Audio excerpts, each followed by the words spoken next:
Hello, hello, hello. Jabba Jen was first. Hello, Jen. Hello, Jerry. Kathleen, hello, hello. Well, Jen, you're first.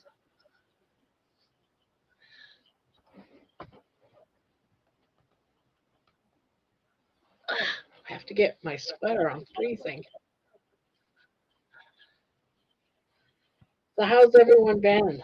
I've been watching Carrie and Jen. So I mean, yeah, I was in and out of wands. I was mostly out trying to get dinner together and get the dogs outside, and I didn't notice you though, Jen. But yeah, I was in and out of wands. Actually, I wasn't even there the whole time. Hello, Debbie's here. Debbie, I'm gonna put the link in the chat for you. Get you up here. Let's see if you're ready. Um, get you up here.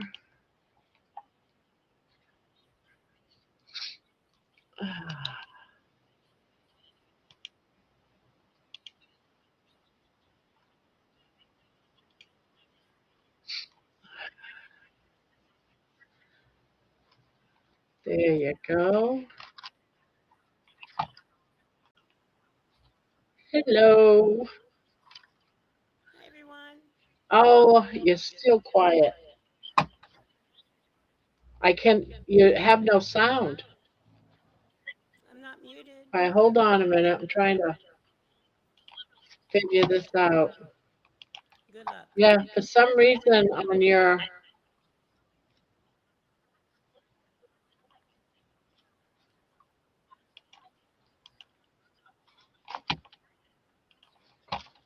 try talking again.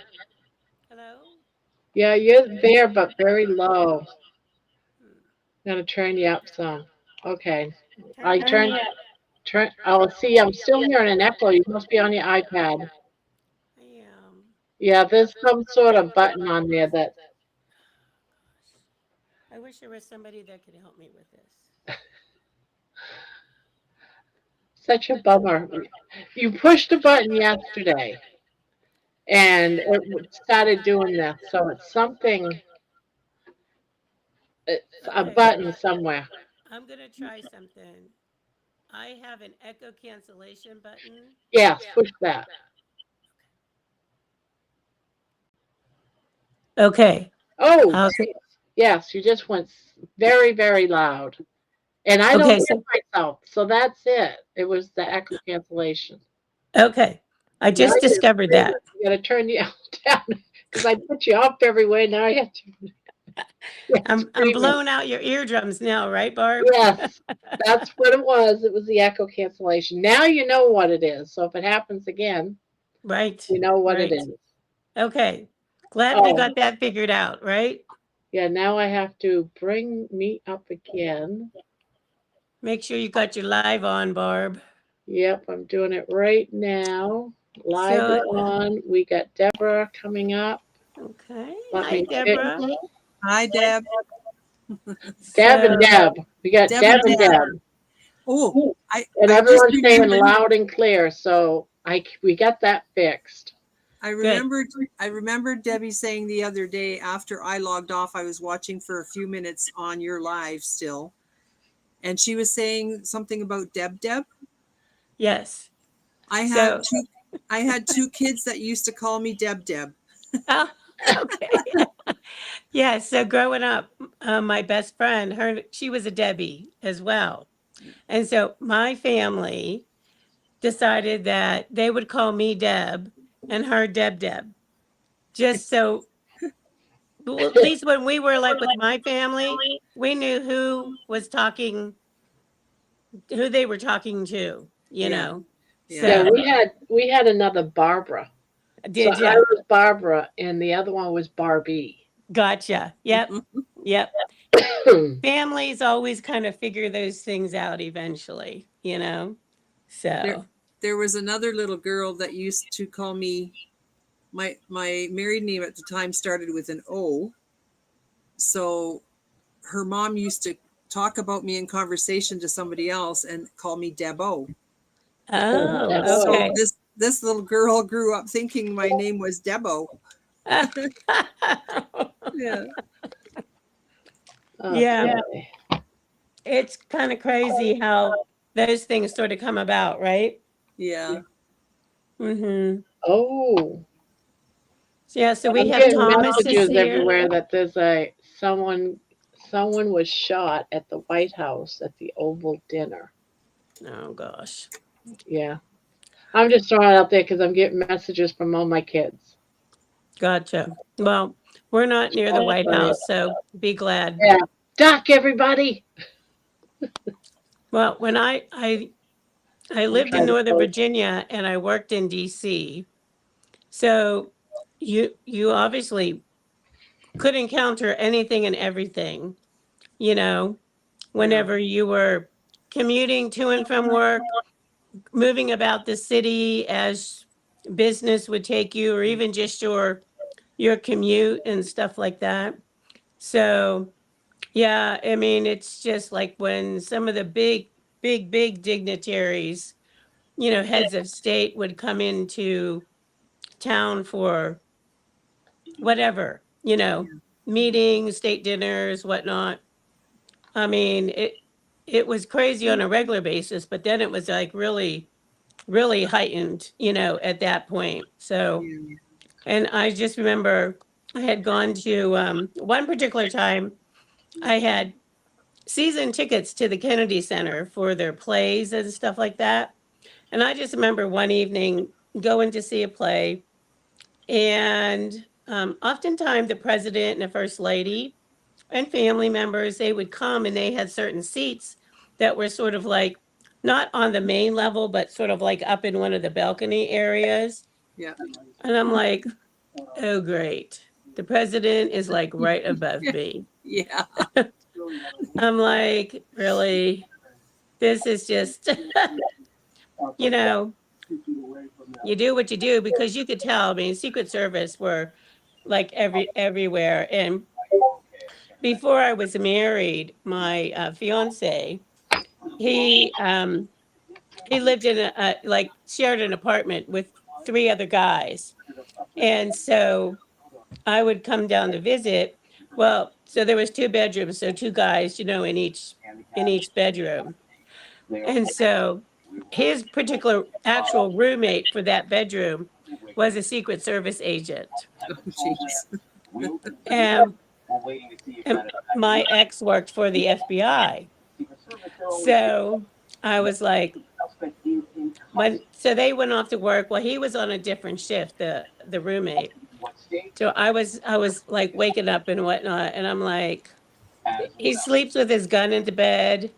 I mean, he's like, you know, Secret Service. So Yeah. Yeah. I'm like, I don't know. Do I feel safe? Do I not feel safe? like what level of crazy are we talking about here? You know? Exactly. So yeah, but I mean, Okay. it is what it is.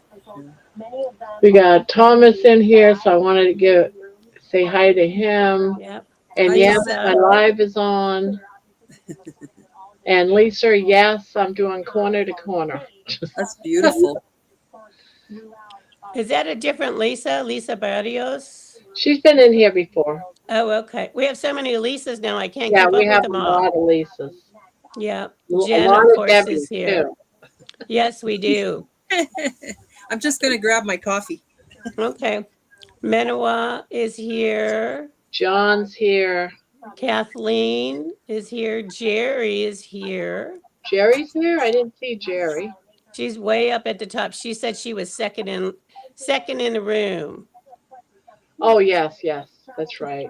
Hi, John. Hi, everybody. Good to see everybody.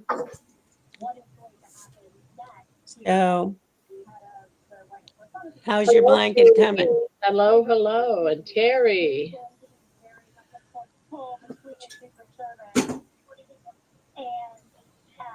Hey, Terry. I know, right, Terry? That's exactly it. It's At like least being a mafia's wife. I know. Yeah, so hey, you know. Oh, Jeannie's here. Hi, Jeannie. Hi, Terry. Jeannie. Hi, Terry. Lisa is in Iowa. Where are you in Iowa? My middle sister, she lives in Iowa. I've only been through Iowa on the train. That's about as far as Vicky, I've. hello, Vicky. Vicky, hi from Arkansas. It's Arkansas, right? Is that how you? Arkansas. I always Yep. get confused and want to call it Arkansas. Well, I thought some that was just people the Canadians do that. some people do that just for shits and giggles, but no, it's really Arkansas. So, yep. What's the other one in the I hear States? like background talking. Yeah, like a TV or Is Yes, there a I have my TV or TV on. something? Oh, okay. I'll turn it down a little bit, but I'm trying to get news on the shooting. glad you're I feeling put it better, down lower. Thomas. Oh, Yes, hey, I'm Bon glad we Bon. said that. How are you doing, Bon Bon? So, are you crocheting tonight, Deborah? No, I'm just drinking my decaf coffee. Gotcha. Okay. That's good. You guys are I'm going to not be a, so shocked when I finally start a project. hey, you know what? Oh, It's we all got Jen. it's all good. Oh, Hi, looky Jen. there. Hi, Jen. How are you? I'm all right. They're not lilies, they're irises. What is yapping about? She's talking about flowers. We Flowers. got a bunch of flowers in today. Oh, she She just did. got up. Oh, Debbie. Yes, Jen. I got your card. Thank you so much. Oh, you're welcome. Just a little something to It say really hi. made my day. Aw, I'm glad. I'm glad you got it. So, I was walking down. I woke up in a really bad mood and uh, went for a walk down to the mailbox. Forgot to do a walking video. Go figure. Got to the mailbox and got the mail. I thought to myself, who do I know in Pennsylvania? Opened it up, pulled over, opened it up. I was like, oh, it's Debbie. Oh, that's so sweet of her. well, I'm glad it put Got a home smile to on your Mama, face, Jen. which reminds me, you sell the cards, right? I don't sell them. Mm-mm. Oh, you Do you, don't sell them. do you need some cards? I see tough fights every day. Well, we just thought it'd be a nice idea to give one to my sister for Mother's Day. Oh, okay. Well, I will figure something out and send you a little package. How does that sound? Cool. Okay. Okay. And when is Mother's Day, by the way? Do I have enough time to do that? Like the 11th or something. Second Sunday in May. Mama, when is Mother's Day? Yeah. I don't know. It's usually around the 11th or 12th of May. Hold Usually on, around. Someone said today, I uh, think I heard someone say it was the 11th. I think The it's around 11th. the 11th or 12th of May. Oh, I got to get crack-a-lacking then. Okay. I will work on that, Jen. Hopefully, I can get you something in time. If not, it might be a belated Mother's Day card for your sister. That's cool.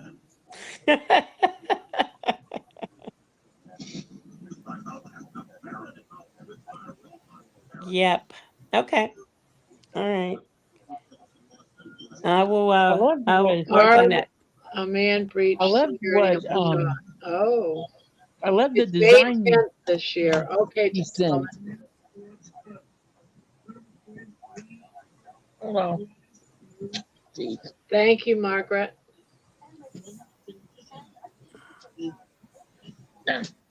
Jerry, go out in the sun. Sorry.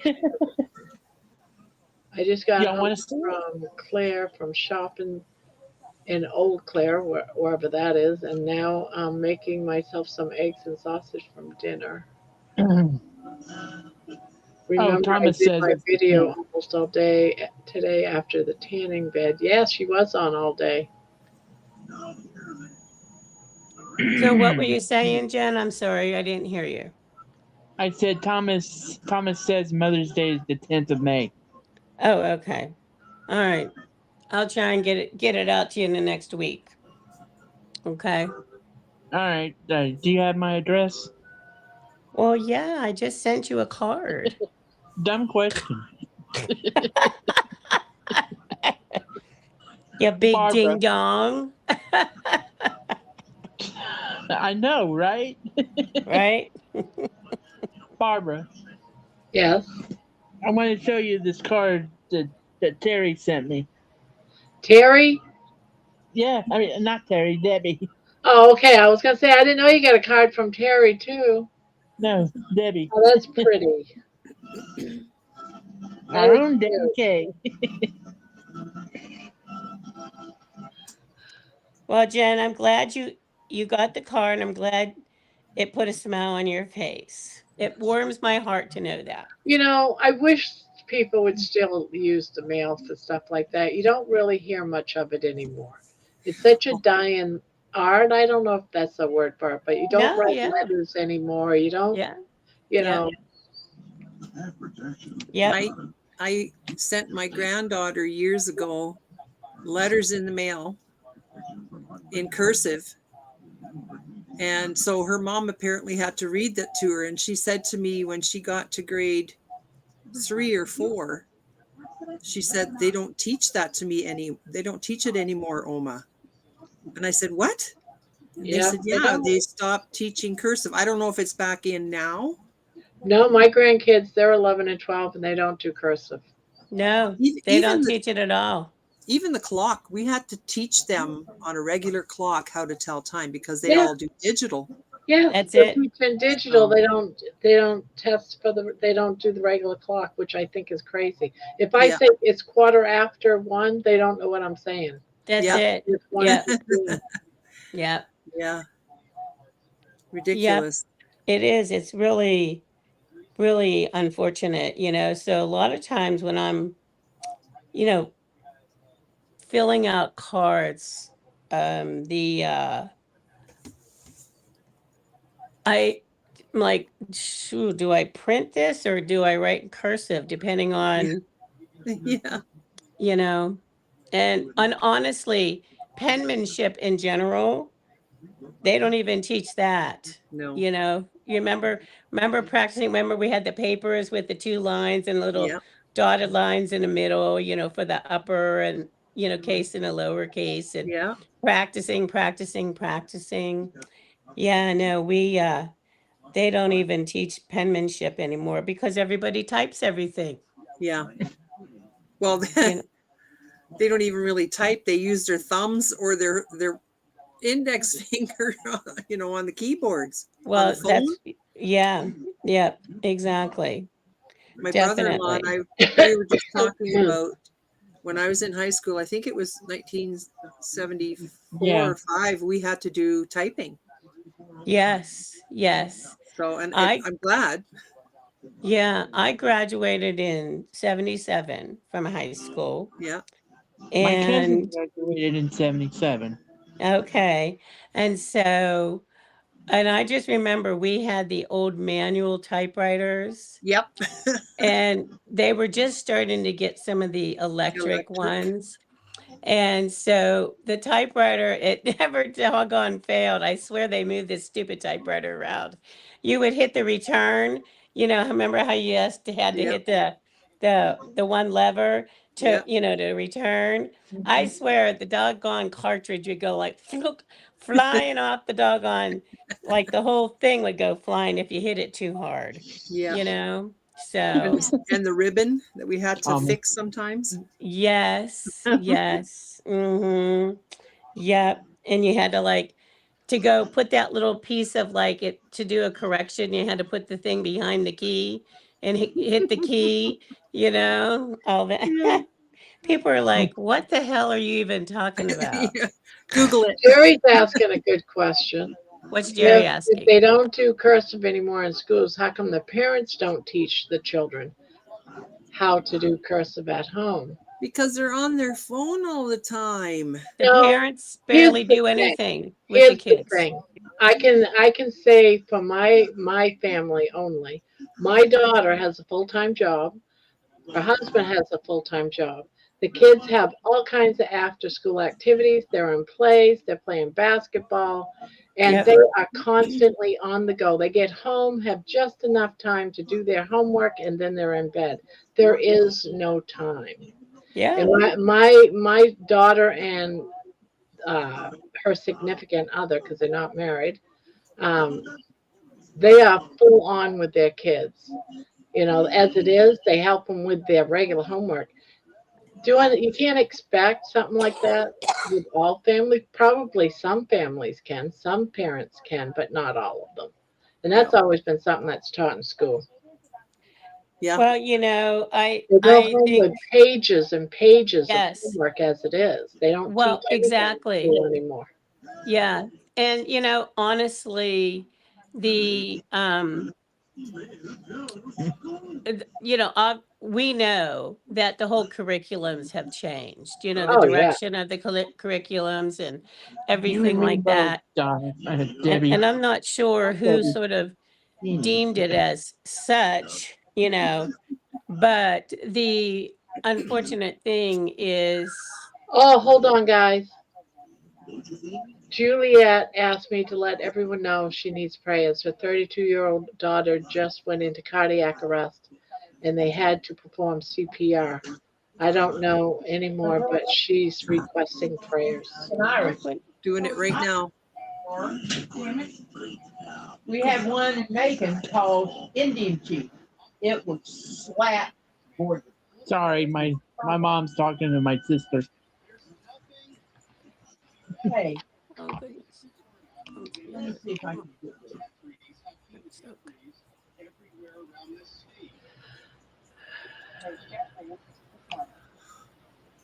Prayer sent.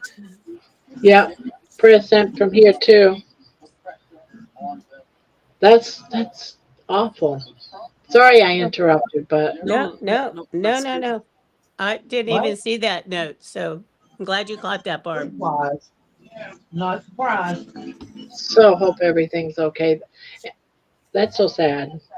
Yes. I can't 32 see. go into cardiac arrest. That's so young.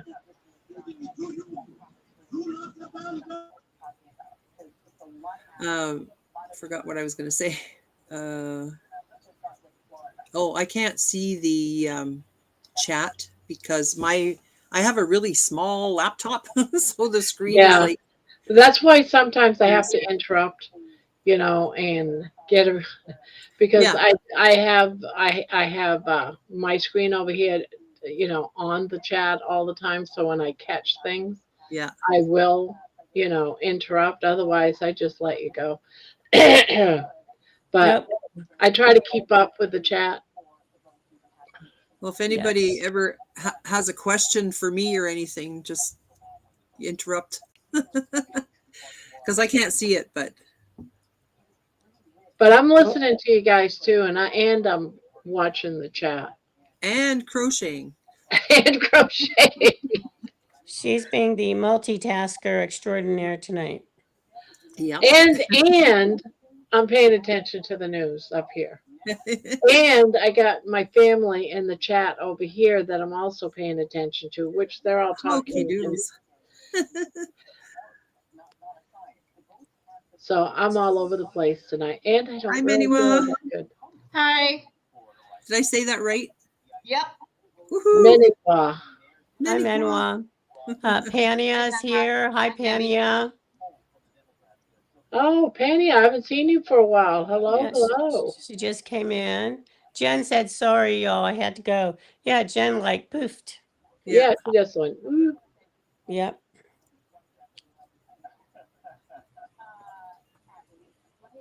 So sad. I have a question. I might have an answer. You might. For whoever has a YouTube channel, do you ever go in and look at your own videos and just go through it again?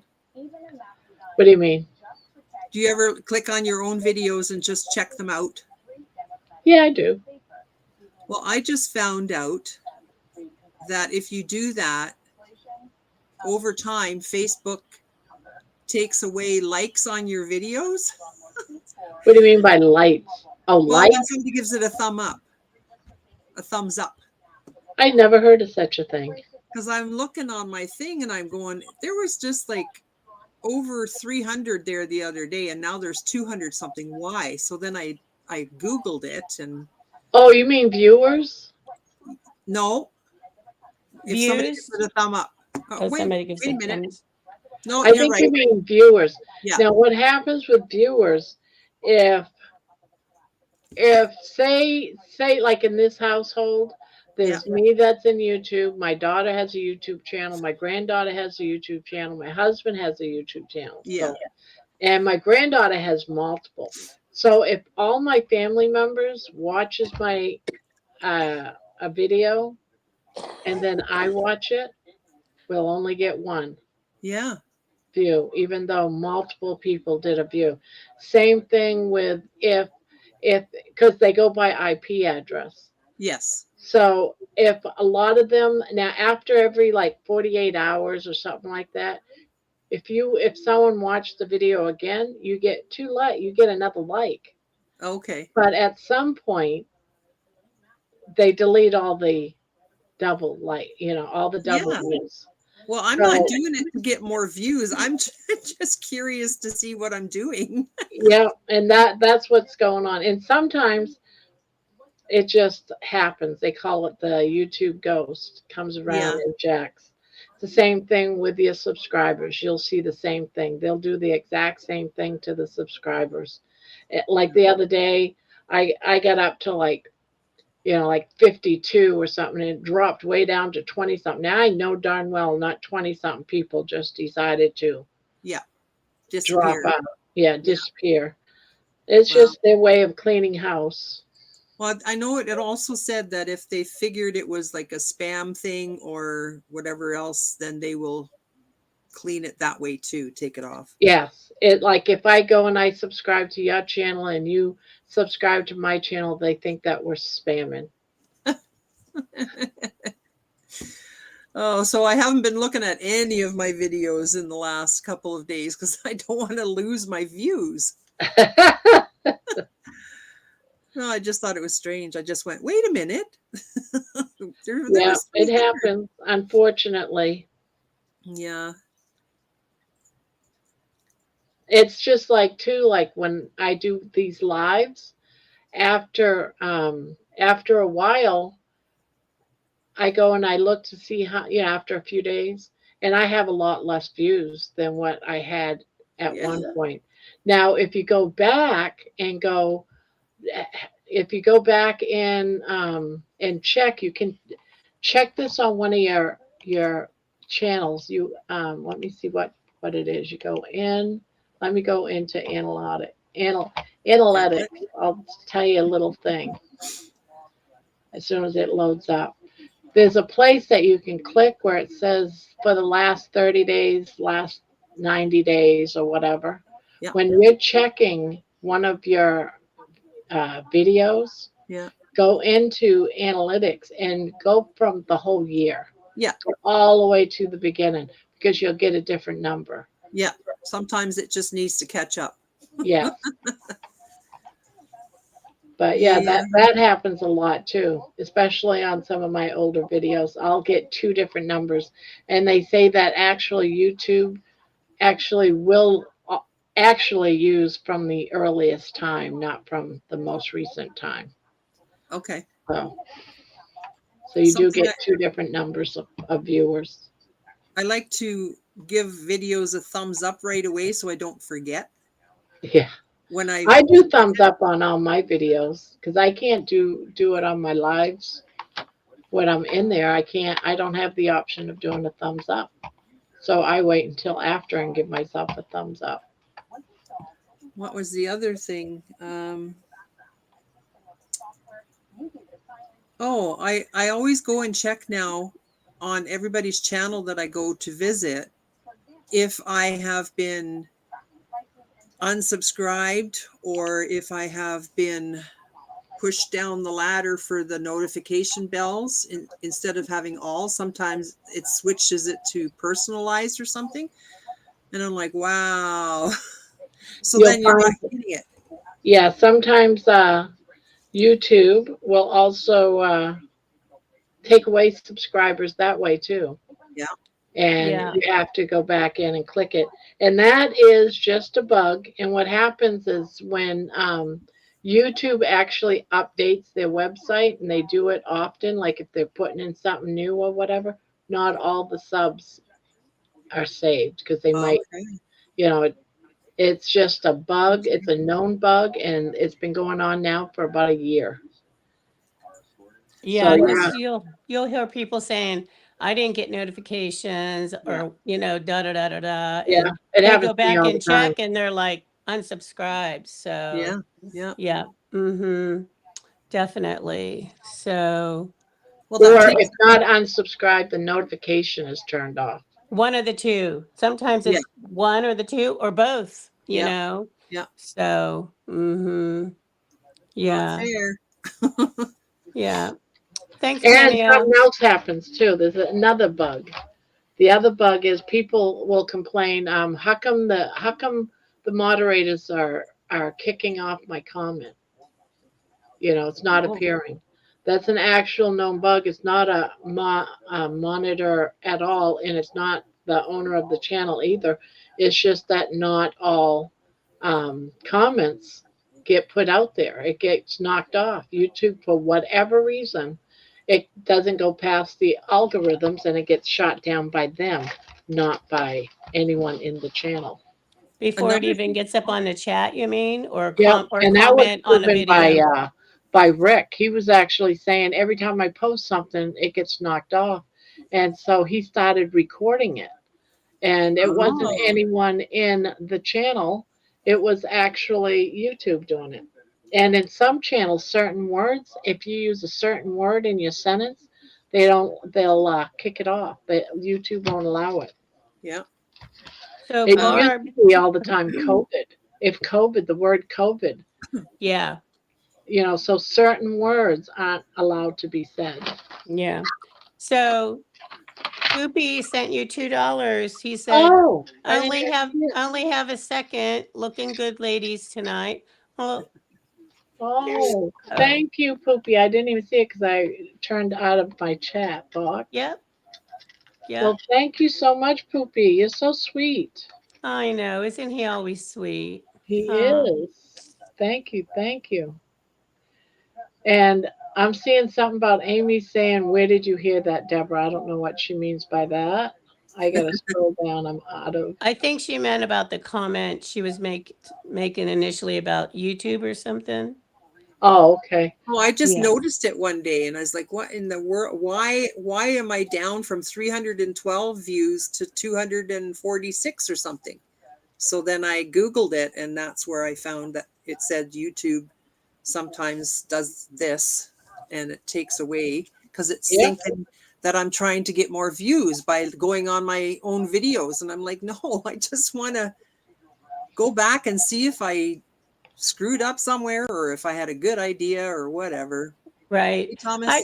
It's like a big mystery to me, this whole YouTube. It seems like it's almost like the wild, wild west out there sometimes, like it's a free for all. I mean, I don't have a YouTube channel, but just from hearing, everyone talk and things like that, You know, that it changes like the wind. Hey, one Thomas. of the things I'll say is once you've got your hours in and you're doing it often and keeping your hours up, your 4,000 or whatever it is, and once you have your 1,000 subscribers, so you're monetized and everything, after that, it doesn't matter. It really doesn't matter because the money that you would get on views, you would have to have thousands upon thousands of views to even make $1. Yeah. So, so maybe two. So I don't even really pay attention. The only thing I really pay attention to is the subscribers because it's almost like I'm competing myself. Like, Yeah. oh, I'd love to get to 5,000 type of thing. How long can it? But it's my own competition. It has Right. nothing to do with, Exactly. Yeah. You're you know, competing with yourself, yeah. yeah. So when I hear people all worked up and bummed out and stuff, I'm like, why? Because it doesn't get you anything better. It's not like, people are always like, oh, I want to get monetized. You don't get nothing. It's really pennies. Well, it seems like there's such a huge leap, meaning like, you know, from like this small amount to like this giant amount, like Yeah, there's because once you've no got a lot no of in viewers, betweeners, you have to get like 20,000 views on something to even get something like $20. So you would have to really bust your ass and really try to get the views and really, and who's got time for that? Myself, I just want to have some fun, Yeah. and I do it because I enjoy it. And some people say, this Right. is my job. This is my full-time job. I want this. Yeah. Well, gonna have to work really hard. Hi, Jerry. Hi, hello. Oh, hi, Jerry. Hi, Jerry. I figured I better hurry up and eat fast. Why'd you figure that? Well, you only have 6 people, right? And I said I'm gonna come right on after. Well, I was going to go off as soon dinner. as So I you thought, came. oh, I didn't. I I better was hurry just up and coming up for go. a second. So Oh, I see what you mean, Jerry. Okay. Yeah, I'm hardly ever on. I'm usually on. Yeah, you're only listening. on the weekends. Right. So yay, Barb, we're on. Yes. You're the weekend panel warrior. Yeah, that's just like at 2 o'clock or 1 o'clock, really. I try to make sure there's room for George because he only comes on Saturday night at about well, now it's about 1 o'clock because their clocks turned back a couple of weeks ago. Right. And so that's only fair. Like I'd probably shoot somebody off if there was 6 people on just for George. I'd say, hey, who's gonna volunteer to let George up? Come on. And yeah. Debbie always has a spot on Saturday night because she's the co-host. Of course. She's special. Dimples. I love it. On Right. Saturday nights. That's because we both do the same project and then we give the project away. So Yep. Exactly. So, how's your blanket looking there, Barb? oh, it's like this. I got I only have this much more and I'm done. Oh, yeah. mine's I close. might get it done tonight and I might not. Who knows? I know I'm kind of in that. Yeah, it could possibly happen. Possibly, How many maybe. whips do you have? How many whips? I still have this. I haven't finished with putting it together or anything. So I got this one. I have a baby blanket that I stopped. I have this that I have a week to get done with. And I have another whip over here Oh, that man. is just putting the small balls left from, it's a scrappy blanket. So Yeah. that's just off to the side. I do that just when I have a little bit of yarn left. So that's just like waiting. And then I have a pair of granny pants, granny square pants. I'm trying to get done, but I haven't worked it on. And my granddaughter has me doing a mandala blanket. That's over there that I have to find time to do. Hokey doodles. Barb, did you get my email When, about Yarn Inspirations today is having 30% off Bitty Stripes? Yes, I did go and look. Okay. I did go and look. I'm just doing my due diligence. That's all. And I found that even with their 30% off, the yarn is still cheaper on for what I wanted for the red heart. Yeah. It's still cheaper on Amazon. There, I kept trying to say Yoo-hoo, and I'm like, it's not Yoo-hoo, shut up. What is it? Amazon. So I ended up buying some more bitty stripes because you can get 2 skeins, regular skeins of bitty stripes for $15. Okay. So I didn't find the colors that I wanted on Amazon, but I did order from Yarn Inspirations. yeah. So. Now Michael's is supposed to be they're having 30% off right now on their yarn. Yeah. So But I've been trying to get some of the colors of the bitty stripes. I really like that yarn. I do Like too. after working with it on this project, I really like it. So Yeah, I paid off my bills and I said, all right, put in one more order. What am I gonna do? And then I said, you know what? Just get some more bitty stripes. It's on sale. It's like 50% off right now on Amazon. Just get another color that you don't already have. yeah, exactly. That's what I did. I kind of went through. I'm like, what colors? Which I don't have a lot of them because I couldn't get a lot of them because they were sold out. Yeah, So they're going up to $14.99, you know. yeah, so I wanted to get some, and I only got. That's for one. So getting it 2 for 15 is one heck of a deal. You're getting 2 for 1. Yeah, I got some of the new colors. I don't even know, so but anywho, so what is this going on here? So Trying to see everyone saying hi, hi, hi, hi. yep, that's exactly. I thought maybe I was a Mandela blanket, Jerry. Oh, I can show you a mandala Yep. blanket. It means it's like it's normally they're round. So and they're normally very like every round is like a different stitch pattern and a different color. So if you kind of know what imagine like a dream catcher, Like that. kind of like that, and some of them are very frilly and lacy, some of them are very complex, in the stitch patterns, but they normally are pretty colorful. I love mandalas. I love them. Ooh, that's beautiful. I That's was why I have thinking the Nelson tattoo. Mandela. Don't ask me why. I don't know. No, you don't know unless you ask.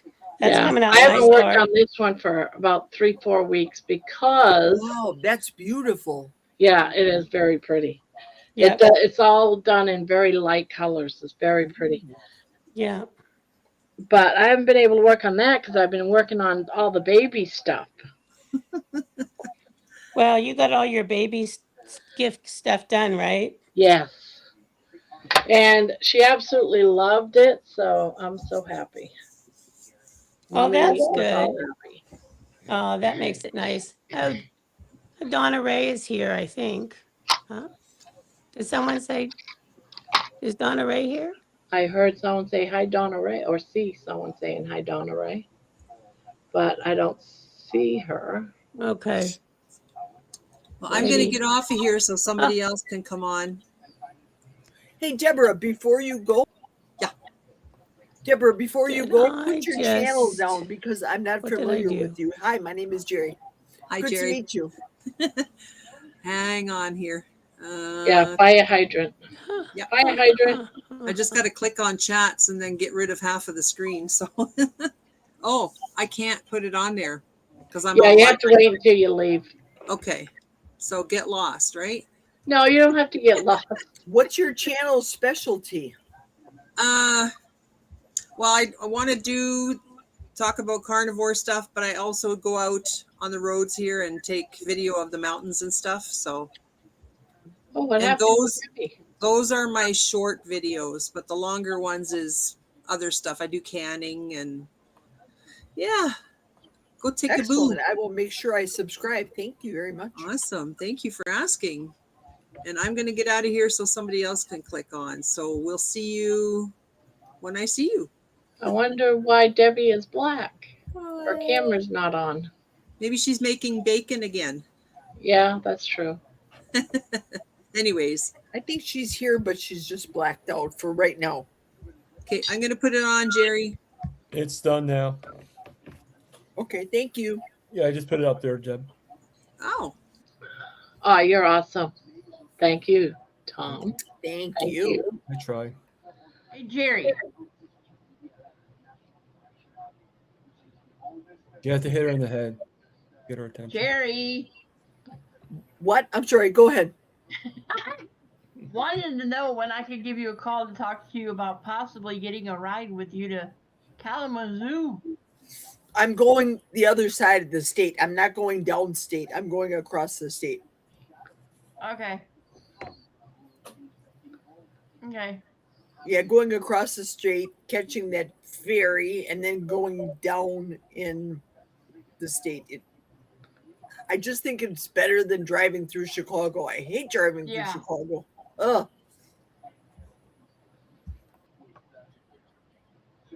Oh, she's gonna try again. Oh, there she is. I see her now.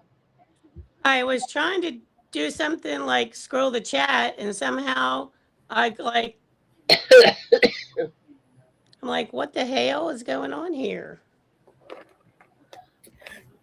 I am Deborah's 412th subscriber.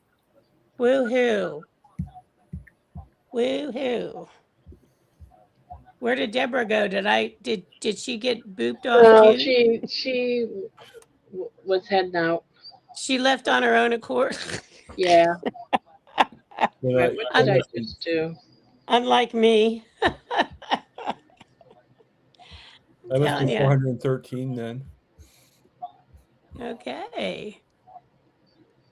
Did she put her thing in the And Amy must be 414 or whatever. what you call it? I put it in the chat. I put it in the chat. So, The all link to right. her- Well, her very chat. good. Yeah. It's one of the powers that we have as moderators. Yeah, I don't know what happened. Technical difficulties. Oh, that Nothing new here. That I don't know. Well, she should now have 416. Because 417 she has now. Cool. Well, there you go. Nice. Excellent. Yeah. Is she trying to get to X number of subscribers or something? Well, you have to get 500 before. You can be partially monetized. Yeah, you can get partial monetization. In other words, they can send you like Ugh. super chats and that type of stuff. Right. No, I can't hear anybody. It's chats. What the with hell? No, Gosh. after all that, she lost her sound.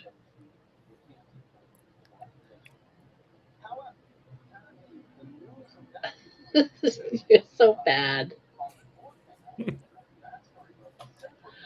Can you hear us now? All right, I'm going back out.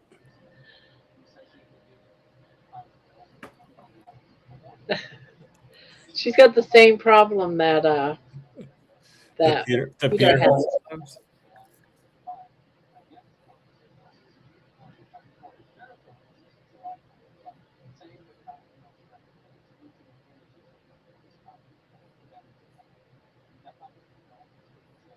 Amy's like, I'm 410 and 411. Okay. I sub from both my accounts, Deborah. Ooh, she's gonna get up there. Yeah. I'm I have more than one 410 account. and 411. I was 416 or 17 because when I refreshed, it went up to 17.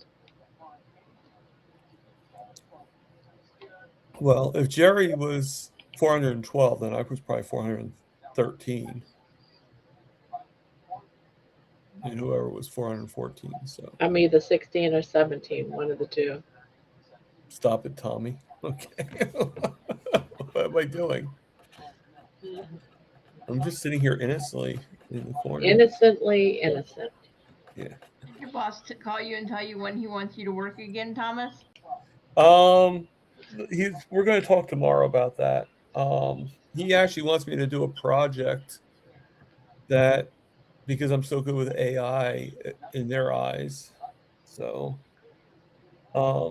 he wants me to make a special song. Like they're doing some kind of, they're right now everybody's competing again with making the most candy sales, and he wants me to make something that with AI, like a poster that helps them sell buy one get one free candy, which kind of goes against my carnivore world. But I'm not eating it. I'm just Yeah, you're not eating it.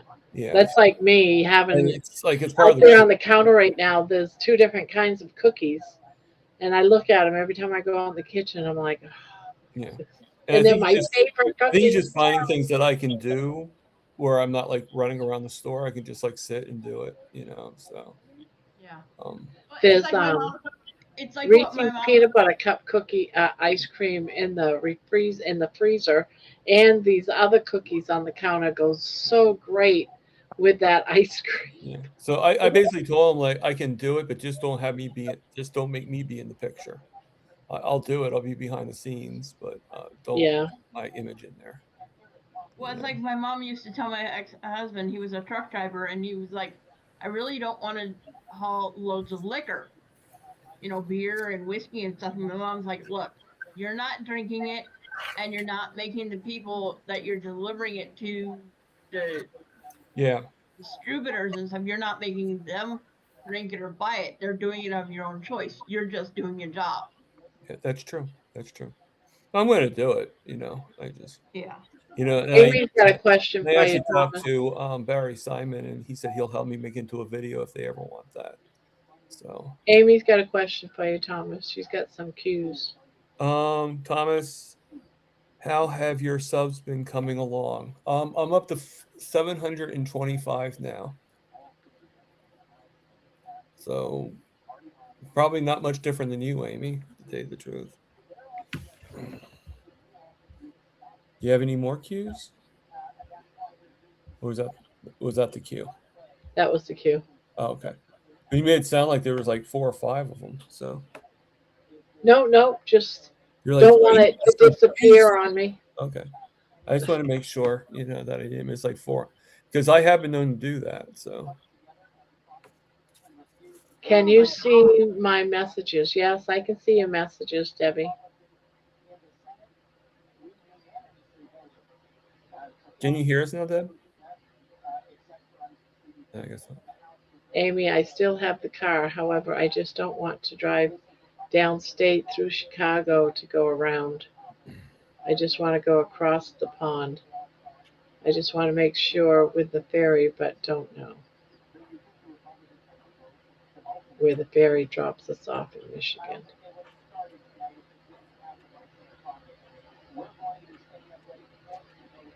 So things have reversed with the roommate situation. What's that? I have 6 prospects. Oh, That's 6 now. cool. Yeah. So I interviewed 2 of them today, and I have 2 I'm interviewing tomorrow. 3 I'm interviewing tomorrow, and 1 on Monday. So I That's told really them good. that I won't get back. I won't really give them. I won't finalize the answer until I see everybody. Give everybody a fair shot. But so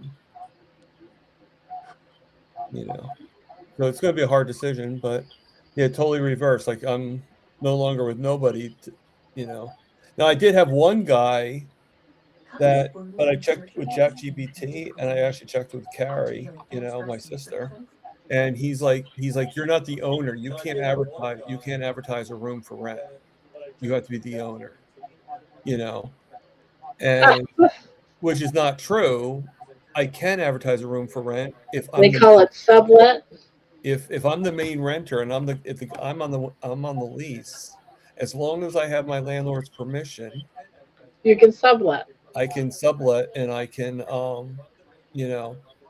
and everything. So I would just say no to whoever that be person sure. was. I hope Yeah. you don't consider him because he would be trouble. No, he wasn't applying. He was just Oh. criticizing, like he was another John Stud, basically. And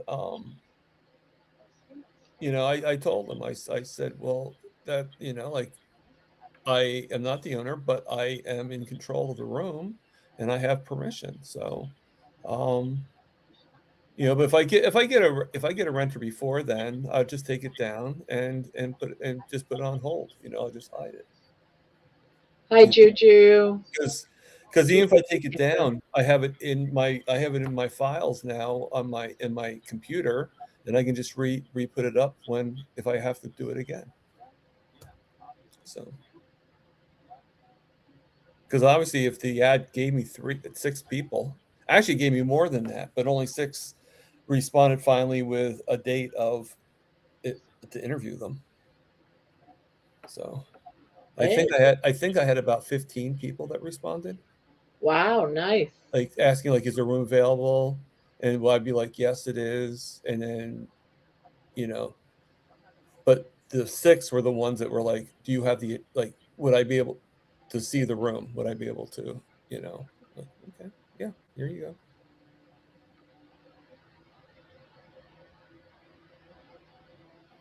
And one of the guys I interviewed today actually is right now is in Massachusetts, but he's moving Friday here to New Jersey. He got transferred from his job, so he wanted to get a place by Friday. So I told him that I'll let him, you know, like, the interview was good, but I'll tell him I have to give these people a chance, and I'll let him know like Monday late, like around 5 o'clock. I'll let him know by.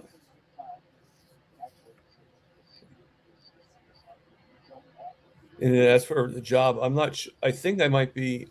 I don't think I'm working tomorrow. Matter of fact, I know I'm not working tomorrow because I already asked. But he is supposed to call me to find out. But he's going to be doing 4-hour shifts instead of 8-hour shifts. That's good. And he also wants to do it no more than 2 days at a time. So it's going to be 2 days, a break, 2 days, you know, like he's going to do it, you know, which would be really 4 days a week. Oh no, it's probably going to end up being a bad math, but you know how it is. Because for us, the week goes from Friday to Saturday. It doesn't go from Saturday to Sunday. No, the week goes from Saturday to Friday. So Friday's the last day of the week for our schedules. So like if I work Friday, Saturday, Sunday, they look at it as 2 days one week, 1 day the other week. You know? If that makes sense. I don't know. Which is why I end up with 4 days in a row, because I worked Thursday, Friday, Saturday, Sunday.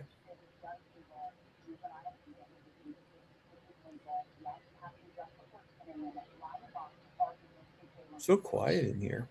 I know. Because Debbie can't hear us? You haven't even had a live yet, have you? Since we played around with Nightbot. No. My next live is going to be on the 2nd of May. Oh, okay. Yeah, because my guest today he didn't really cancel. What happened was I don't think he really, to tell you the truth, I don't really think he cares about being on or not. Sometimes you get that with people. You get that vibe. And it's nothing to be mean or anything. It is what it is. And he agreed to be on, but when I said 4 o'clock, I tell people 4 o'clock Eastern. I always say that where I'm at.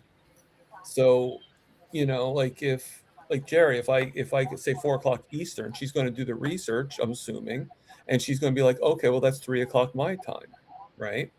So you would think that they would do the research. Well, he's from Ireland. So, you know, so it's like 9 a.m. at 4 p.m. It's like that's his time to my time.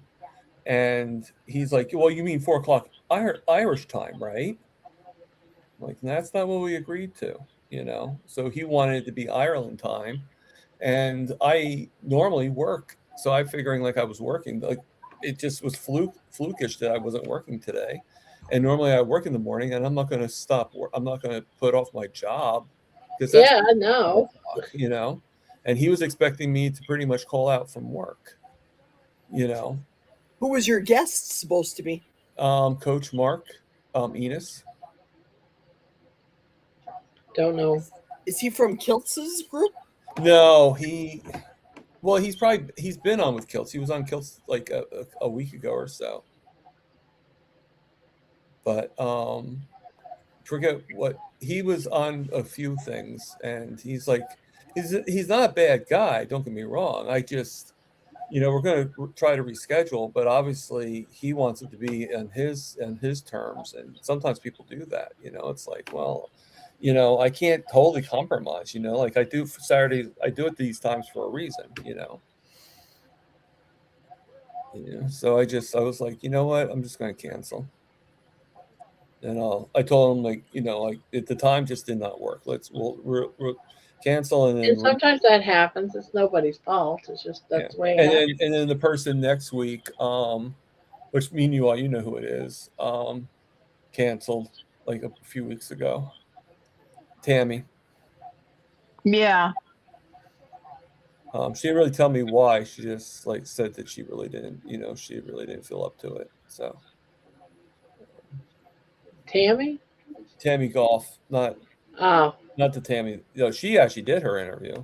Yeah, I was gonna say I thought I see that. Then I thought, well, maybe he means it. The She canceled it but postponed it. Person I went to that New Jersey meetup with, that one goes to school, that her sister went to school with me.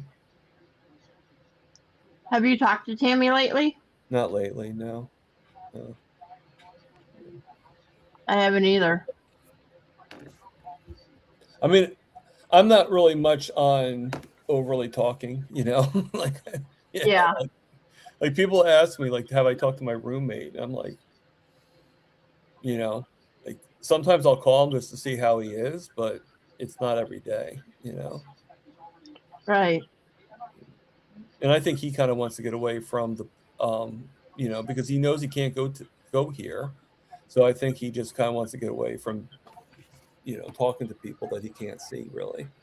I mean, one of these days, if I can get a roommate, one of these days I'll probably take an Uber to where he's at just to pay him a visit. But I mean, because hey Thomas, I thought you were in your 40s, by the way. What was that? Deborah's saying, "Hey Thomas, I thought you were in your 40s." Thank you.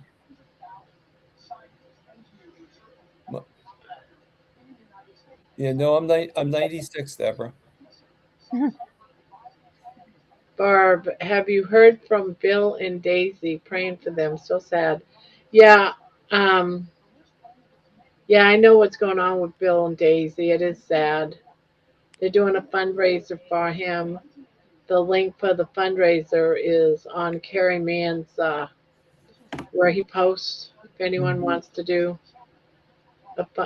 be partake of that fundraiser. I did one that's anonymous. Barbara, do you have his regular address in Alaska? No, I don't. Carrie might, obviously, because he's been... Of course, Carrie might, but I'm sure he wouldn't just send it to anybody. Right.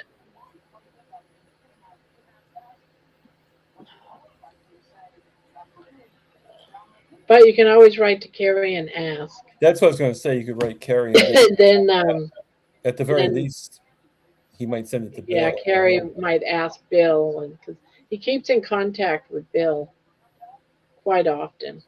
Yeah. Well, they're pretty good friends. Yeah.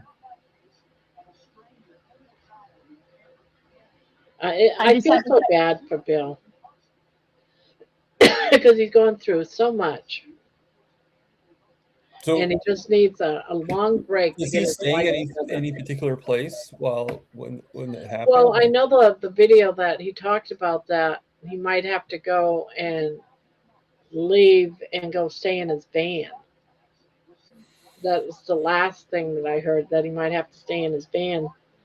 But the video that I seen of him that he put out yesterday, the water in his basement is all the way up to the floor of his house. The water is all the way up there.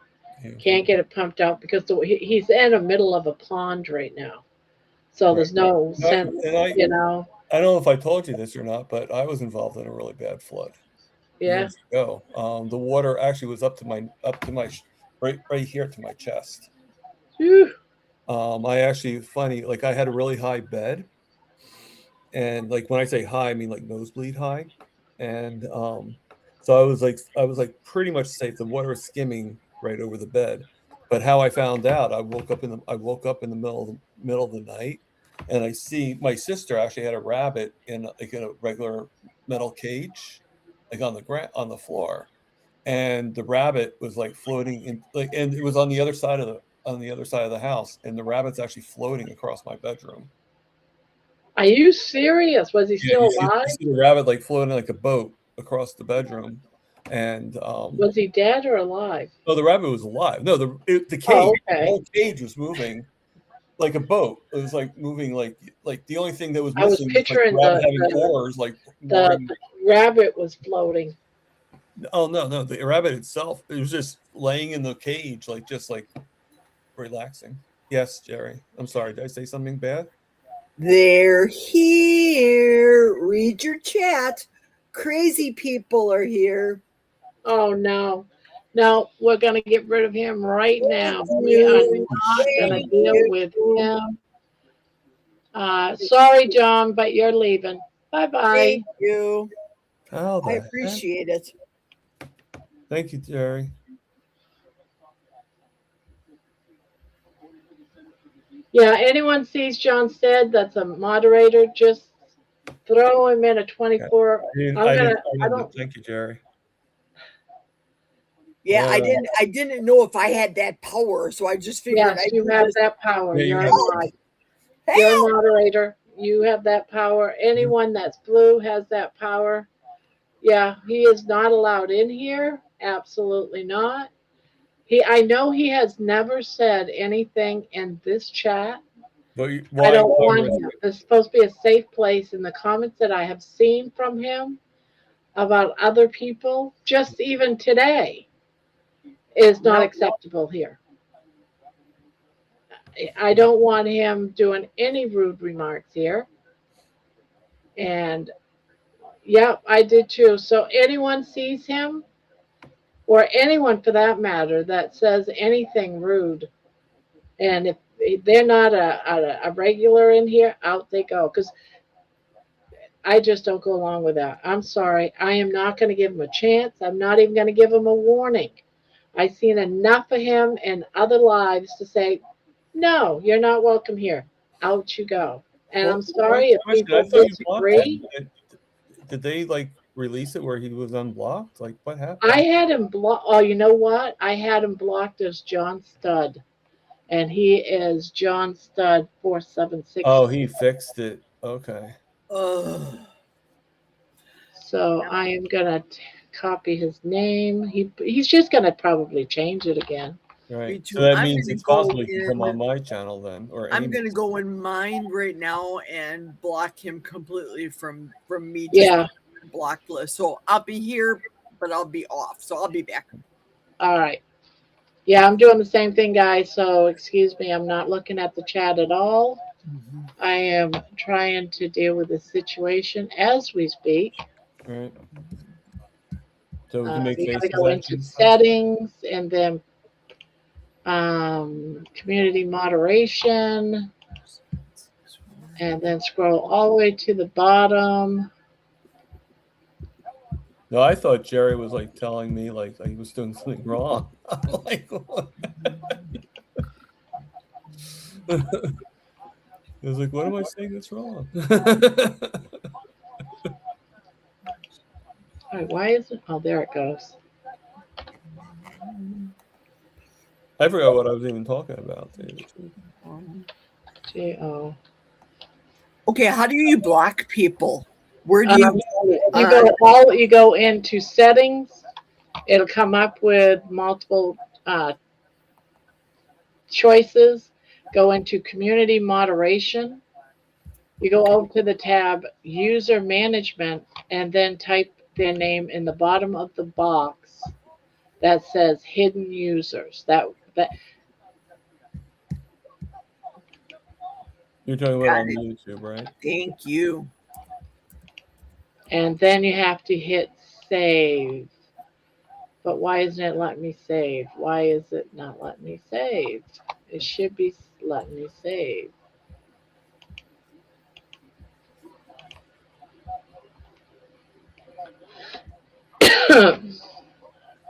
Alright, it's not letting me save. No match. Oh, he's already changed his name. That's why. Let's see what's going on here. Yeah, it's saying no user found by that name, so it can't be blocked. He's already changed his name, people. Oh, By adding the key, I made it different. No matching user found. He's already changed his name. Well, probably what we're going to do it then is when he comes on again, actually copy the name that he's using and then just put that in. It's probably the only way.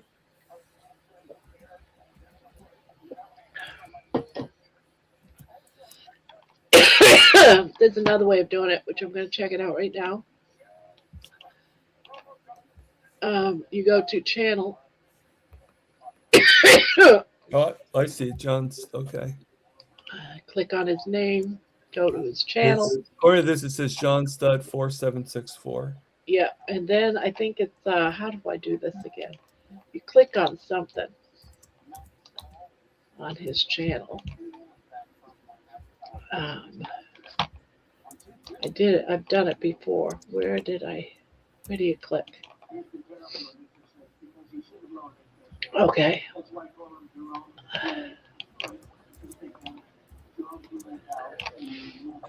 The Bonbon deleted the message. All right, now I'm going back over here. Yep, it's still saying no user found. Yeah, he's already changed his name or something, guys. It's not finding his name. Oh, wait a minute. His channel name something different than John Stud? Like John Stud was just his. It's smooth operator, but Right. That's what I thought. let me see if I can do smooth operator. Smooth operator. That just makes me think of the song, which is probably his intent, you know. All right, it did take smooth operator.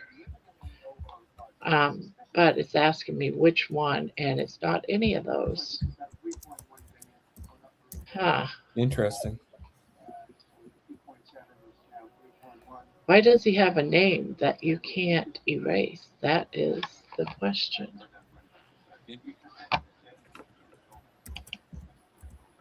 Guy might be more clever than we think. nah. Wow. Nah. Well, he's able to hide his name and put it in plain sight. All I did was I didn't Well, in that even case, he's the read. luckiest man in the world. I didn't read. I was just in my vehicle and I saw out of the corner of my eye, because I don't read the chat when I drive. And I saw his name and I just went ballistic. The words were flying out of my mouth. I don't know what I said, but I think I cussed. You said something pretty funny to him. I didn't know. I didn't see it, but I think I cussed. I think I called him SOB and said all the words. Let me see if I can find what Amy said earlier that you said. That she. Oh, really?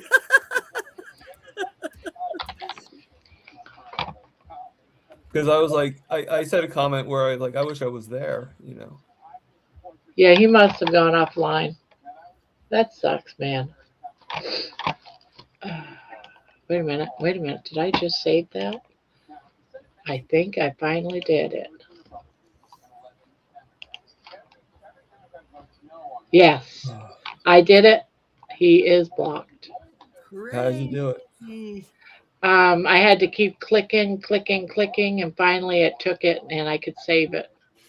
But it's coming across as smooth operator. Ugh.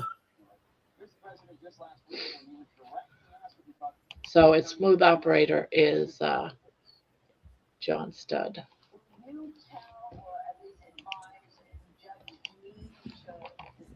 But he is now blocked, guys.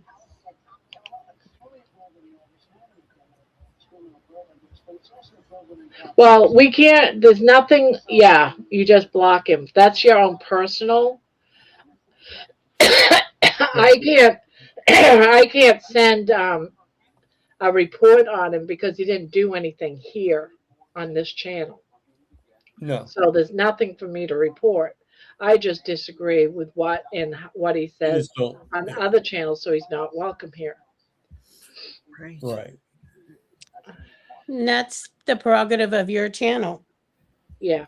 Can you hear us, Absolutely. Debbie? You know what? It goes in and out. I'm just so freaking there's nothing that I do. It doesn't matter if it's on my iPad or my phone. Like the sound just intermittently goes in and out. I've checked my settings that I know of to see if something goes like, you know, randomly off.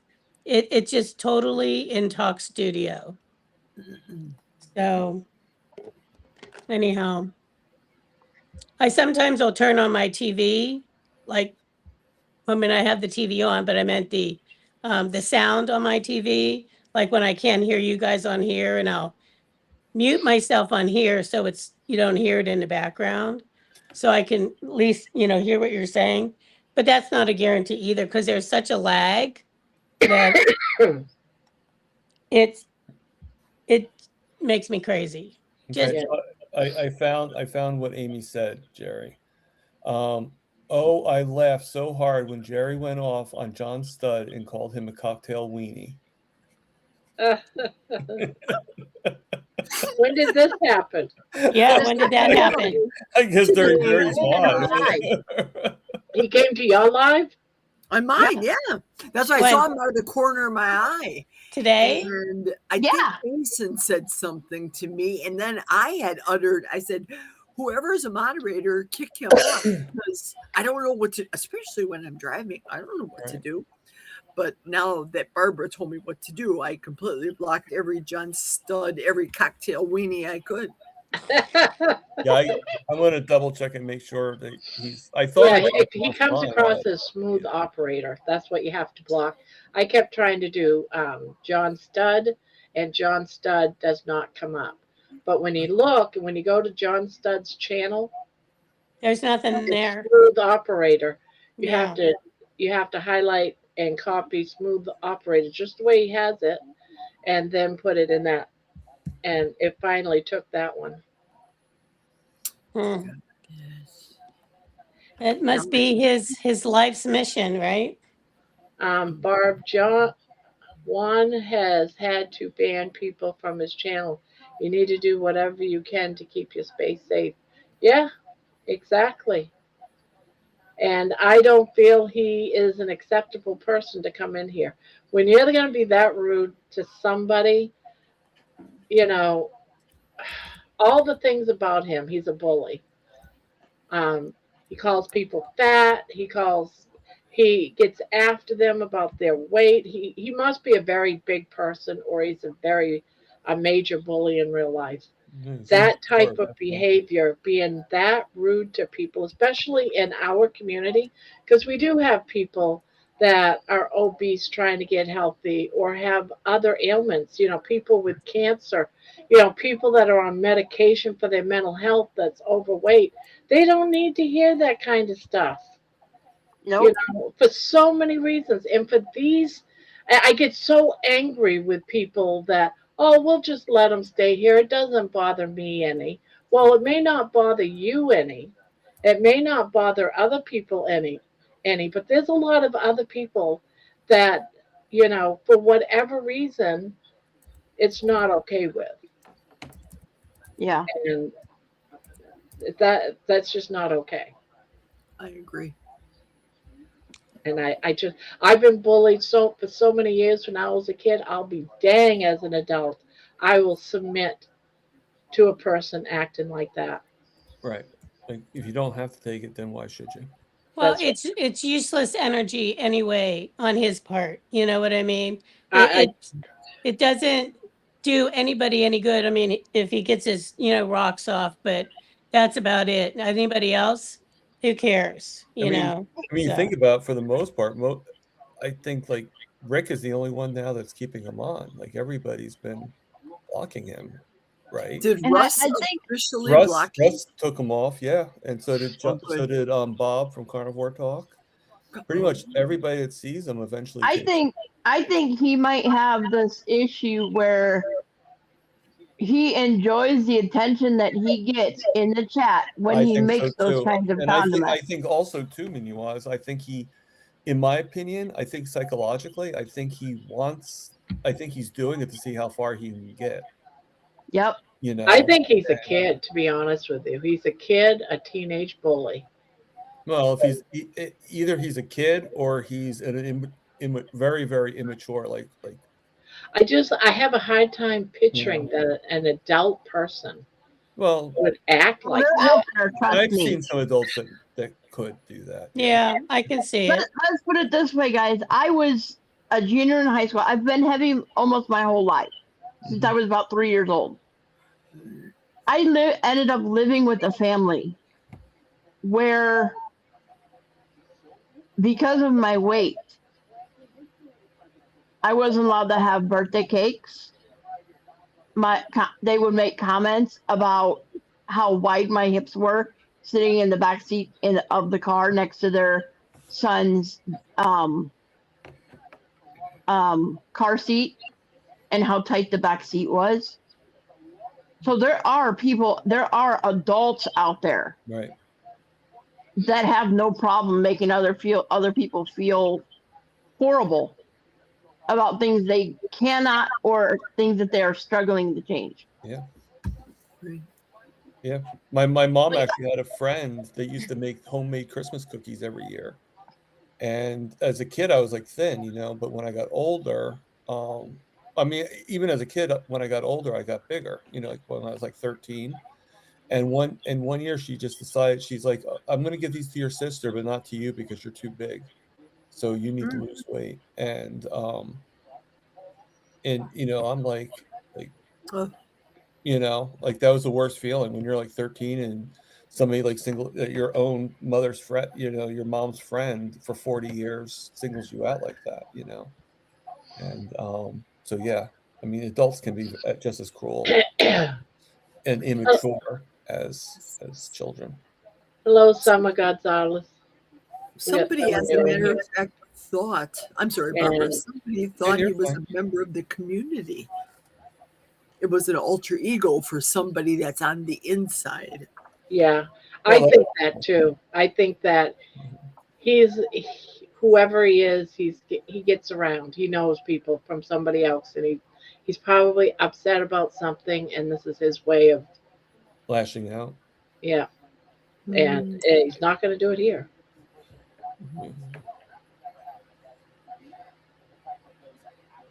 I mean, I still think it's also too, he wants to see how far he can go,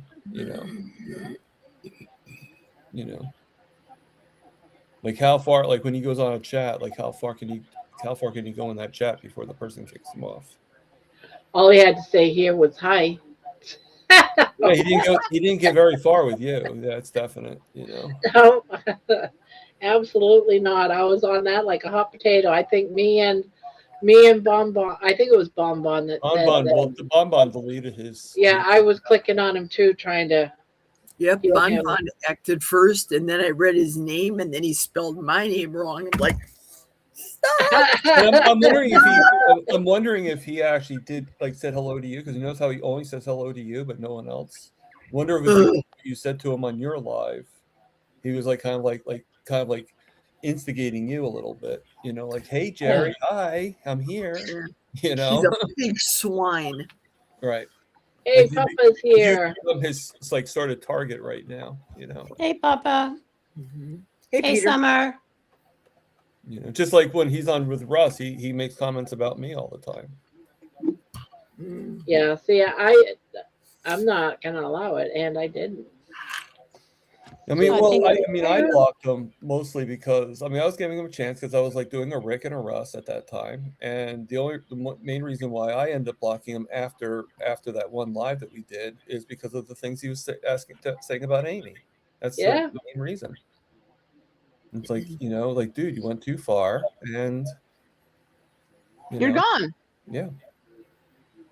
Amy, John Stud had a creepy crush on. Yeah, he That's did. that's an understatement, Peter. Yeah, he just came in here, Papa. Now he's blocked right Did up I here. send you But the he didn't picture? say Did I send you anything. the- He I didn't found what say John's son looks anything. like. Did I send you that picture, Barbara? What's that? I found that I found what John Stud looks like. Did I send you that picture or no? Yeah, you did. The Okay. potato with the high heels. Yeah. We've done it a couple of times there.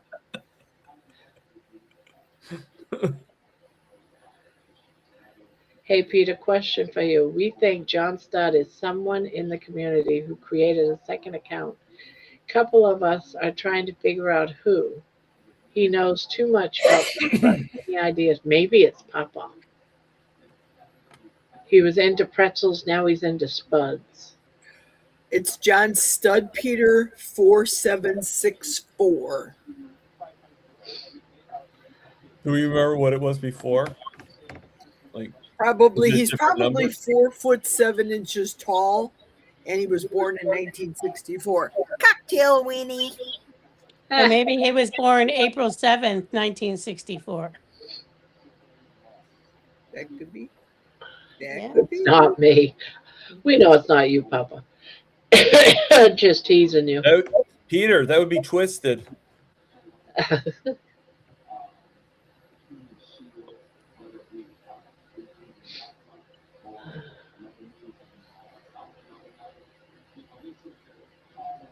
Well, he seems to know all the carnivore channels, that's for sure. Yeah, and He this is the did- first time I noticed him here, unless he's been here before, but just watching and didn't say anything. Right. Well, you wouldn't be able to tell who's watching anyway. No, I can't. Well, I mean, if he sees all of our channels, there's probably a common denominator that he's following and it's linking to all of us, if that makes any sense. Nope, I get you. Yep. Yeah. Was he on Rick's channel today? I was just Well, Rick, listening. Yeah. he is, and Rick is the only one that won't code kind of. He even Says said as long as he stays polite, but then Yeah. an He hour said he prior has he said something rude about somebody. I mean, Rick says he has to say something really derogatory to about somebody or to somebody, and he just doesn't feel like that's happened yet. But see, here's the thing. I don't know. I understand what he's saying. Yeah. That it's his channel. He's different. Oh no, and That's fine, and I agree with get Rick at that. the concept, but you know. But I'm not even gonna give him that much, because he's just a rude overall person. I've seen him in too many channels, and what he's done, I don't want him saying it here. But you know, like I wouldn't doubt if like he started was one and then found out about other channels through that one person, and then kind of like a trigger effect, you know, like Yeah, because it's like, you know, like you, Barb, you like put in fire hydrant to put up your channel. That's probably how he found a lot of the carnivore channels, is in someone's chat. They're like, "We'll put up the name of your channel," and I don't think It's that sort is too much that. It's we're a very tight. well, somehow it leaded in, yeah. You know, and I know, like when I go to Rick's, you know, everyone talks about Grandma. When I go to Bill, anybody's, they all talk about, you know, you have to go to Grandma's Crochet Corner, you know, and I do the same thing with some channels. Oh, you got to go check out, you know, Jerry. We all talk about each other. We're all close knit. So Yeah, I mean, we're I don't such a think it's close because people are family that posting yeah, their we end up channels. talking about each other, even if Yeah, we're always talking about each other. So, I mean, I wouldn't doubt if like Rick's mentioned my channel a few times. I mean, he's definitely going to mention Keto Cookout because he's on Keto Cookout. Yeah. So, you know, and like you listen to Rick, like Rick will. Who's those sirens? I know. I'm like, is it you? I was gonna say, is that me? But it's no, I'm sorry. Are we going to expect the SWAT team to come to your house? No, I literally live right across the street from the fire department, and today was Mifflin Street block party. And I live in, as you know, Jerry, Madison is the college town. And it was wall-to-wall college kids from one end of Mifflin Avenue to the other, and they had booze and everything else. People were getting drunk, and we're still dealing with all that stuff now. And what they just pulled out, apparently somebody went out on one of the lakes because they just pulled out the rescue boat. Oh my. So I'm surprised you guys haven't heard it before. That's actually why I put my headphones on, because otherwise it would have been even louder. That was But really. yeah, I literally live right across the street from the fire department. So, but yeah, this is the first time I've seen it. I've been down here in Madison for almost 2 years, and they didn't have it last year. But it was wall to wall college kids. I mean, it was so bad today that they were in the store and they almost called the cops on a group of kids because one of them wanted to go to Taco Bell and she wanted to drive, and the other guy's like, no, you're either getting McDonald's or you're getting nothing because you're not driving, you're too drunk. And I mean, so it was just like, yeah, it's not been a fun day here. Well, a lot of the towns aren't putting up with all the college stuff anymore. They've really have started to crack down on all these massive parties and stuff like that. After all the catastrophes over spring break this past year. Well, past several years actually, but Yeah, it would be nice if they would do it here in Madison, but I don't think they're going to.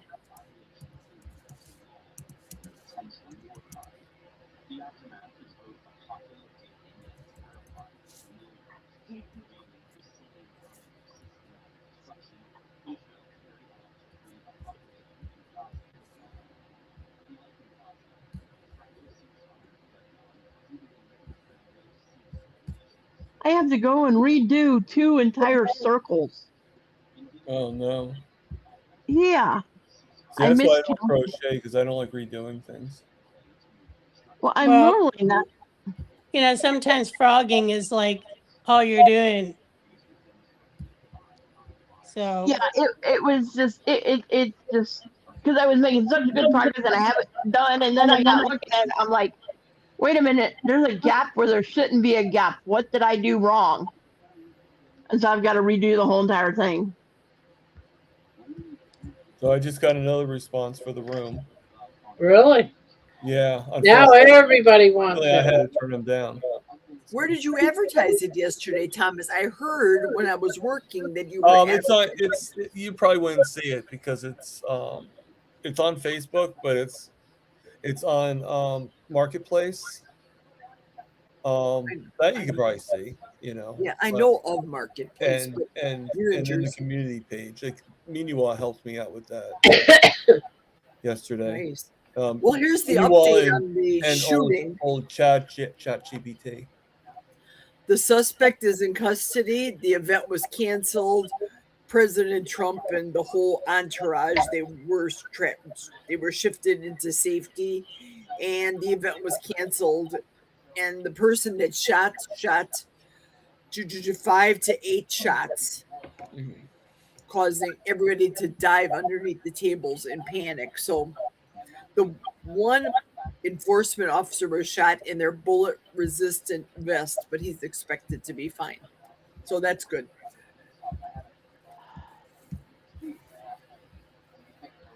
That's good. Nobody got hurt then. Right. No one died. Let's put it. Well, did he die or he got arrested? You said. No, he's in custody. That's Oh, all. okay. So he even lived. So he's lucky. Yeah, I don't want anybody to be shot. I don't care what party they're at. Any party. I don't want anybody. Yeah, nor I. That'd be a weird thing for you. You'd have to be a little psychotic for that. Right. Yeah. Oh, but people are like that nowadays, unfortunately. Yeah, true. And who knows if it has anything to do with the war or not? Don't know. Right. Well, this whole correspondence dinner, I think, is just it's just a joke. It's a facade. People go there to make jokes about other people, but we've got that on late night TV with the late night TV people. Ugh. Let's just fix the government, period. Bring down gas prices, take care of our veterans, take care of the people that need help. So much has to be done. And we keep hoping that the person we vote in would actually do it. Right. Because what happens after this one gets out, then this one gets in, and then they make their own rules, and this one gets out, and then it's a vicious cycle. And they always make promises that they can't deliver, and it's no matter who's the party, it doesn't matter. Right. Nothing ever gets done because the opposite party is going to block them in every way they can. So, because nothing can get done, the president can't do anything unless he's got the House and the Senate Yep. and Yeah, all it's that. pretty And they much- always vote against everything, just Yep. It's a big whether they problem. want it or not. So, it's nothing ever gets done. They, It's a big they're joke. very good at telling you what's wrong and why you should vote for them, but they never solve the problem. Well, I don't consider myself ever to be a party girl. I consider myself to be a Christian conservative for America. Let's take care of our own country before we start giving money to anybody else, because nobody else is giving us money ever. Yep. Be careful on the marketplace. Yeah, no, I know, Amy. I That thought the is same thing really about good. A Craigslist. ton of scary people in the marketplace. Yeah. Yeah. I mean, like I said, I had about 15 people, maybe 20, that actually responded, but only 6 made the cut. So, yeah, I definitely screened them. But the How are last you? one, How are you vetting them, Thomas? just different things that they say, basically, and just looking at their profile and just seeing. Like the things- woman that was interested and had two kids. Yeah, and this one too was. I mean, some of them go right out and say it. So this guy said, he goes, yeah, at least I think it's a guy. His name's Eric, so I'm assuming it's a guy. But he's like, yeah, like I need to move in right away. It's me and my 10-year-old son. I'm like, well, No, it's one no, room, so no sorry. kids. Yeah. Yeah. Thomas, I said originally in the Ooh, chat. you have what is children?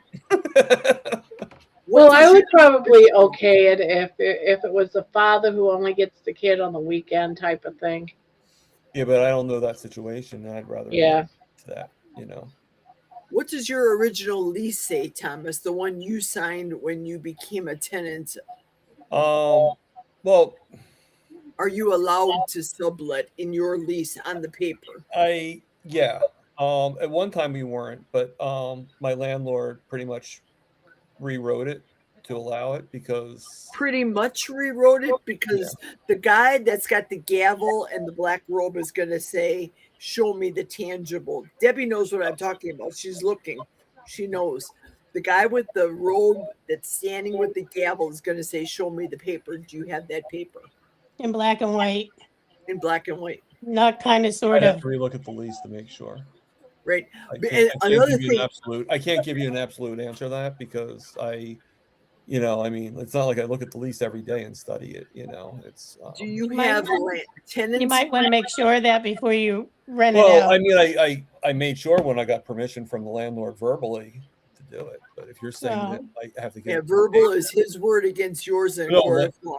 Well, yeah, but the landlord's if the landlord's approving it verbally, to me that's word. But you want it in writing. That's the point that we're making. Yeah, I get it. Yeah. A little discouraging. Just it's for your own CYA.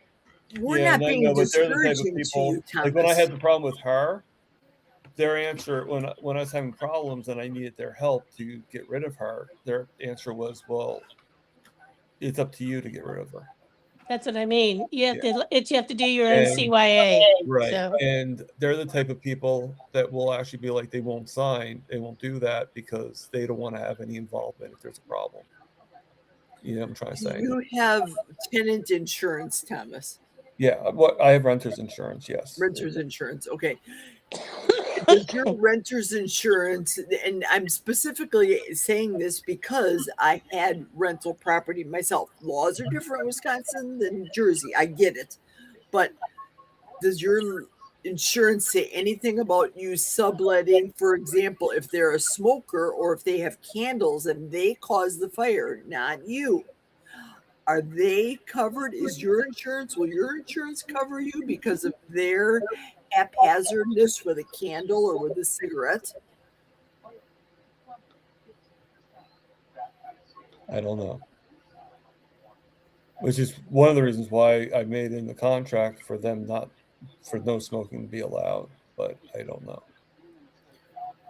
But you know, people like candles. Ugh, I live in the middle of a forest with no fire plug. I don't have a candle. I have a lake they can empty onto my house, but by the time the volunteer fire department comes and drops the hose in the lake and brings it up to the house, my house is an ashtray. That's why candles, nah. Happy birthday to you. You could sing that for 30 seconds, blow it out. Okay, that's the only candles that are allowed in my house. Yeah, I'm kind of the same way because I actually, my neighbors were terrified of me because when I was still on oxygen, I actually had the canisters, not the big ones like you see them rolling it on the dollies, but I actually had canisters like you see people using the push carts with. I had 12 of them sitting in my apartment at any given time. People were terrified I was going to blow the building up. I said, well, that's one reason that there's a no smoking sign on my apartment door. I said, I know better than to have open flame in my apartment. But yeah, it's even to this day with me not being on oxygen except at night and I have a concentrator. 2 nights ago was the first time I've lit outage and I didn't feel like. No. Hello, Lisa. I battery operated LED and turn the switch on and off. Yeah, Jenna? I'm gonna be looking at Walmart to get me like a battery operated lantern or something like that, just in case something like that happens again. Because it was not. I mean, I was on the chat with Barb and everything. Everybody, I'm like, well, I hope my phone doesn't die. Power went out at 6 o'clock and didn't come back on until 11. Debbie, what were you going to say? You were going to say something. I purchased I got mine from QVC, but you can get them from anywhere. It's I bought, the brand is called Halo. It's a power station.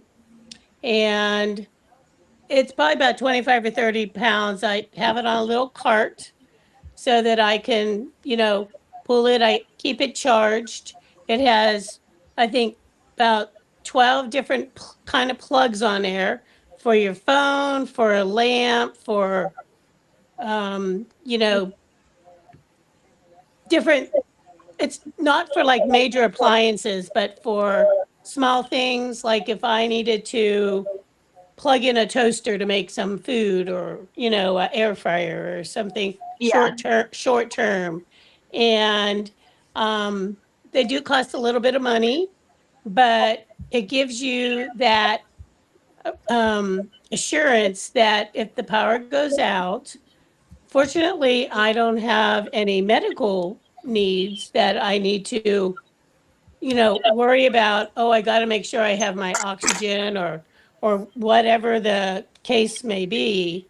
But I would certainly encourage you to research them, find one, that would meet your needs, and within your budget and kind of go from there because you don't want to be in that position to because if it's out longer, like you said, your phone battery was going, your da da da da da. I mean, that's like the worst thing, and especially at night. You know, you can't see. I bought myself. Again, they're rechargeable. One is like a fan, and it actually has a light on it too. I got another like little portable charger that I can just kind of carry around, like it's little, like to charge my phone or anything with that charges with a USB. I have a Yeah. couple of rechargeable, actually they're OTT, OTT Mhm. lights that I keep charged up so that I can carry them around. They're very, very lightweight. So, going around the house when it's dark, et cetera, et cetera. So they are well worth, definitely an investment, but well worth it. Whenever the time is needed, that's it. So, Yeah. yep. It gives you the peace of mind, right, Kathleen? I totally agree. Yep. So anyway, but just I'm glad you said FYI stuff on like that. I'm So glad you said something because I've been looking at all these like these portable generators that are solar powered. I'm like, yeah, a solar powered all generator, right, now I even if can't it's hear. from Oh, there you are. even a solar powered generator for me doesn't work because I live in an apartment building and I don't have a balcony or anything where I could use the solar panel. So getting something like you're suggesting sounds like it might be a good idea to look into. Yeah, Good I mean, night, and Barbie. I will speak for that particular brand I got. It's a Halo brand. There's other brands out there, but they do have different sizes of ones. So, Yeah, it's a stepping off point. yeah, And like I did not want a gas generator. I don't have the wherewithal to be able to move those things around anymore. So, yeah. and I don't even want to deal with that kind of crap. So, And Um, like I said, good night, Heidi, and hello, Lisa. hi, or good night, Heidi. Hi, Lisa. Um, Deborah is saying Jackery and Blue And Eddie. Chris disappeared. I didn't hear he said he was leaving or anything. I know he does that sometimes. Deborah too. Deborah came on and then she left.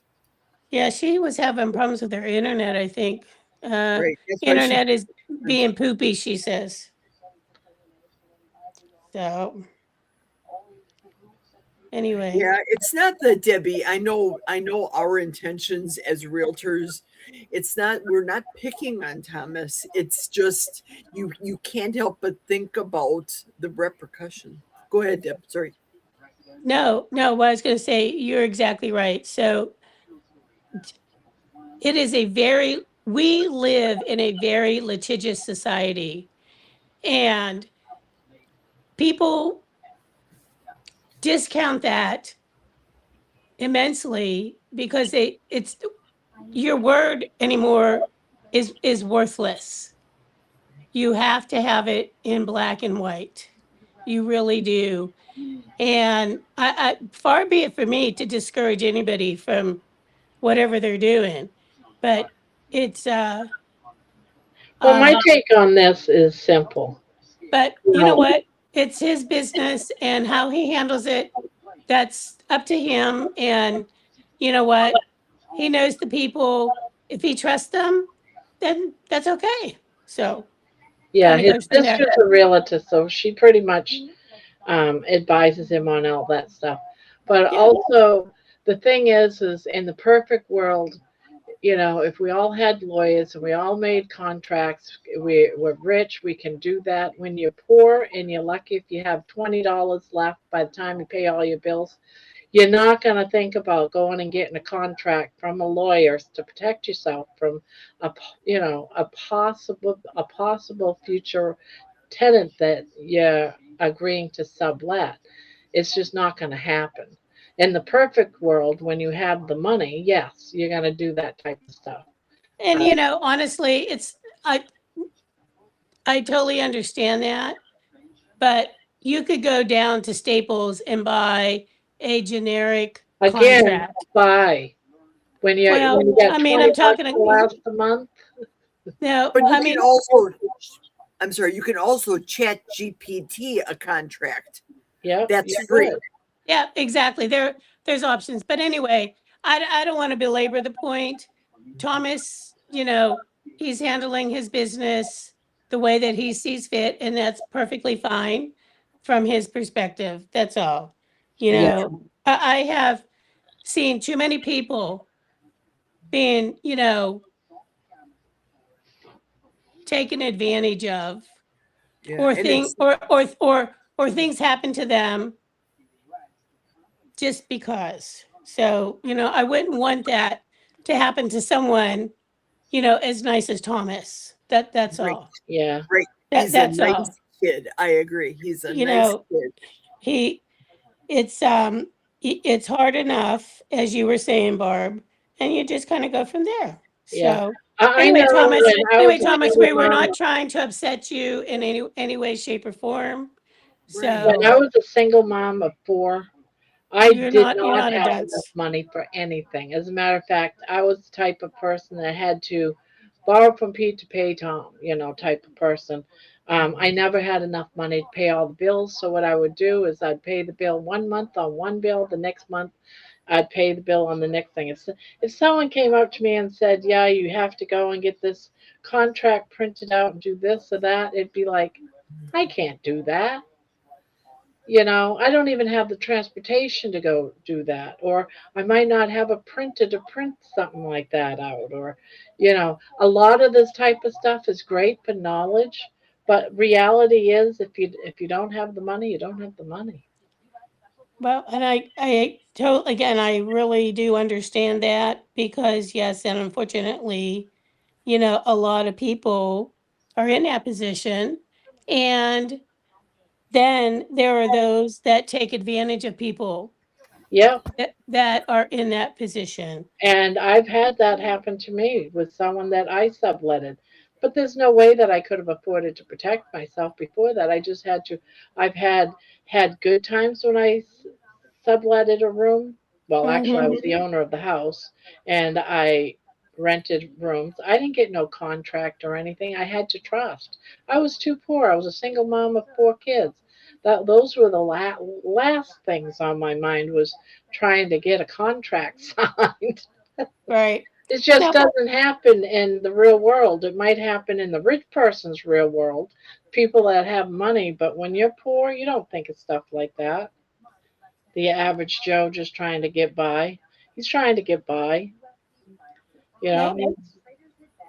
Yeah, That's and I the last only thing on had his mind. He just wants to hurry up and rent the room.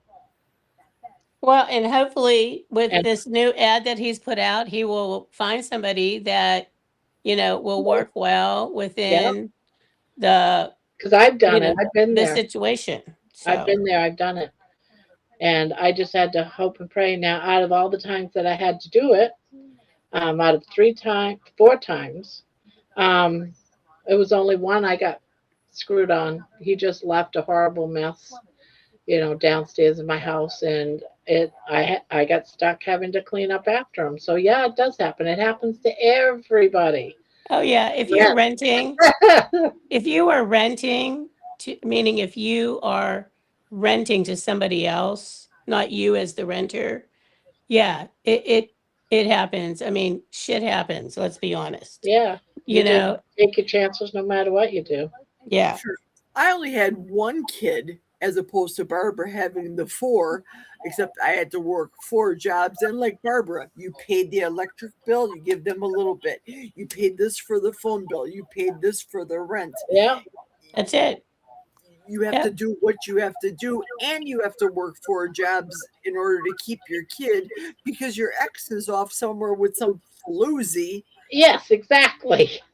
And my business that I had and all the contracts were with the medical examiner and the VA and all the things were at jeopardy because my name was on the contracts, the business entities. I've received child support for 30 years. I never got child support. Yeah, he never paid, never, and I just got my last payment last month, as a matter of fact. So people that don't, like you, Barbara, people that don't get child support, and then they wonder, well, how come my kids aren't here for me now?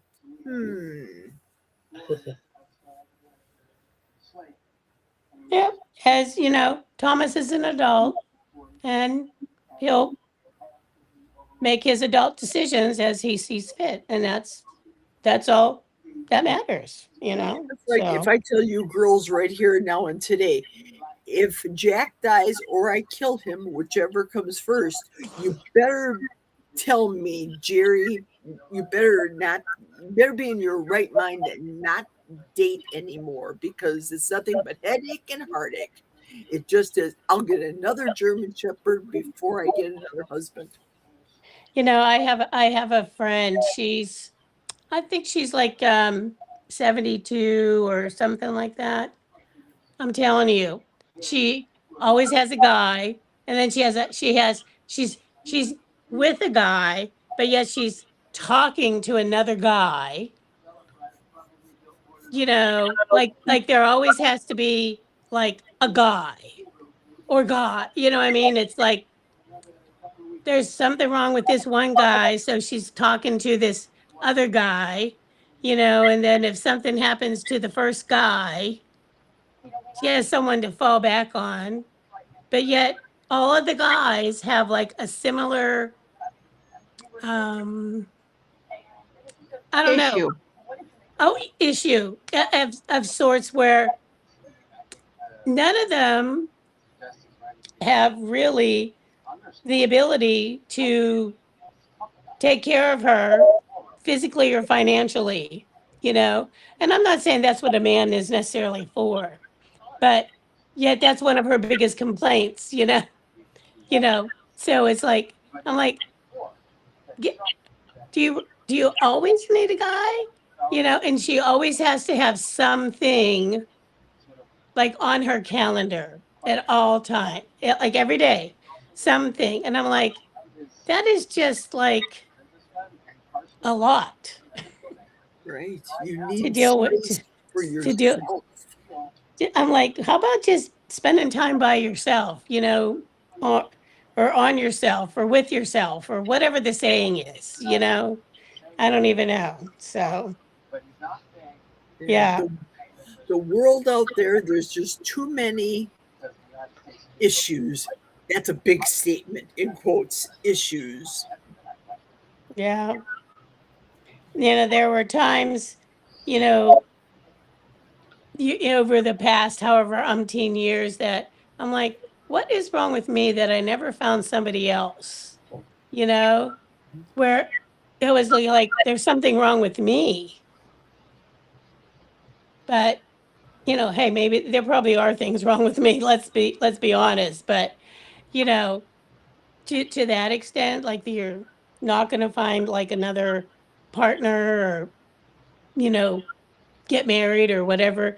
I mean, I just, yeah, that was not obviously the priority, but if it happens, it happens. But, I'm sort of the opinion if a woman is of reasonable intelligence, it certainly puts off a lot of men. Men do not like strong. But on the flip side, because I've heard both sides of the argument with my guy friends, that their women treat them like crap. And yet these guys are just sucking up to them, writing checks. I'll buy you anything you want, baby. Yeah. I'll do this and that for you, baby. Ugh. Yeah. And they treat them like dirt. And I know. guys, that's all they. Oh, I have to have somebody to love me. No, you have to take a break to love yourself. Learn about yourself. Yeah, and it's not always about what can you buy me, Right. So, Right. I mean, hey, there's only so many things a person really needs, So, Well, look at the scam artists that are out there right now on the internet. They do telephone scamming. Hi, Oh, I'm yeah. calling from so and so, and you won $1 million. Just give me your credit card to process it, and I'll give you more information. No. What part of no do you not understand? No. Yeah. Or, the other thing I like to see is, well, I don't like to see that I like to watch are some of these videos. It's just amazing where these girls are going out with these guys and they're like, suddenly we're going shopping to like Gucci or Louis Vuitton or, and they're bringing all this stuff up. And all of a sudden, when they get to the checkout, the guy's like, no, I'm not buying you this stuff. Like they're just looking, not even a sugar daddy, but hey, you know what? I need this purse. So I need this purse for like, $1,800, Yeah. So That's something I never understood that myself personally. I have a black Coach bag. That's all I have. That's my only purse that I have. I don't have a brown Coach bag or a alligator bag or any of those foo-foo things. I like flat shoes. I was surprised today when I went from a size 11 to a 10. That how shocked me. does that happen? I don't know. I felt like Barbara. Barbara went down a shoe size too. Yeah. I went from a 11 wide to a 10, regular 10. Wow. I did Yeah. it on film today. I couldn't believe it myself. We're so used to having swollen feet when you're big, Right. when you Well, sit. I guess that's kind of it, right? But it's just crazy whenever you are. I was watching something, shoes in particular where, these wide shoes, as we, when you see the W or whatever on the shoes, like it's not necessarily that much, it's hardly wider. Like if you put the shoes up to get back, I mean, it's like minuscule difference. I'm like, seriously, So I tried on for work shoes. I tried on my typical normal 11 wide, and then in a different shoe, I tried a regular 11. And the 11 wide was too sloppy. It was too loose. But the other one was just fine. And sometimes when they say wide, the W, sometimes it's in the ankle or the heel part, and sometimes it's in the toes part. yeah, And it's I not always needed consistent. it. Yeah, Yeah. it's not Right. consistent. Right. Yep. So I always had to try on my shoes because I needed it in the toes part because my toes was always real. Well, my ankle was too, but Hmm. I had to have more room. Now I don't need it. My feet aren't swollen. I got Well, that's fantastic. slender, tiny feet. Well, size 10 is not tiny, but slender. You got your little tootsies. Yeah. They do say, Barbara, this is an old wives' tale. I don't know if it's Jewish or if it was just an old wives' tale. Big feet means good understanding. Hey, I'll So take I it. think you have good understanding. I I'll take pretend that I too. don't, though. I'm a good pretender that I don't. I don't So know. What does it mean because I have tiny feet? I don't know. You I don't just know big. understand I shit, think Debbie. Huh? You don't understand shit. That's probably pretty accurate, Barbara. I think my mom said that because I always had the biggest feet, and people would make fun of me. So I think she did that to appease me. That's what I think. But my mother also said men with little feet are cheap. Men that have little feet in proportion to the rest of themselves. And if Spanky was on here, he would be thinking naughty Spanky stuff. Big Well, feet, tiny. exactly right. Well, when I lived in Texas, you know, there, this one guy I worked with, he was a small guy. Like if he was probably 5'9", 5'10" at the most, and slender. Like so he was a small guy. He had the biggest damn truck going down the pike. Like we lived in San Antonio, like in the city, like in urban areas, and he has like the biggest damn truck, and he had like one of those what are the cow pushers, or I don't know Cow what catcher. It's called Cow a cow carts. catcher.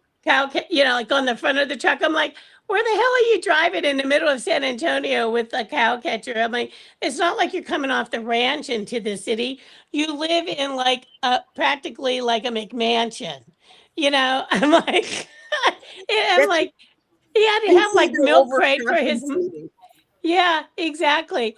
Yeah, I'm like, you have to have a milk crate just for your own mother to be able to get into your damn truck. So, He's like, "We'll take my truck." I'm like, "I'll meet you there because I'm not climbing into that thing." So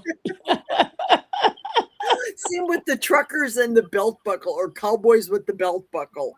They're overcompensating, or as my husband called it, pardon me for those, I hope I'm not offending, it's supposed to be a headstone for a dead penis.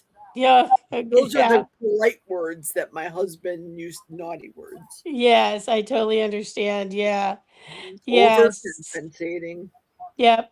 Or sometimes they would say the bigger the hat, the smaller the balls. Yeah. Yeah. In Texas, so Everything's bigger in Texas. right. Exactly. A lot of things were, but yep. Yeah, it's kind of comical when you think about it. Barb, Yeah. look, Yeah. it's all I got left. I got like a little bit too, but I ended up with a knot. Oh Like no. this much, but I'm at the last ending of my yarn, and it was all like knotted up. So I've been playing with knots for the last 15 minutes, Oh gosh, that's terrible. but it's almost done. Yay, one more. Yay!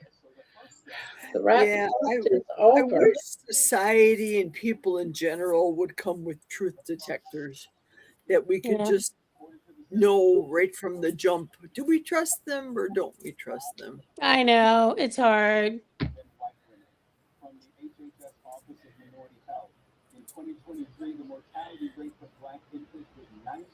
Thomas, we do not think that you are naive. Okay? So don't think that. We were just trying to help out, but going forward, I'm going to say this. I'm keeping my mouth shut. I'm not going to comment on anything of your stuff just because I don't want you I don't want it to be misinterpreted. So Yeah, good point. Good point. You know, I've just it's not seen to make you feel bad. You're a smart man. You have your wits about you. So yeah, that's all I'm saying on that. I'm I done. agree. I think he's a very nice kid, and I don't want him to get hurt. Like, we wouldn't want any of our own kids to be hurt or anybody from the panel to be hurt. When we hear of bad things happening, whatever they may be, we're still waiting to hear about Juliet's daughter. We're concerned about people. I was very concerned about Thomas yesterday being in the doctor's office. We didn't know what was going on. We have genuine friendship. My topic tomorrow on my series of friendship, series number 3, is going to be very insightful, because after my words with the John Stud JS BS,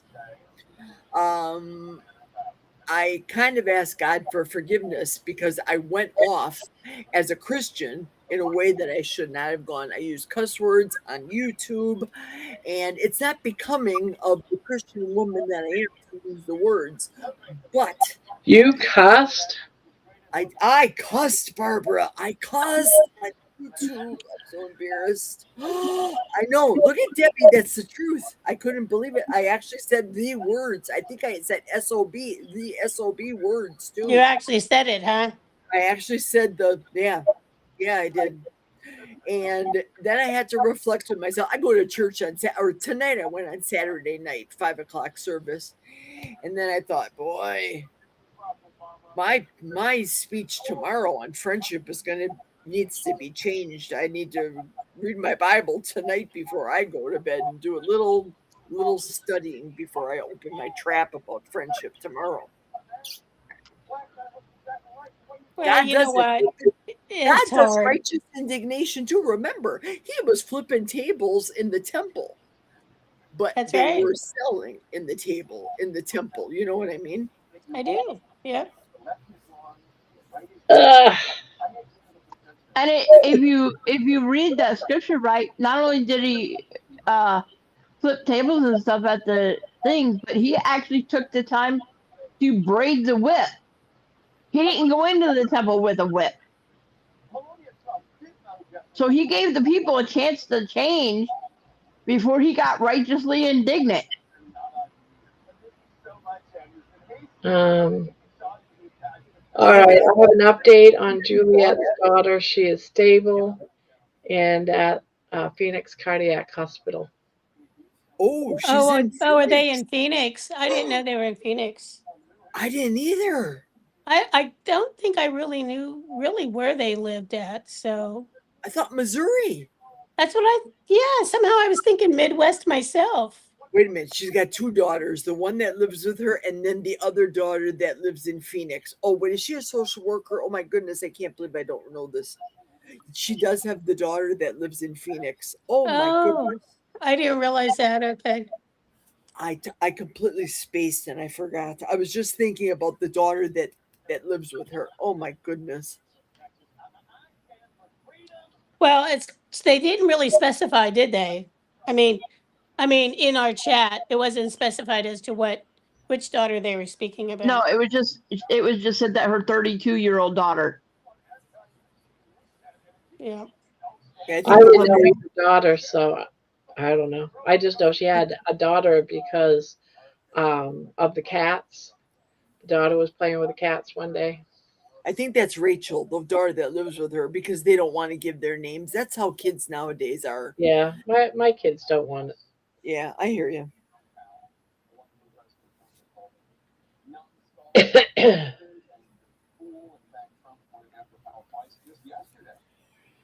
Yeah, I personally, myself, as a former realtor, am glad that I don't have any more rental properties in my possession right now.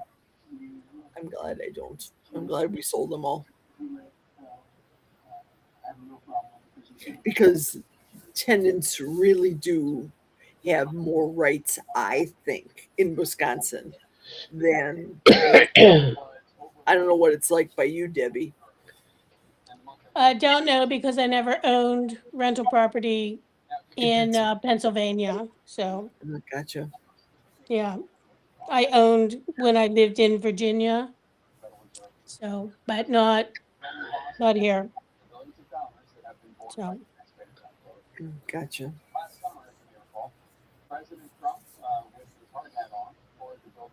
but as we know, it's different from state to state. So Right, true.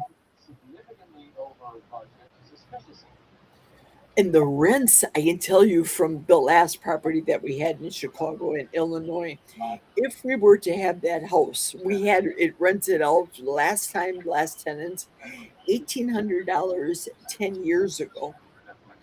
Chicago real estate is right now that same house, because with a full house, we could feasibly get almost $4,000 for that house rent today's market prices in Chicago proper, city of. Yep.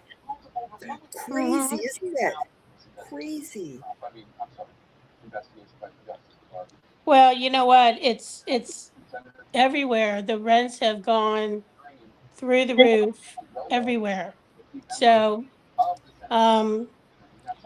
it's housing. We'll just say flat out housing, whatever kind of housing, it has just gone skyrocket, So Yep, I live in a 1-bedroom apartment that's maybe 700 square feet, and the property owners just sent out a letter a couple months ago stating that they're petitioning the HUD to get permission to raise the rent again for the market value. They said our market value right now for this apartment is about $1,450, and they want to take the rent market price, because we do have some apartments that are market rent here. They're going to be asking for a 1-bedroom that's less than 700 square feet. They're going to be asking almost $1,600 a month. Can you imagine what it's like in New York City or LA? With the two opposite ends of the entire United States. They're both got to be nuts in prices, both of them. Yep. Well, if you even go into like some little podunk town like Pittsburgh, which is, it's a city, but it's not like them. Oh yeah, it's astronomical. So It's like Milwaukee. I'm yeah, sure. anywhere else, it's all it is unfortunately that on top of your utilities and everything like that, it's, utilities have gone up, everything has gone up. So that's just the unfortunate truth of it all. And, And insurances. all of it. Yeah. I've got to say though, I'm glad that they do have subsidized housing, because if they didn't, I would be out on the street, because there's no way, with the amount of money that I make per month on disability and SSI, there's no way I could afford an apartment. Even a studio here is $1,000 to $1,200 a month. I live on 1,100. There's no money for anything else, for utilities or anything. So Yeah, the first house I bought was 18.5% interest, and that was in 1982. Now, granted, insurance rates are way down in comparison. I'm sorry, interest rates are way down in comparison to the day, but I don't know when the last time, Debbie, you had it increase that high yourself, wherever you are, wherever you sold, I should say, what your interest rates were. But I'll never forget that first house. It seemed like I was paying so much on principal constantly. I always read that extra check for principal to pay my down faster because I knew the tricks. Well, when we were living in Texas, when we were buying a house in Texas, when we first got the house, our payments was only like 800 and something. By the time my husband had his stroke, it had gone up. Our mortgage went up to 1,400. And when I had to take over the bills, I'm like, why did it go up $600 a month? Yeah. In the last 10 years. That's kind of ridiculous. And then our taxes, our property taxes was sky high too. So during my investigation, it wasn't the principal that went up, or uh, the percentage rate on the Interest. loan. It was taxes and Yeah. the insurance costs. It Yeah. wasn't anything to do with the principal or The what do you call interest. it, the The interest. interest. Yeah. Yeah, it wasn't that. It was simply the No, it's property taxes and all insurance. the other things, because when you're paying your PITI, it's I mean, if most people have a fixed rate, not everybody, but Yeah, most. we had a fixed rate. Yeah, so you know what it's going to be, but whenever the taxes and the insurance and all that goes up, yeah, it escalates pretty quickly, unfortunately. And it's all market driven because right now the price of lumber that's up. The price of copper is astronomical. What are all my plumbing right here in this house? Everything's copper plumbing. But you know what? We got all of our money back that we put into that house because Yeah, good. we were buying the house for like 120,000. We put like 40 or 50,000 down. So the principal, we got it down to about 40,000. Now I tell you, 120 is what we bought it for. At the time, we bought it from a bank that already had gone through foreclosure, and they finally put it up. We waited for this particular house because it was like a mother-in-law situation house, and we had my mother-in-law living with us. When we sold it, we got over 400,000. Ooh, Yeah, nice. That's great. Yep. Nice investment right there, sister. yeah. Yeah. And we had a realtor that was our friend, and he said, "You want to buy this house right here," because he had word, because he only dealt with $1 million homes, and he just took us on because he was my husband's poker buddy. They played poker every weekend, so he took us on. And he said, "This is the house. If you're gonna buy a house, you need to buy it in this neighborhood because they're all about ready to go sky high." And he had inside information, and we did that. Had to sell it 15 years later. About 15 years. No, 13 years later, we ended up selling because my husband had a stroke. But still, $300,000. That's we got all of our money back. Good. And that's why God. when we moved up here, we bought this house outright, Good. right in cash. It was like, no, not gonna not have a place to live. Who is Claire? I don't know. I didn't see Claire. I didn't see Yeah, a I'm Claire. not gonna let you in, Claire, because I don't even think you've ever said anything in the chat. Does I don't anyone even. know a Claire? I don't see a Claire in the chat. Me either. Yeah, sorry. We no longer let people we don't know up here because we had a lot of problems. I Mm-hmm. don't think possibly it could be Stud Muffin. Now Gary, I had that thought. he's got I chicken mean, hands now. I don't think she's even talked. I don't see her in the chat. Yeah, Nobody. I don't know a Claire. So Yeah. unfortunately, I can't let her in. Thanks, bye. Sorry.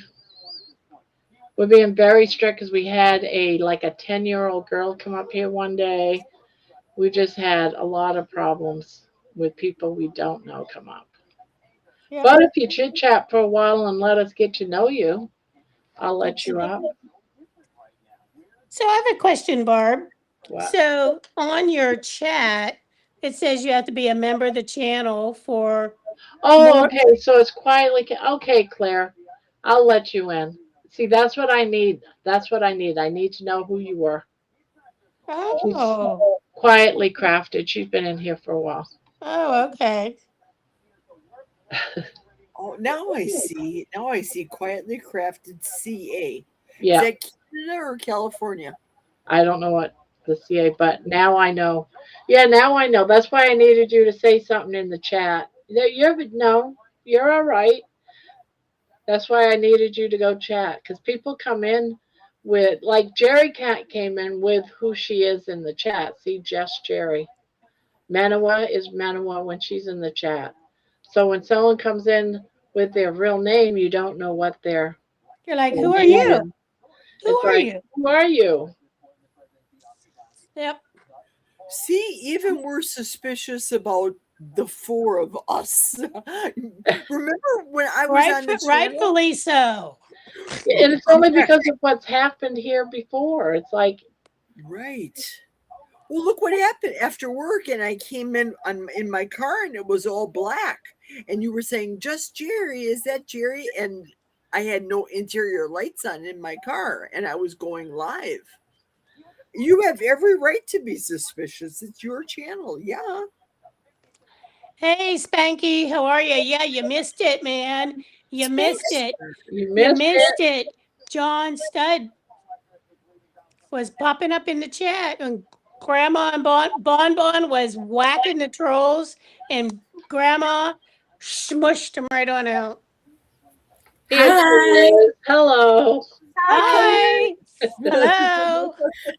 For clarification, the CA in my name stands for Canada. So I'm your friendly crocheter from Canada of the North. Where at in Canada? We got plenty of Canadians in our little atmosphere here, little community. So I am from Ontario, so Ontario, Canada, not Ontario, California. Just to I gotcha. just to clarify everybody here, but Yeah. Ontario, Canada, from Toronto. So saying hi to everyone. So I think That's Bon beautiful in the country up chat. there. We have Bon in the chat. I think she's from around the Toronto area as well. yeah. And Swinky, where's he from? He's from the opposite end of He's Canada. We had some really crazy people come up on the panel. Just what, 2-3 weeks ago? Yeah. We had this guy come up. I don't even think it was 3 weeks ago. And he was talking about killing people.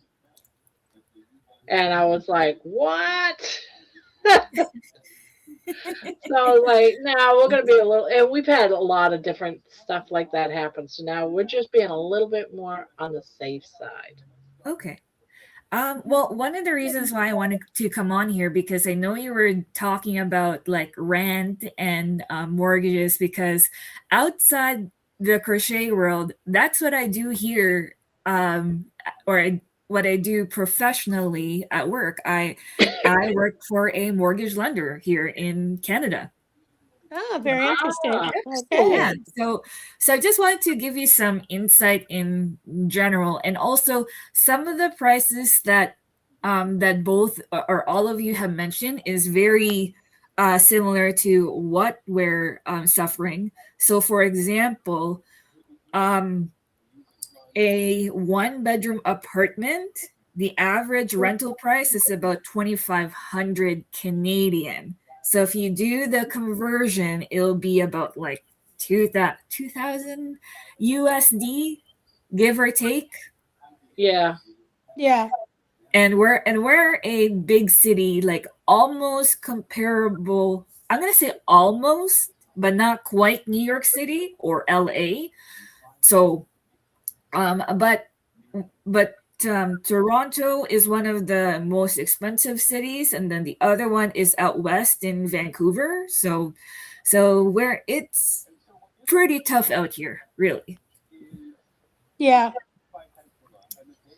Yeah, it's such a shame too that everything's going so high, and what you're getting for your income isn't going up.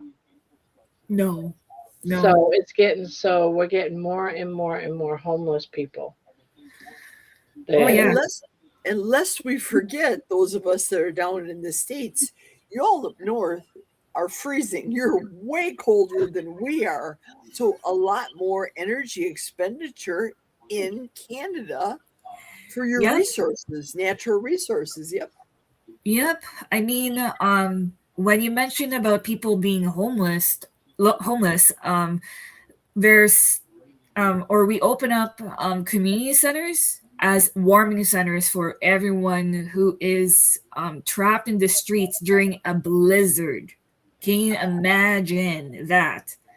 I mean, for the past little while, I remember that we had like at least like a couple feet of snow this past winter, which is a lot. Us too. Yep.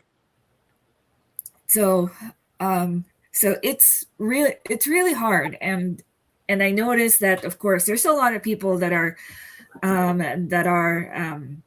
homeless, and a lot more actually. So yeah. Yeah, That's it's true. sad, Yeah. and it's not going down any either. No, it is not. It is not. So Would you know what? I run out of yarn right at the end of my project. I'm sewing in my ends. No, you did not beat me. If Yes, I didn't have all this trouble, now I Barb. have a new skill. Barb, I I'm can't sewing in. I'm sewing in my ends, Barb. No. Now that Yes. might take you. I already have all my ends sewed in. Damn it to hell. I'm gonna have my damn ends sewn in before you finish. Even get your yarn out of I your can't even skein. get the end so I can start. Exactly. I'm gonna have it done. You watch me, girl. You watch me. It's not supposed to be a contest, but she's made it a contest. Like, I'm going to get this done, dang it, before you. Hey, Claire, what are the interest rates going right now up in Canada? That really depends. I know for where I work, which I will keep it confidential. Sure. We're offering around like 3.64, but there are some places that are going as high as 7 or 8%. Woo! Is that an ARM 3.4? Yes, ARM. Okay. Yeah. But then again, of course, a lot of people want to take advantage of the their equity. So a lot of people are doing the home equity line. And then also some of them love to refinance because, of course, they accumulate a lot of debt. So that's usually the trend. But then, of course, sales for houses, it's like wishy-washy. Uh-huh. Yeah. not a lot, but then again, it depends on where you want to go, whether you want to stay in the big city or you want to stay in the country. Again, it really depends on what they wanted to do. But the problem is that it's also dependent on where you work. With my previous employer, they have issued notices for a few people who are currently working from home since COVID, and they were issued notices that they have to find arrangements to work back in the office or they're laid off. Ugh. Same down here too, with other people, not me in my industry. I'm retired realtor. Okay. It's Yeah, just I have a part-time office job that I've been working from home, and just this past month and beginning in April, they're requiring us to come back into the office Mhm. 1 to 2 days a week, depending if you're part-time or full-time. okay. So, Which just um, tells me that they're transitioning to having to go back into the office permanently. but the reality of it, a lot of places don't even have the office space to bring everyone back into the office.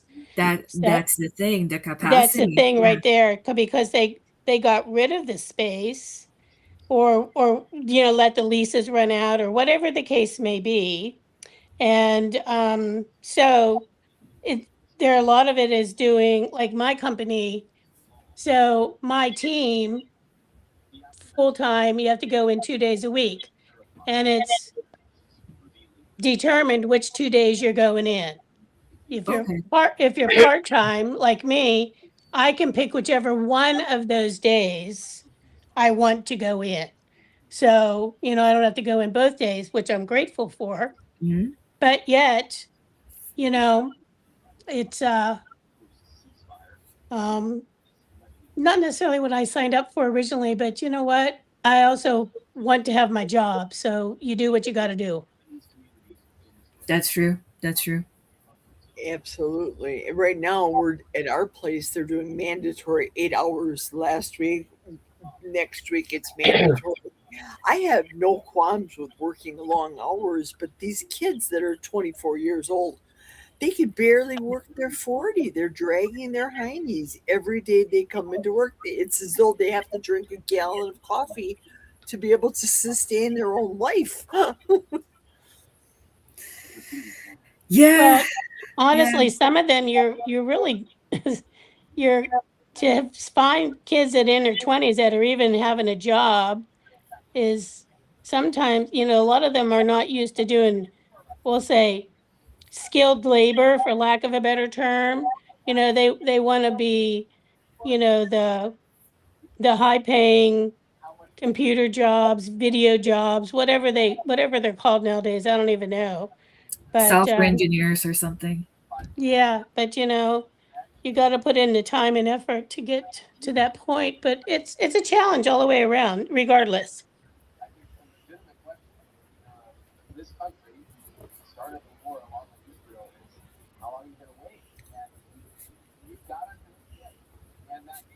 So, what kind of crafts do you do, Claire? Um, so I do like a really simple stuff.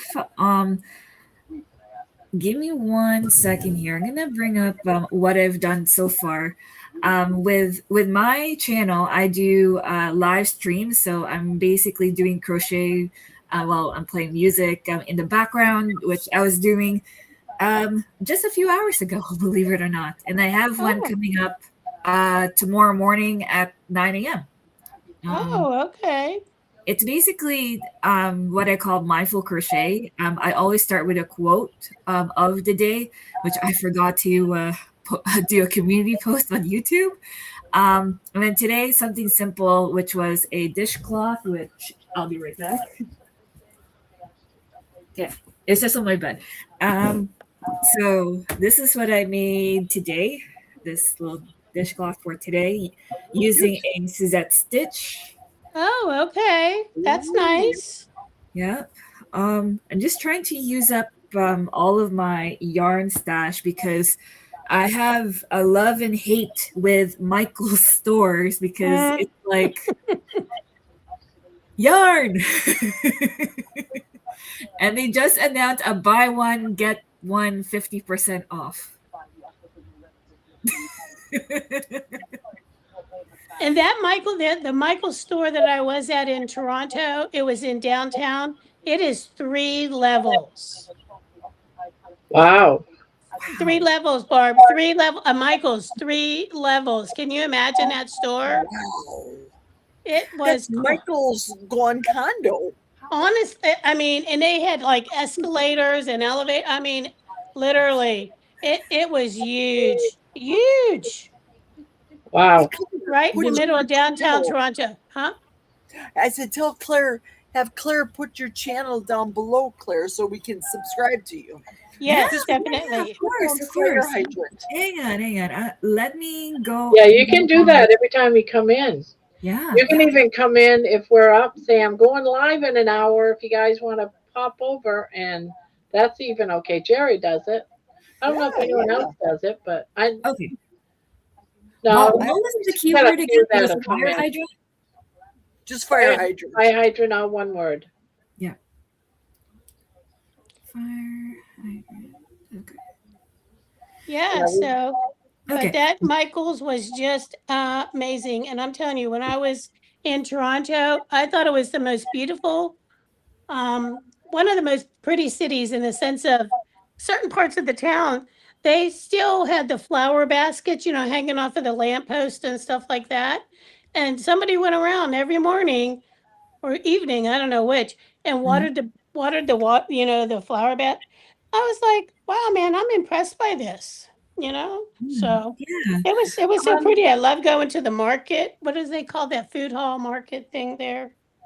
Okay. I'm just trying to remember because I know the mall that you may be referring to, it's not Michael's, but I know it's Eaton Center where it has escalators upon escalators upon escalators, I think.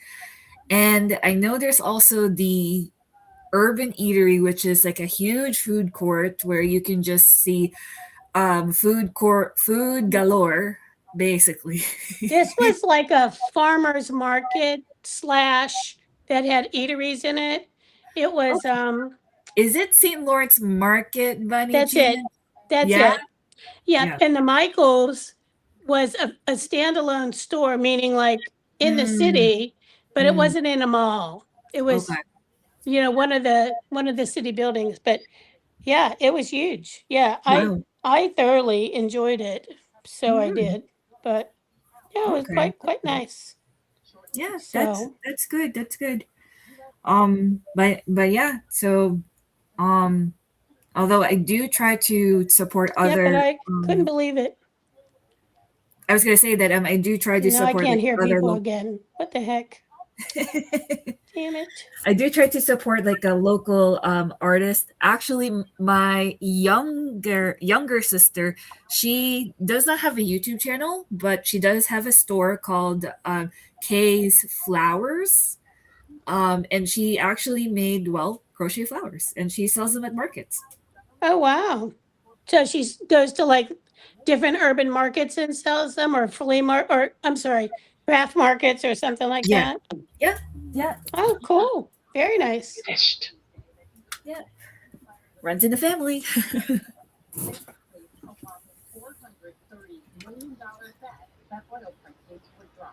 The trade is one of 4 massive bets that would major announcements in the U.S. about conflict in late March, according to Reuters. Well, sometimes craftiness does run in families. It does. I think when if you're brought up doing it, it kind of definitely influences you. My mother loved to do crafts. My one sister and I, were very crafty, whatever it was. But my other sister, she appreciated them, but she just was not into the doing part of it all. So, Okay. yep. So, but you know what? You need people that appreciate it too. So, Yeah. So. These are not.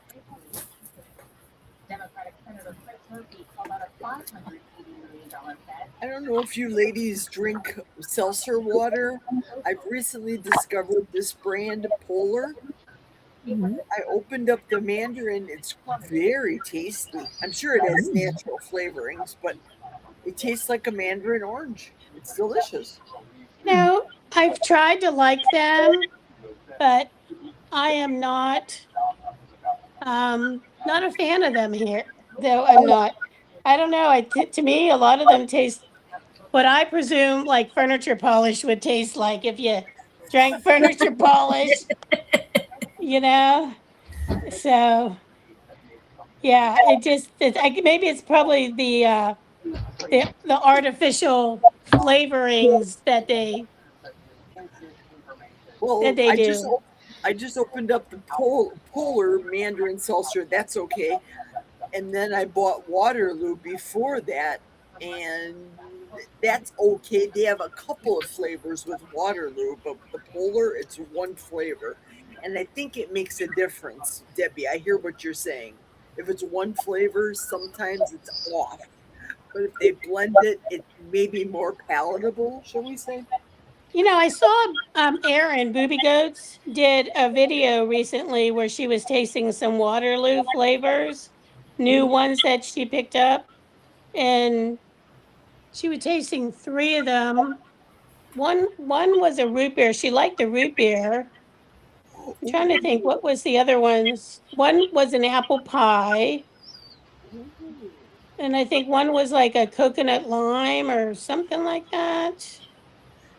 Anyway, she liked the root beer one the best. So I've never had any of those. So I mean, if I could go and buy like one can to try, but I don't want to buy a whole 12 pack. Then not like it. You know what I mean?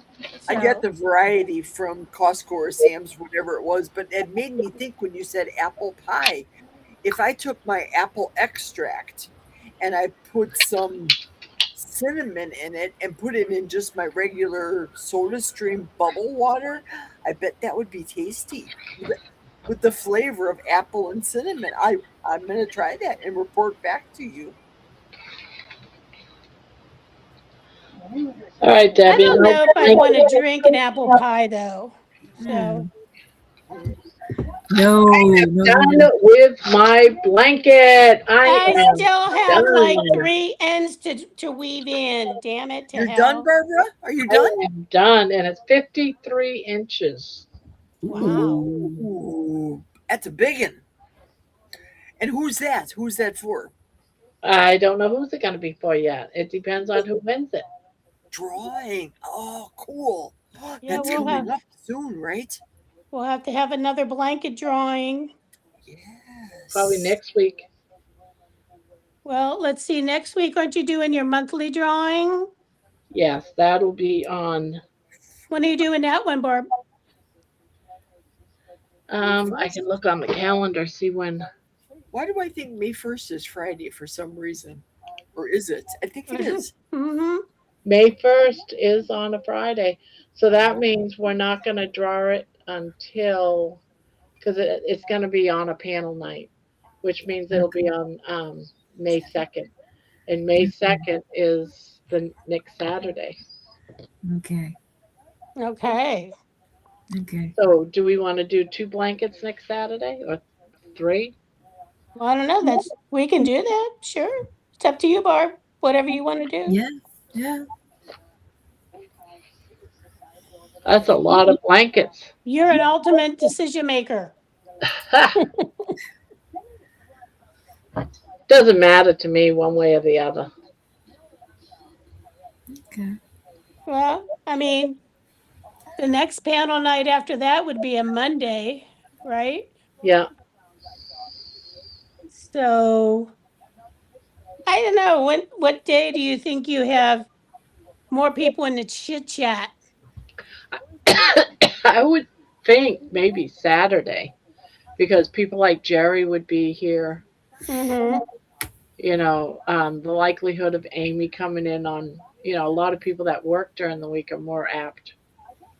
Right. That makes sense, actually. Yep. Yep. So Drawer it, Terry. drawering. We're gonna have a drawering. We're gonna have a See that 5 drawering. fast. She just loves me. That's it. She loves my accent. Hey, people make fun of me like have a Pittsburgh accent, and I'm like, I don't have a Pittsburgh accent. I don't think so. To me, you No, don't. no, I really don't think I do. I think because I left I left the area when I was like 18, and didn't return back until I was 50. So, but I remember I was on a cruise and I was on an excursion. It was in Antigua.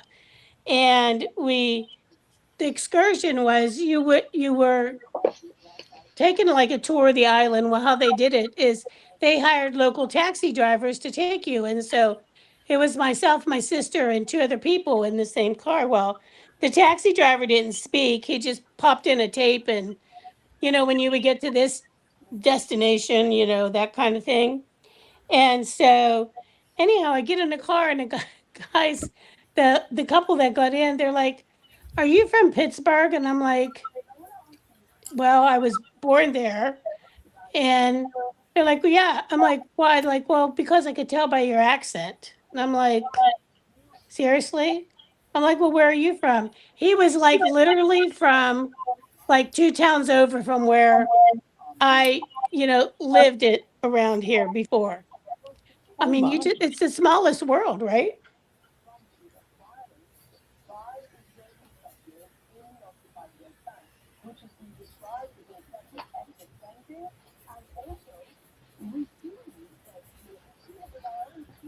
Everyone got quiet all of a sudden. I know. So I guess you'll have to decide, and then you'll have to start making the announcement about the blanket giveaways, Barb.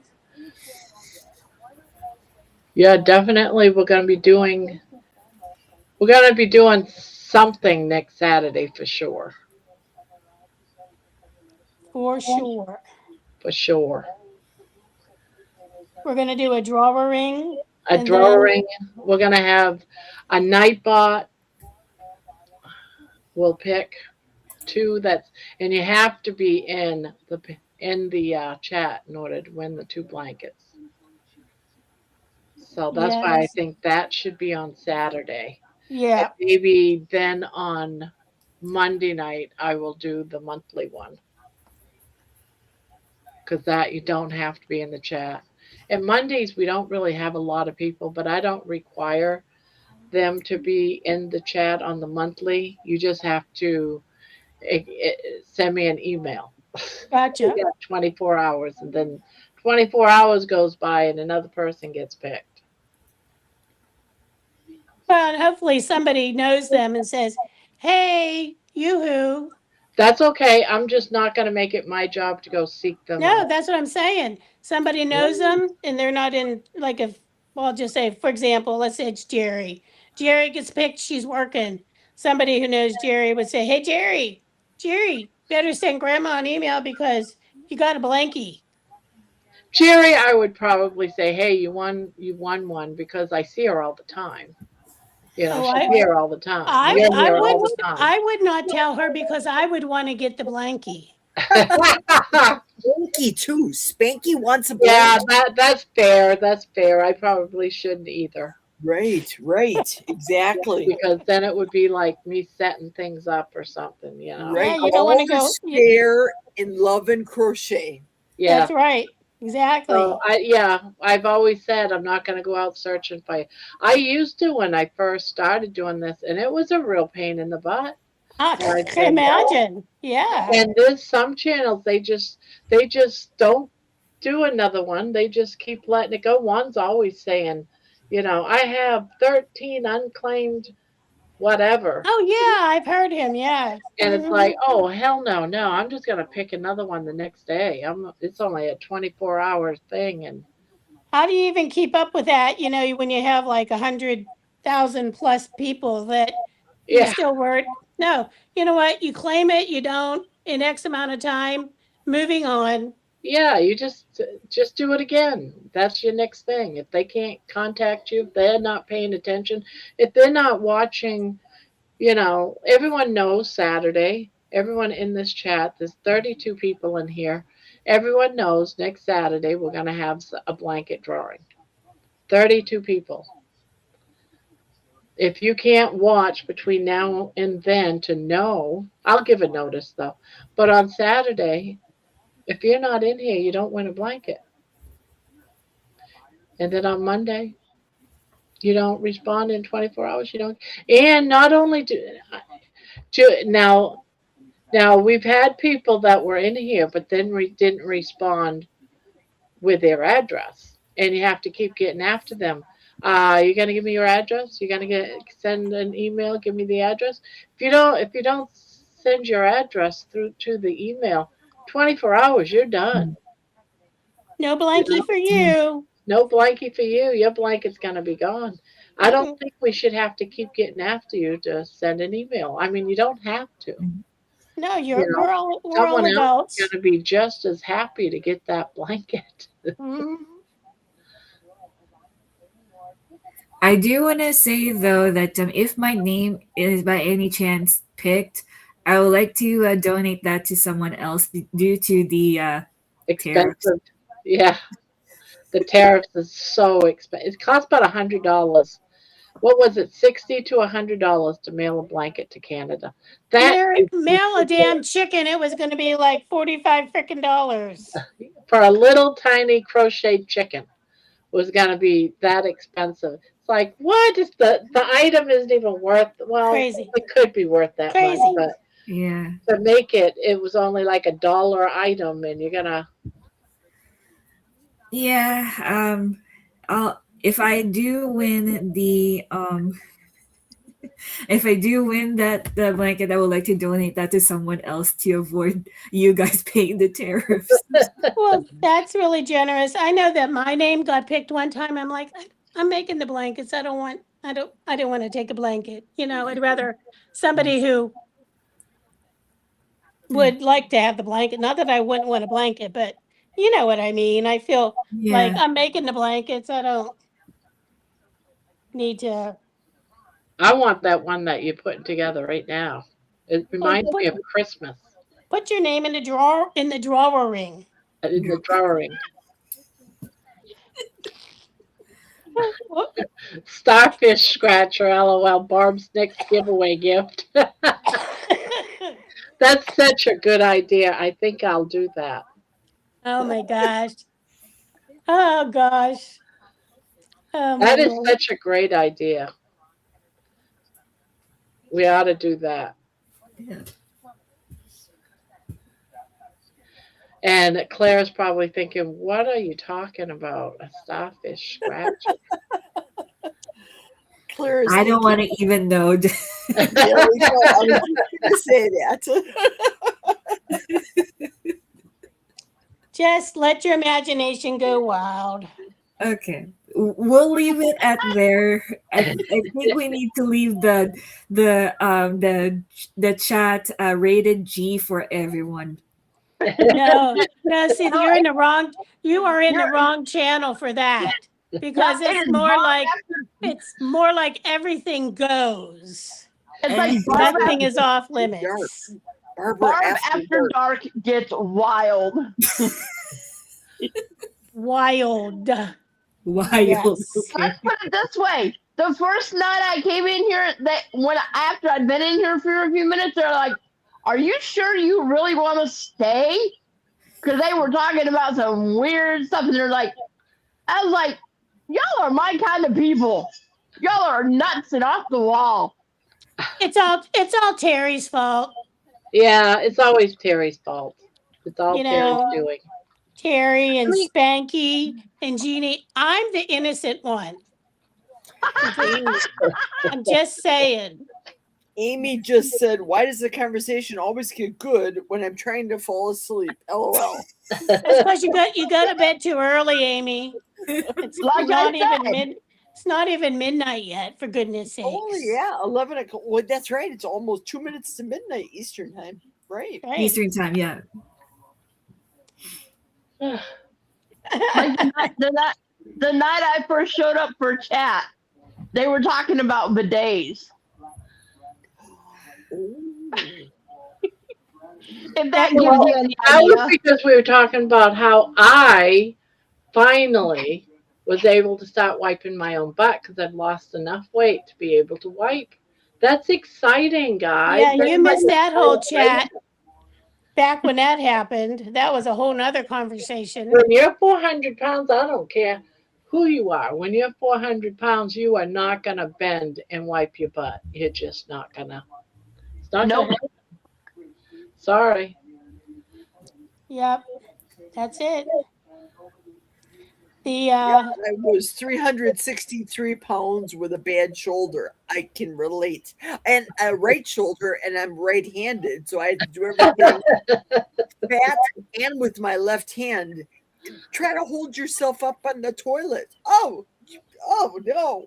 One night we was actually in here doing the exercises that you need to do to be able to stretch those muscles to reach back and wipe yourself. So you missed that night, Menoa. Wow. I might have fell asleep early on that one. I missed that one too. Must have been a work night. That wasn't kegling. No. Kegels? Yeah, kegels. No, but that's a good idea. We've done Kegels too.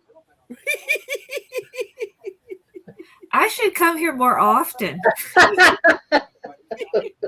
Be careful what you wish for. That's all I'm telling you. Okay. Yeah, we had someone that comes up on the panel sometimes, and she's learning to crochet, and so far she's able to crochet a long chain, about 25 or so stitches, and they're all like the tensions like really well. Well, she mailed it to someone in Canada, or is in the middle of it. I don't know if he actually mailed it yet. And the last thing I caught as I was going off the air, going on, turning the stream down, was it's a Starfish scratcher. And I took that and ran with it, made a song. Yep. Have you listened to some of Barb's songs that she's made, Claire? They're some of them are very interesting. And you'll be like, now what is she doing with this one? It's because somebody said something. And then there's a song in that. And then the next day there's a song about something embarrassing. Right? Of course. And it happens in Jerry's channel too, not just mine. Jerry will say something. Yep. The next day, what happens, Jerry? And the song. And then I listen, I'm like, oh, Barb just sang about me. Wow.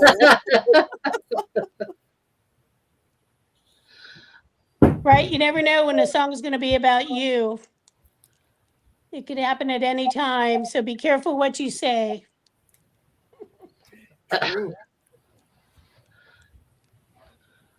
I was looking for the Starfish song earlier for my son and couldn't find it. You couldn't find it? Oh, come on. Which Starfish, though? Which one? Yes. Do we have multiple Starfish songs? Well, there's one that's the Starfish Scratcher. Oh. And then there's the other one that happened before then. Let's see. What I can't remember. That's the problem with writing so long. All the ends are weaved in. I beat you though. I know you did. Yep. Yep. I think you chitted. No, it's that I'm smart and I do my ends as I'm going along. How many inches is yours, Debbie? I don't know. I'm going to measure it here. I got to see.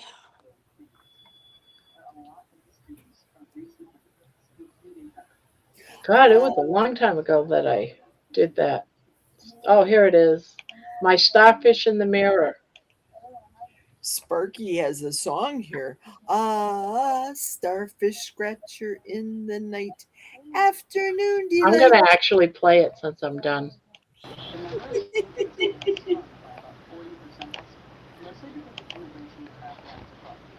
Only because now this is Terry. All right, didn't it happen? Why didn't it happen? Why didn't it share? Oh, there it is. Good mood.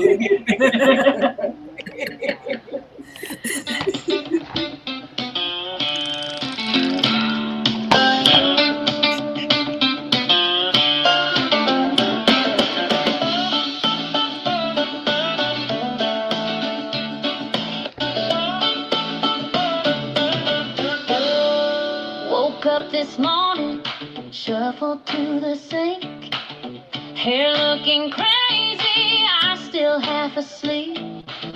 Turned on the light, rubbed the sleep from my face.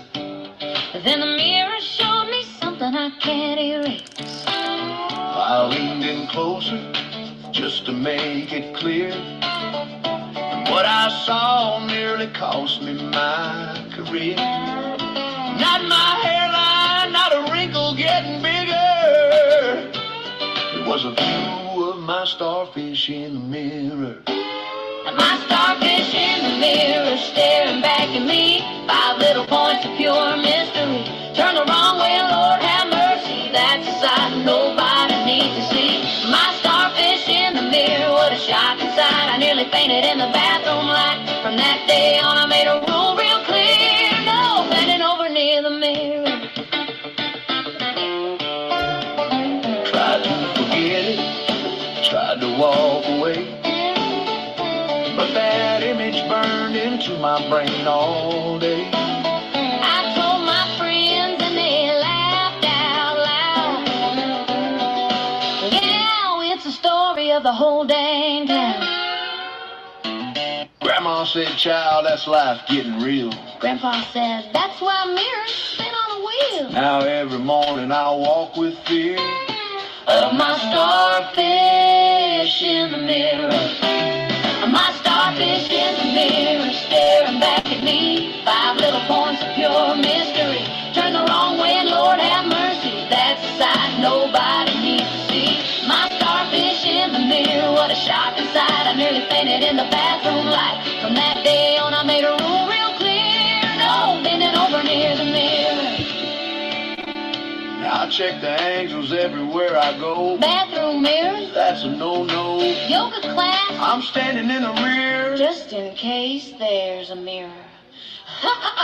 My starfish in the mirror, lesson learned today. Some things you just can't unsee. They say life's got surprises far and near, but nothing beats that starfish in the mirror.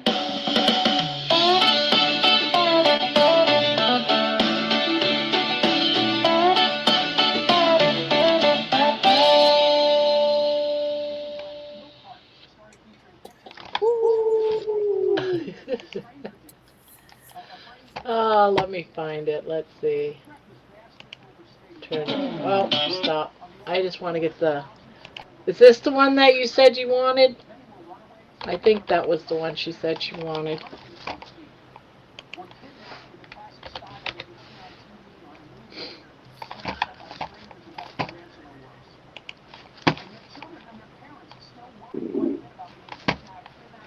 Doop, doop, doop. Stop sharing.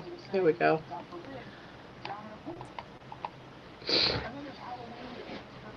I had to do that. Now I gotta stop. I got a cancellation here. Echo. Echo is off. Yeah, that was because someone said they could check their starfish in the mirror, and I thought, well, that is the craziest thing ever. To be able to check your starfish in the mirror. And I went with it. I can't look. I would go blind. Oh man. Yes, it was Terry Sue. It's always Terry, like I was saying. Love it.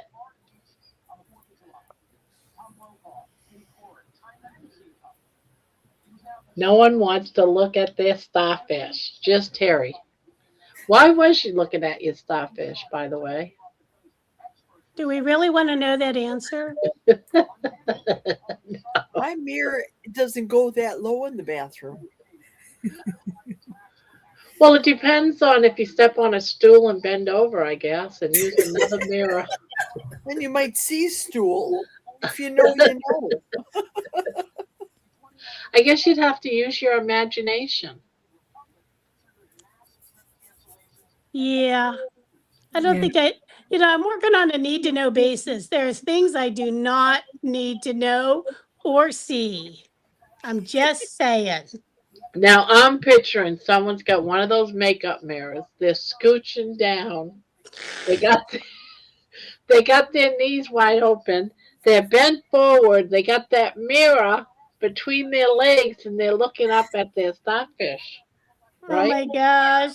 That's what I'm imagining. Honestly. Right? You know, that's Sparky's it. gonna have nightmares tonight, he said. Spanky. Sparky. Did I say Sparky again? You did, Jerry. Jerry.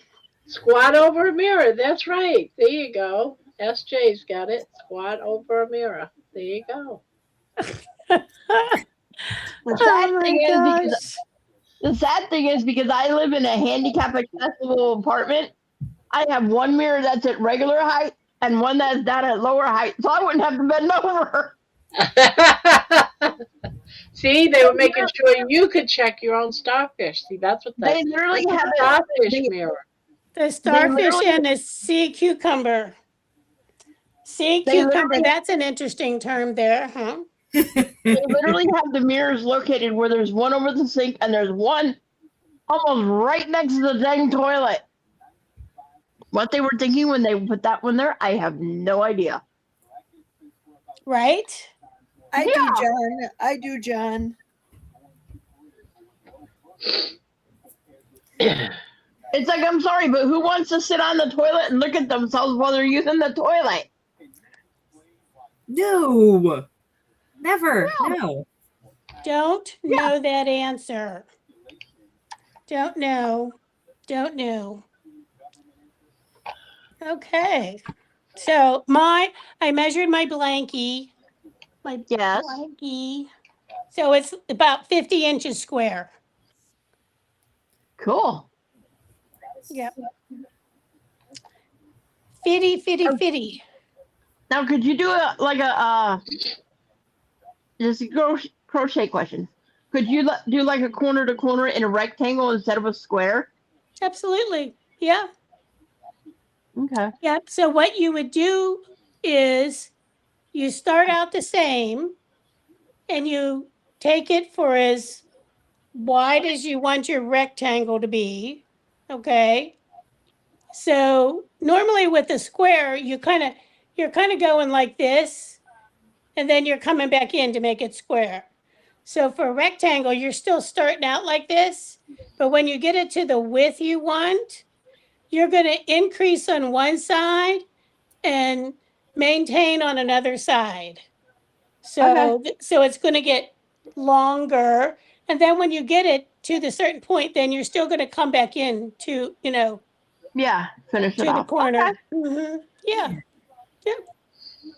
Yep. So when you get it long enough on the one side, let's say 50 inches, and let's say it's like by 45 inches.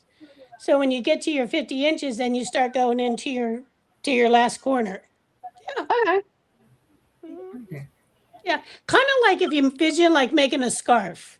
And I would say if you want to practice that, you would make a corner to corner scarf. Okay. Yeah. I've never Well, even that done was corner a to corner. tease. Huh? John's video was a tease. Oh. Yeah, I was waiting. I got to the 0 and I'm okay, what's next? I know, and it was nothing. Yes. John, you're killing us. You're killing us old women over here. You're killing us, Smalls. Isn't that what they used to say? Yeah. Oh wow, what a beautiful cat. This can't be a real cat. This was showing right next to John's video. I gotta show this cat. This is the most beautiful cat I've ever seen.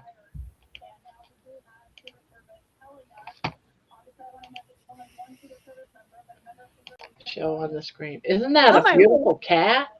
Wow, is that a real Whoa. cat? Is that a real thing? I don't know. Or is it AI? Well, it says the 12 most gorgeous cat, and that was the first one.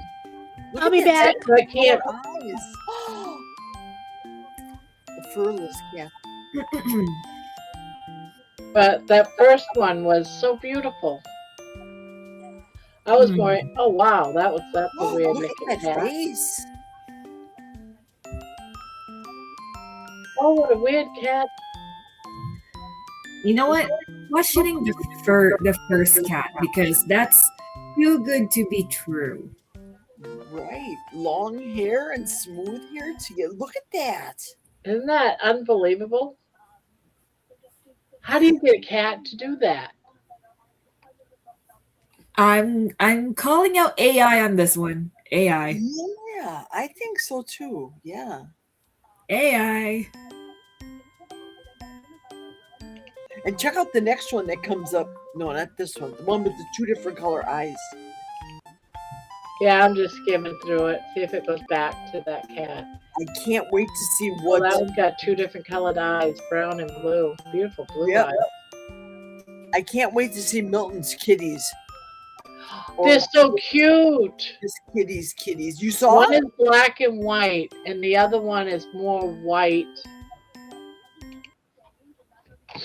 Yep. Ooh. Hide. Yeah. One of them. You haven't seen his cats? He did a video yesterday. Check out his video yesterday. Oh, that I did see. He showed it today on his show. I saw that. Yep. Okay. Yep. Yep. He's still waiting for them to come out, and then he's gonna find homes for the kittens. But they're gorgeous. Only could see two though.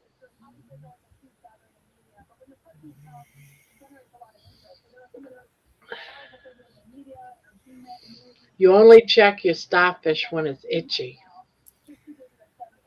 I think if your starfish is itchy, you have worms.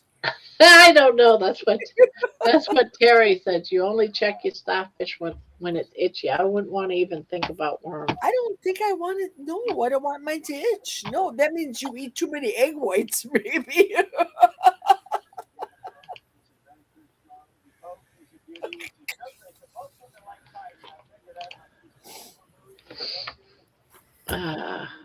All right, I'm gonna drop off and head to bed. But it was nice speaking to you all, and I'll see you guys tomorrow morning in the live stream. All Bye, right. Claire. Bye, Claire. It Thank was you. nice having you here, Claire.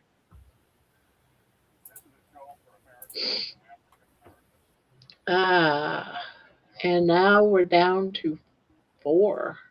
And then there was 4. Where's Terry? Where's the tear bear? Did she come on later? What's that? Does Terry come on later? I don't know what. Well, I know she was busy watching TV with her hubby. Now you got to remember she's 3 hours ahead, so it's only like a little after 9 for her. But I'm going to go to the bathroom, Jerry. So you are in charge. Keep the ball going. I can't hold it no more.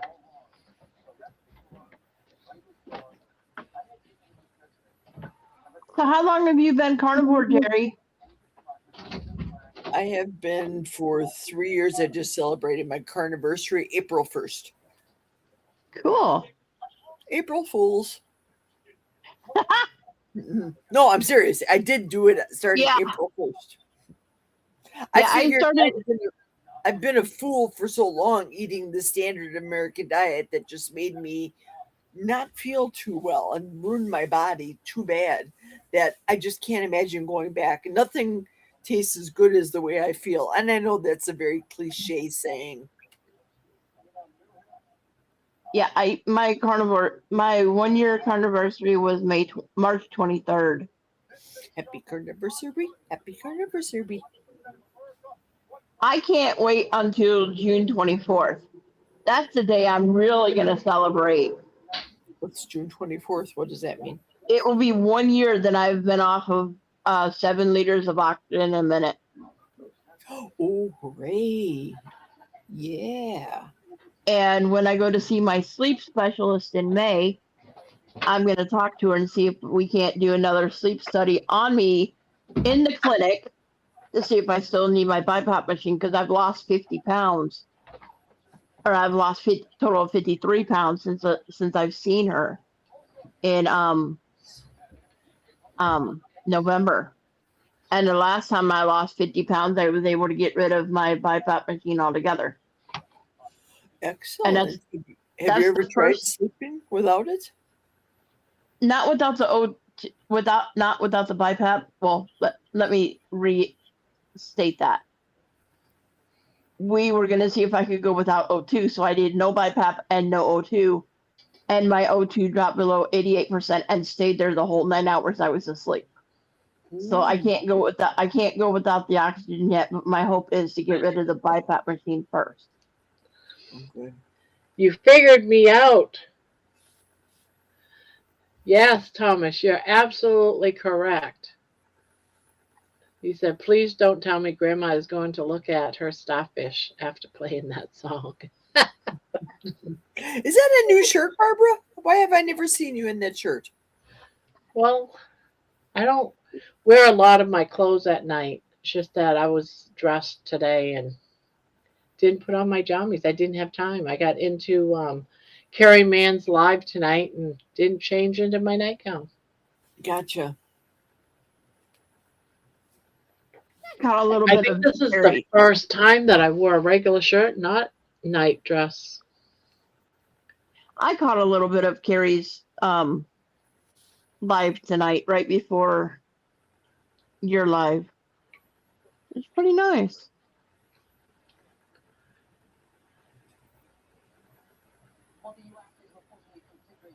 Oh, let you in. Okay. I weren't here, so I didn't see it. There she is. Oh, Jeannie! I thought you needed a sensible. Okay, I gotta go and come back. I can't see her or hear her. To me, that's probably Yeah, best. I hear you loud and clear. Look at you! You look very. Are you wearing a robe? Is that a robe or is that a shawl? A jumper, hoodie. It's cold here. It's darling. It's nice. I like that collar. I like the look. It looks very sporty. You look like Sporty Spice. Well, that's good, Jerry. Spice Girl. And I'm Jerry Hollowell. Yeah. Oh, she was my favorite, actually. She was my favorite. Thomas, he always comes, he's always live on Saturday night. Every Saturday night.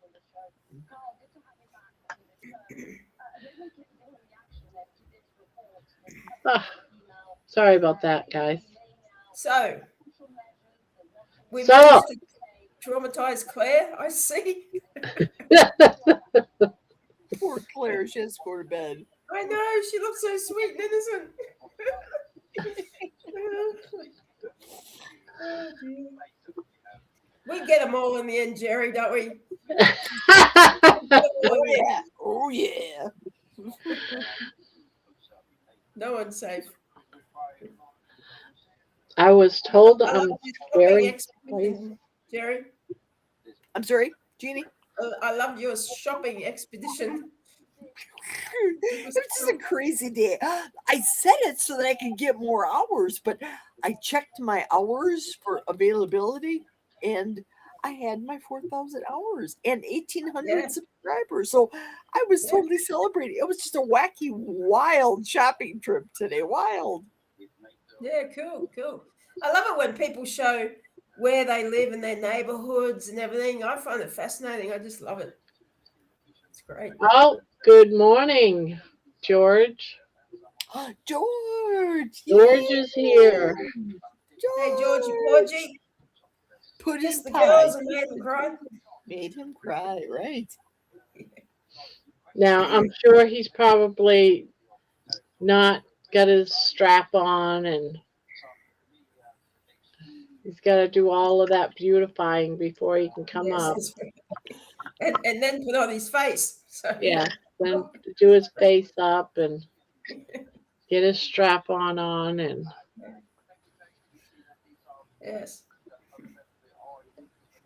Yeah, Nomad even agreed. You're looking good, she said, Jeannie. Oh, yeah, thank you. No man. Where is that? yeah. I wonder why I you went to started. see you went to see your mate. No, I have no mate. You have rosy cheeks, Jeannie. You just like your cheeks are very blushy. That's because when it's cold and when it warms up, I can get rosy cheeks. I should have been born in the UK. I've got that kind of skin. It actually drives me nuts. I hate it, but hopefully it's healthy. Hopefully it's not, something Are wrong you with it. trying to tell me you want to sit with me? But Are you going to say please? Okay.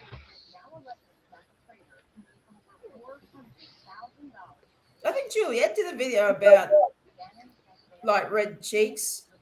Oh, I must revisit that. Yeah. someone should tell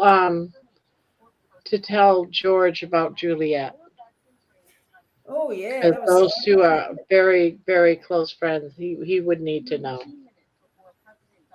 Are you going to tell him, Barbara? No, because I don't know the exact details. I'd rather someone that understood everything. Amy, wake up, Amy. He'll hear. Amy, wake up. Talk to Amy, George. wake up. Twinkle, twinkle, little I star. can't even remember the daughter's name or anything. No, me neither. Or what her problems are actually. Exactly. So.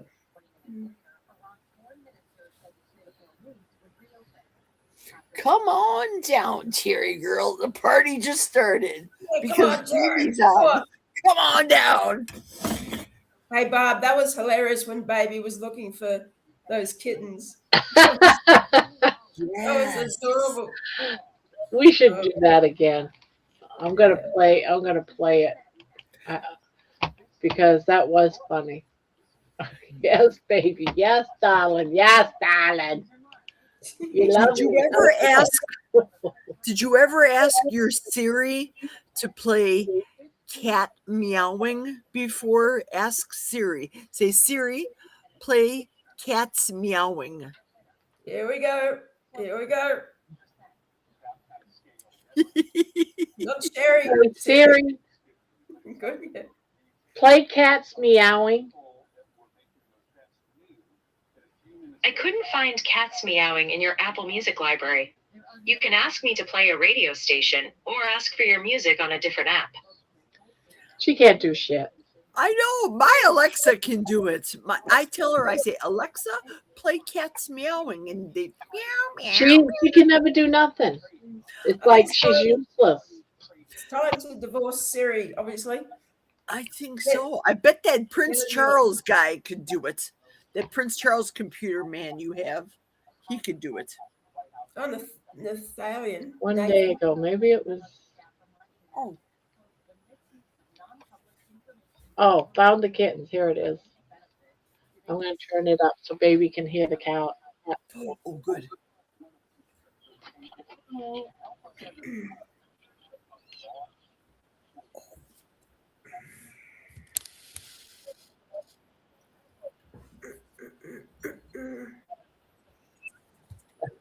Oh, poor baby.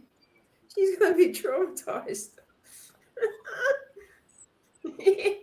Hey, that's a good impression, Jerry. Look at her. She's beside herself. I know, yeah. Yeah, it's hilarious. Eh? She's looking. Where are they? Yeah. That's so funny. Mama, get them. There's kitties, Mama. Hey, I don't know if I'd feel safe with Milton around those kiddies. I think he's a bit of a bully, old Milton. You know, I wouldn't know, trust I him. agree. Look at her. Look at her. Look at her. She wants to get in there. Go, baby. Baby. Baby. She's seriously the cutest thing. Baby. Meow. Meow. Meow. I like it when you made yourself big, Barbara. Do that again.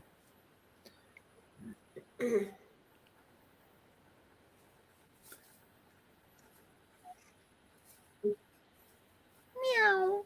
Meow. Meow. Meow. Ow. Ow. Debbie, Hi, Jeannie. How are ya? I'm goodly. Good to Look, see it's ya. Chilly. It's chilly. Is baby looking for the kitty cats again tonight? Yeah. Barb's tormenting her again. Yeah. Yeah. Oh, my dad's looking for them. She'll be dancing on the keyboard. Does your keyboard light up, Barbara? Yeah. Look at that. Fancy Nancy. It is. Oh, poor She, baby. she got all the fancy stuff there. Yeah. Get them out of the box, Mama.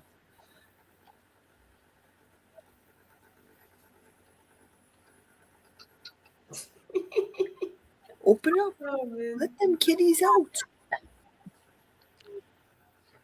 Oh, kids are all gone. I don't know. like- Is that called Chihuahua? She's still looking for abuse? them. I might have to come rescue her, Barb.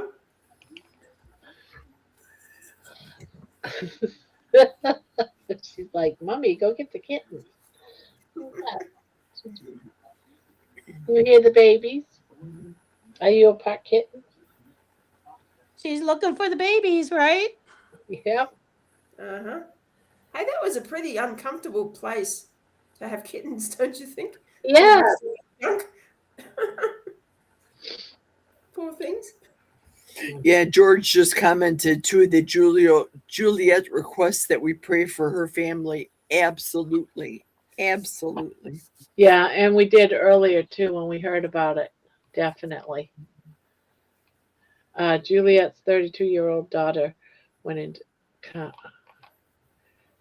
cardiac arrest. They had to do CPR. She's been flown to a hospital. I wonder if they found out what happened. Yeah, was it a myocardial infarction? Is she gonna have to put It's her eldest daughter. Okay. all of those things? Not her younger one who suffers. You see him living at home.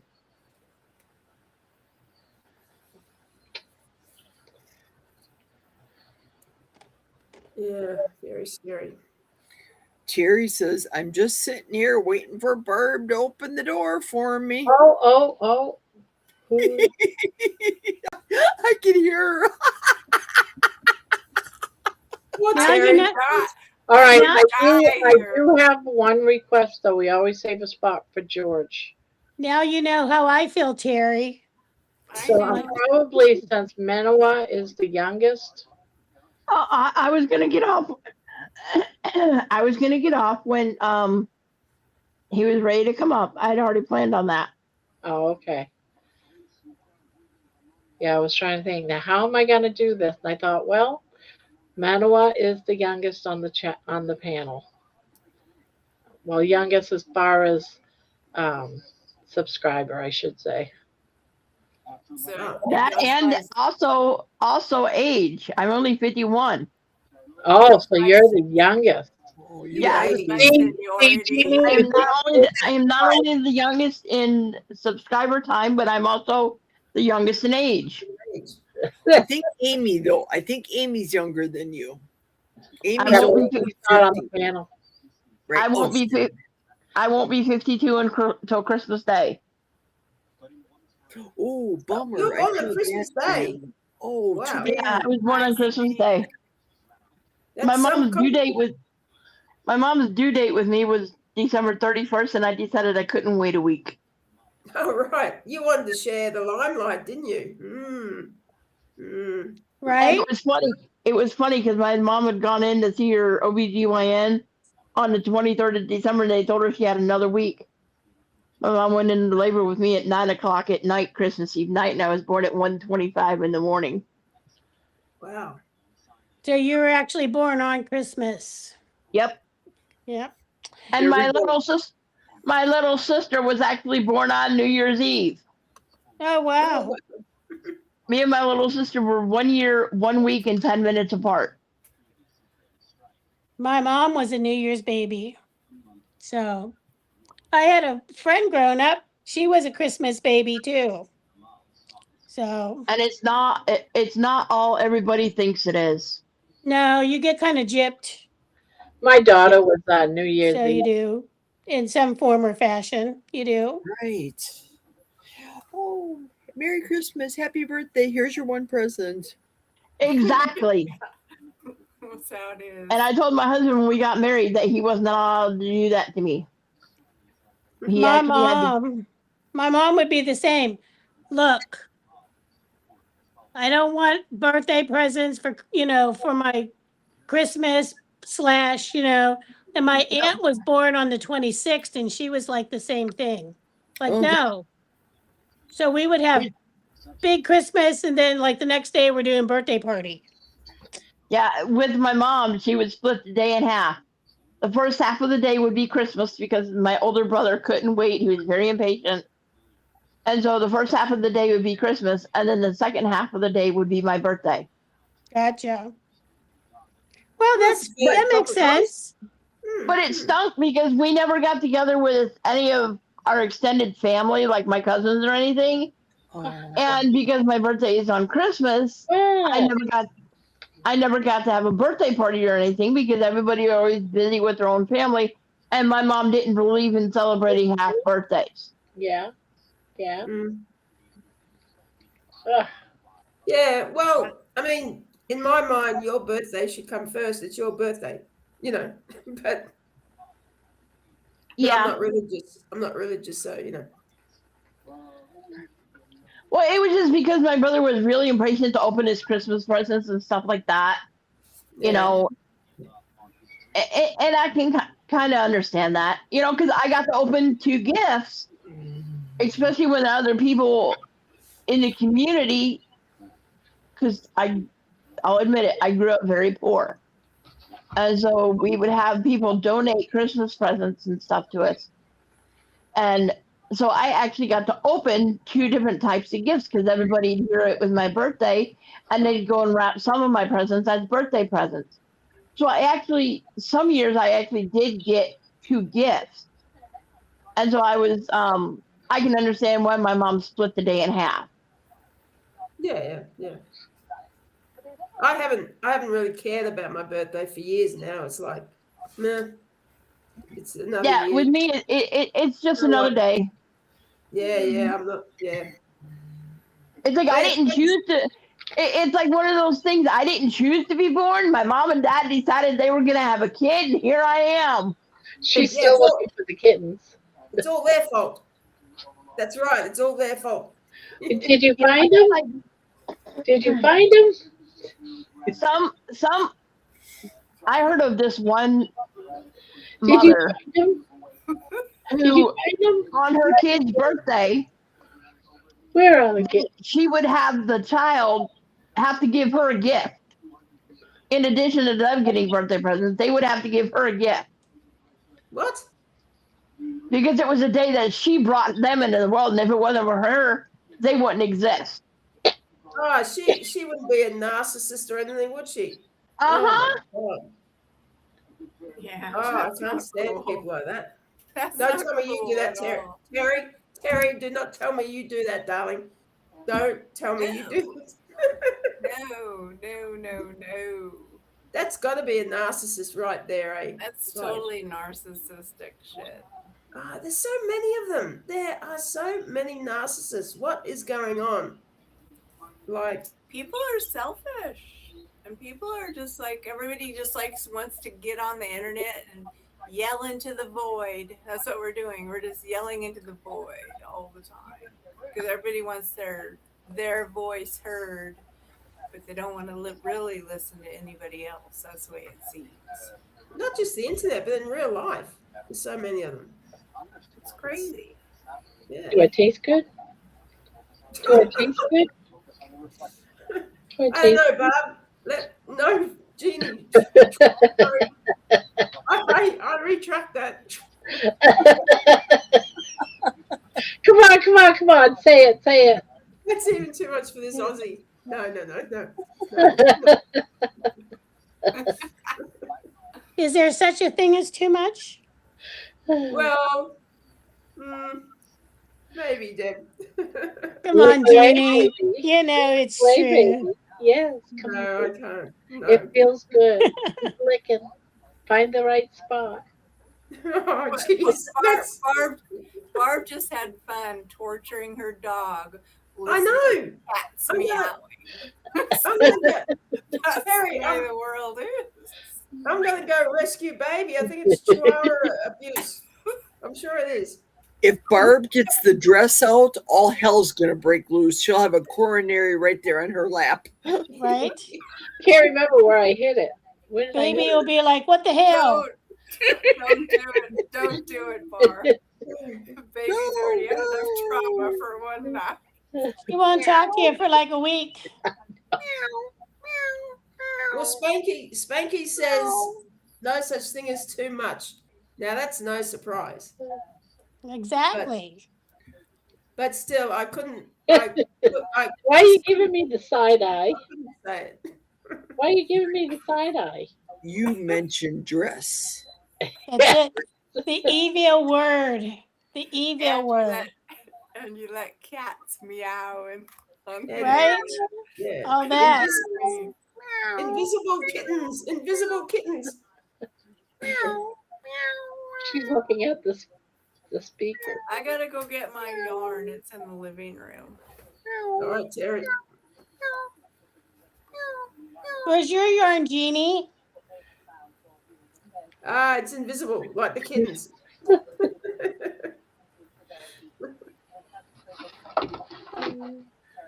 Right? Okay, I have a question for you women. Did you know jumpsuits are back in fashion? Yes, I saw. I saw them in the store and I said, no. Right? You can't get body in those things. No. Totally are. No. I have two of those jumpsuits. One of them's too small for me, but one of them fits me good. And I've never had one. No interest in a jumpsuit. They're super cute, but it's just The only jumpsuits I ever had was those dungaree overalls. Like Erin wears those, right? Erin wears them, yeah. Well, I wear overalls a lot too, and they are a pain in the ass when you got to go pee. Yeah, That's the bad part about them. Oh my gosh, did you see Erin's short today? She was doing her exercises in her overalls. Oh, really? And I'm like, holy hell. Like that is like crazy. She was doing burpees and reverse like push-ups and all kinds of stuff. And I'm like, wow. Not 60. You know, that's a thing that's different. Bye, Thomas. I love that about Erin because she's. I will see you all soon. Not sure about tomorrow, but soon enough. All right, Thomas. See you later, Thomas. Bye, Thomas. So where's George? Night, Thomas. I saw George in the chat. Yeah, I'm still waiting. He probably can't try to come in until someone gets off the panel. Yeah. Yeah, I'm happy to jump off. I saw Bacon Runner doing her reverse push-ups. I didn't quite understand it. It looked I just strange. don't see him. It looked really kind of nasty, if you ask me. Yeah, I agree. She's so fit. Like I'd take my hat off Oh, to her. I know. She's so She's fit. so So fit. Right. Yep. And then when she does the exercises, her push-ups or sit-ups, whatever, you can see the tone and definition in her Yeah. legs. Oh, oh, yeah. her legs. She has Yeah. awesome When I legs. was 10 years old, I could not walk for 6 months. Wow, Jerry, I didn't know that. Boy, I thought I did a live talking about that a while ago. My parents prayed so hard I could What was not. that about, Jerry? What was that about? I nobody knows. It was something. I woke up and I couldn't. My parents were saying, "Come on, eat breakfast or whatever," and I said, "I can't walk. I can't walk." And my dad had to carry me, and I lived in Milwaukee Children's Hospital for 6 months. Far out.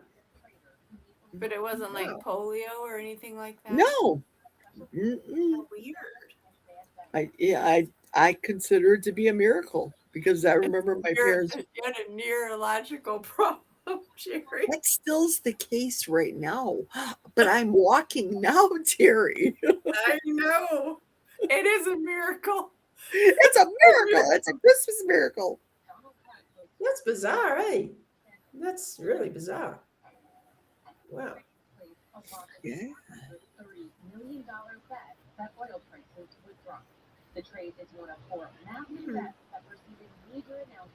So, Debbie.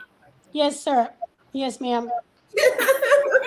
I'm sorry. I was looking at what I was doing. I apologize. Sorry, I don't Terry. have a dick. I don't have Yes, a dick, sir. Debbie. Yes, sir. No, sir. I know. You only have a starfish. I get it. I only have a starfish, no dick.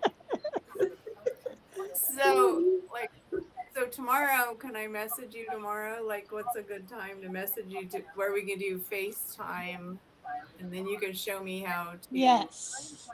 turn. Let's see. So what do you have going on tomorrow? I don't have shit going on. I'm retired. Oh yeah. We don't have to work for a living anymore, Debbie. No. So We're old people.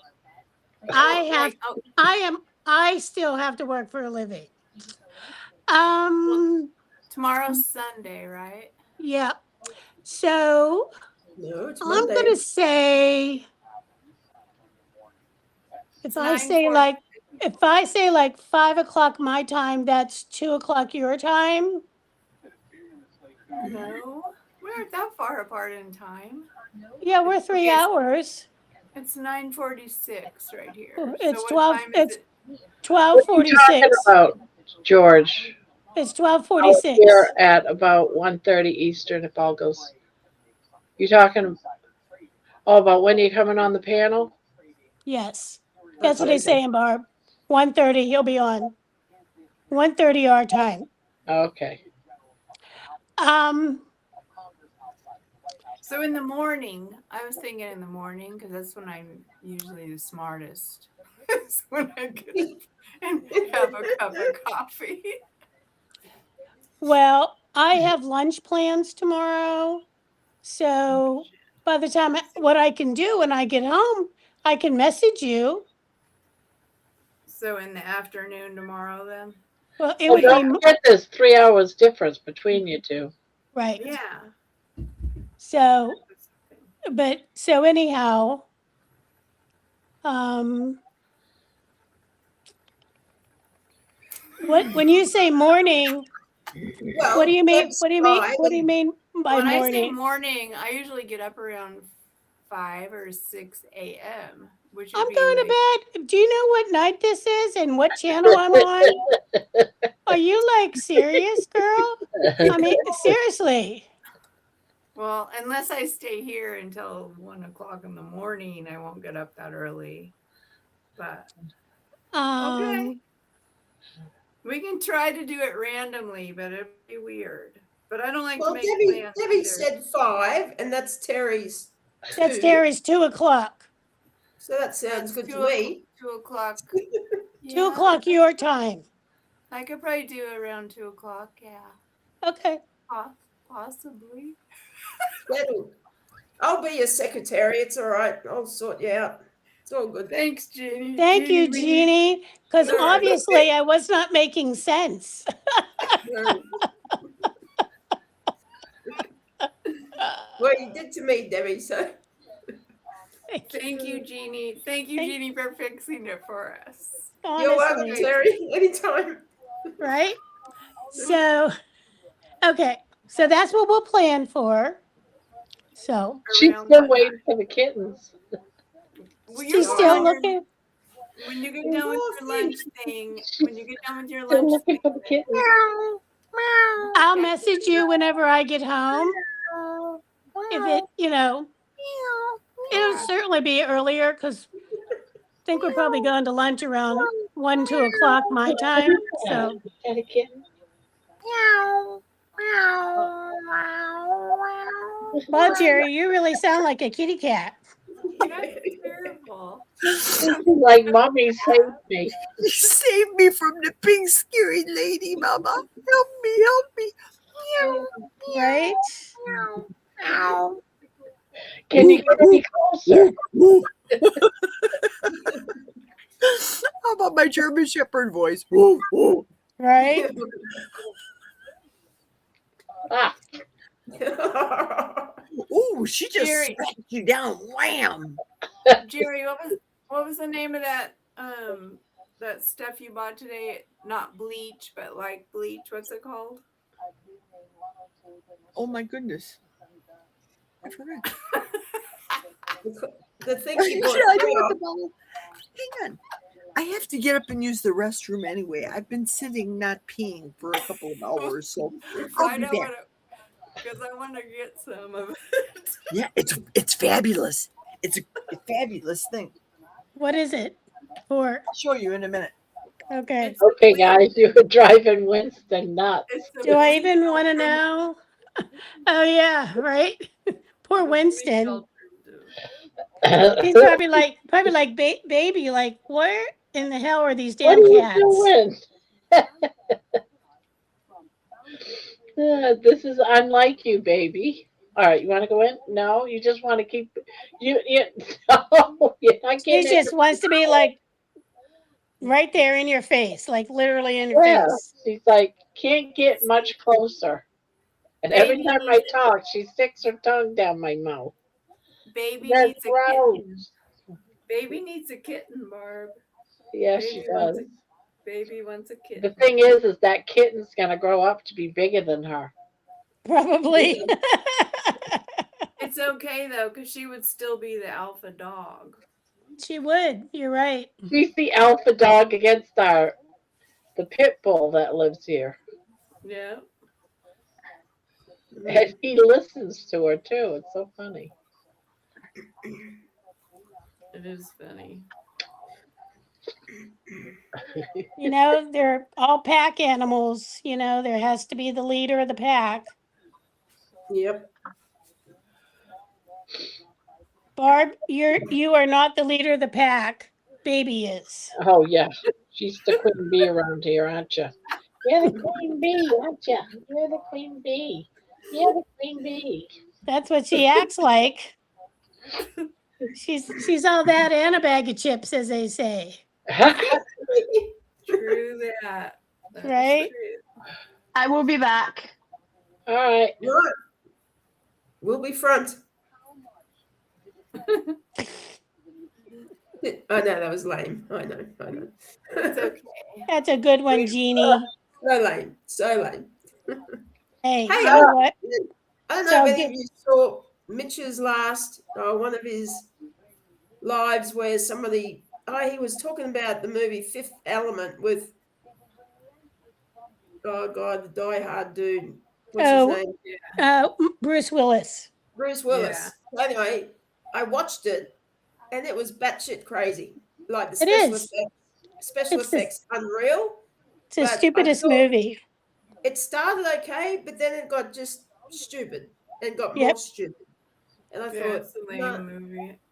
Most movies are stupid in general, I feel. So, but that's me. I'm like, I refuse to give them any money. Yeah, well, movies these days are pretty crap. But I thought, oh, Mitch, what do you see in this? It's once again, the special effects, incredible. Yep. Bada boom, all that jazz. But I thought this is just freaking ridiculous. And most movies anymore are special effects, and you don't even know what is like quote unquote real versus not real. It's Oh, I know. Like we were watching an old movie last night. It was an old John Wayne movie, and they were wrestling. Yeah. He was out. I think it's called. I don't know what the name of it is. Hatari or something like that. Oh yeah. But he was like out catching rhinoceroses and shit like that. Yeah, and they were actually using the real animals. Hello, Ebony. Well, now it's AI. And Everything we see now is puppet animals. You know what I'm saying? Yeah. Yeah. Well, you don't want Hey, Ebony. You don't want animal cruelty going on, but yeah. Well, I know yeah, what you mean. don't. But that's the But whole yeah. difference. The animals look so good in the new movies. But Yeah. so people don't even know what real animals look like. That's right. You're right. Well, this was 97 or something, this Fifth Element, which is quite a while ago. But isn't that yeah. is that the it was just I stupid. didn't like it was that just movie. it was just stupid, yeah. And of course he ends up making love to the the alien or whatever the hell she was at the end. It's like, oh, far out. No. And I'm gonna tell Mitch it's a pile of shit. The movie. Are you going to tell him that, Jeannie? Tell him to watch Nefarious. He needs to watch Nefarious. I haven't seen that yet. I'll have to chase that up. It's free on Prime if you have Prime. No. I get mine off YouTube. But that's a weird movie too. I just watched it. I haven't even seen Idiocracy yet. I've got to try to watch that. Idiocracy to me is not that good. It's so futuristic weird. Well, I've never heard of that one. It's supposed to be what we're in. That's the whole thing about it. It's I know, but I watched it and I didn't really like it. I watched the whole thing, but I thought it was dumb. Yeah, okay. Well, Nefarious is way more weirder. You should watch that one. Okay.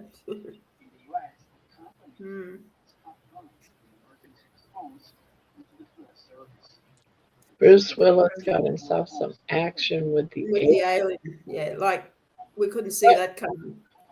Pardon the pun. What alien? Which one?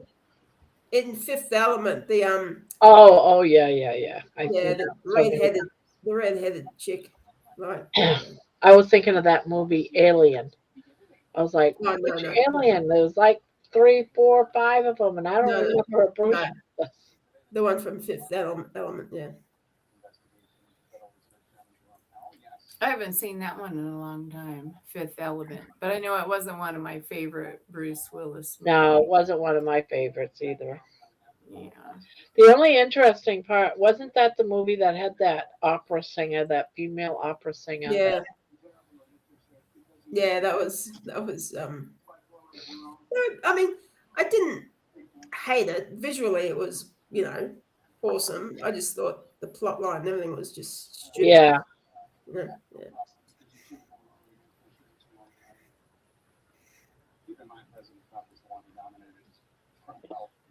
Well,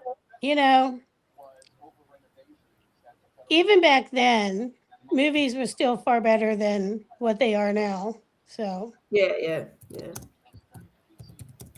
Yeah, it's hard to find anything good to watch now. I think the last movie I literally saw in the theater was the third movie of My Big Fat Greek Wedding. Oh, true. Okay. That was a while ago. It's been a while. Yeah, that's what I mean. I can't remember the last one I saw. I don't remember what the last one I saw was either. But and I don't watch movies here at home, and I just don't.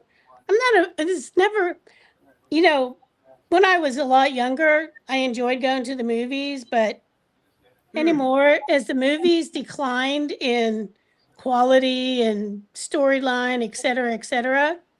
I'm like, I fall asleep during a movie most of the time. I just don't want to spend that money, you know? Oh yeah, no. I mean, even if I'm watching a movie on TV, I fall asleep. Unless Yeah, it's really, exactly. really good. I do love the big screen. Like I've never walked out on a movie, even if it was crap. Because I love the big screen, you know. Yeah, But, yeah. yeah. So Spanky says Hard Times with Charles Bronson is one of my favorite movies. He's a bare knuckle street fighter. James Coburn is in it too. And he loved The Opera Singer. It was my first DVD on my projector TV. Cool. Yeah. Yeah. Most people wouldn't even know who those people are nowadays. I've watched all the Charles Bronson movies, just like all the John Wayne movies. Yeah, yeah. I love all those old movies. Yeah. My husband's on a John Wayne movie kick right now, so the minute he turns on YouTube, he's got a new John Wayne movie to watch. Yeah. I've got the whole DVD set. Of all the John Waynes? Yeah. Yep. My brother-in-law is a huge John Wayne fan. So he has quite the collection as well. So he's probably who knows? I don't know if he has DVDs or what he has really, but he has I think he has every John Wayne movie ever made. What? Okay. Which there's what? 60, 80, I don't even know. Yeah, I can't remember Well, that. it's a good thing because, like, if whatever happens, those kind of things will be the kids will watch it and sit see here? history, you know. Yeah. That kind of history, anyways. Yeah. Yeah, I love Clint Eastwood too, Spanky. Even the lame spaghetti westerns, I love. You know, they were pretty Oh, lame. I know. I The love them. spaghetti westerns are good but I too. love Like them. Clint I love Eastwood, I love all those old Clint Eastwood Yep, movies. exactly. Yeah. Yep. But then he kind of, what was the ones he made with the orangutan? Oh my God, they were Those stupid. were stupid. They Those were stupid, so I haven't stupid. seen them. Yeah, they look pretty stupid. What were they called? Was it like Any Which Way You Can or? Any Which Yeah, Way Any But Which Loose. Way You Yeah, Can Any and Which Way Any But Which Loose. Way But Loose. Yes. Yeah, Yep. Any Which Way You Can, I think. And they Something and like he that, married yeah. wasn't he Yeah. married to that girl? He was married to the girl that was his co-star. What? Good night, Lisa. Have a good night. No, Lisa. Yeah, I don't know, Terry, who he was married to actually. Well, he was married to the girl in that Any Which Way Okay. You Can stuff. Oh, he was? Okay. I don't know. I don't know who it was. I mean, Clint Eastwood had a lot of good movies, but those movies they sucked. Spanky loves them.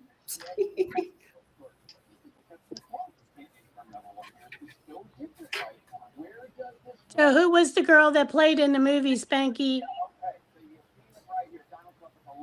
Jeannie's saying that was, did you say that it was his wife or did Terry? One of you guys did. No, must be Terry. Yeah. He married that girl for a while. Yeah, They were I haven't married seen for a those while. movies, so. The co-star chick. White bright. Right. Out. Now what's that for? It's for making your Oh. whites extremely white.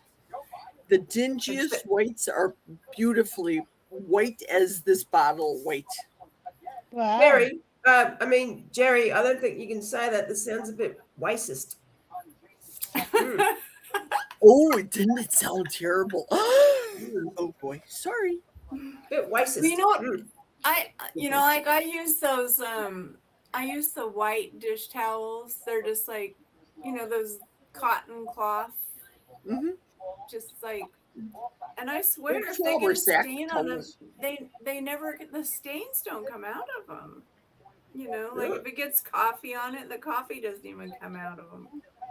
Well, that sucks. Well, I don't know how long. Well, I'm not sure, but it takes white dingy t-shirts of my husband's and just perks them right up. But in all fairness, I really don't let it sit. Like, I never wash with hot water.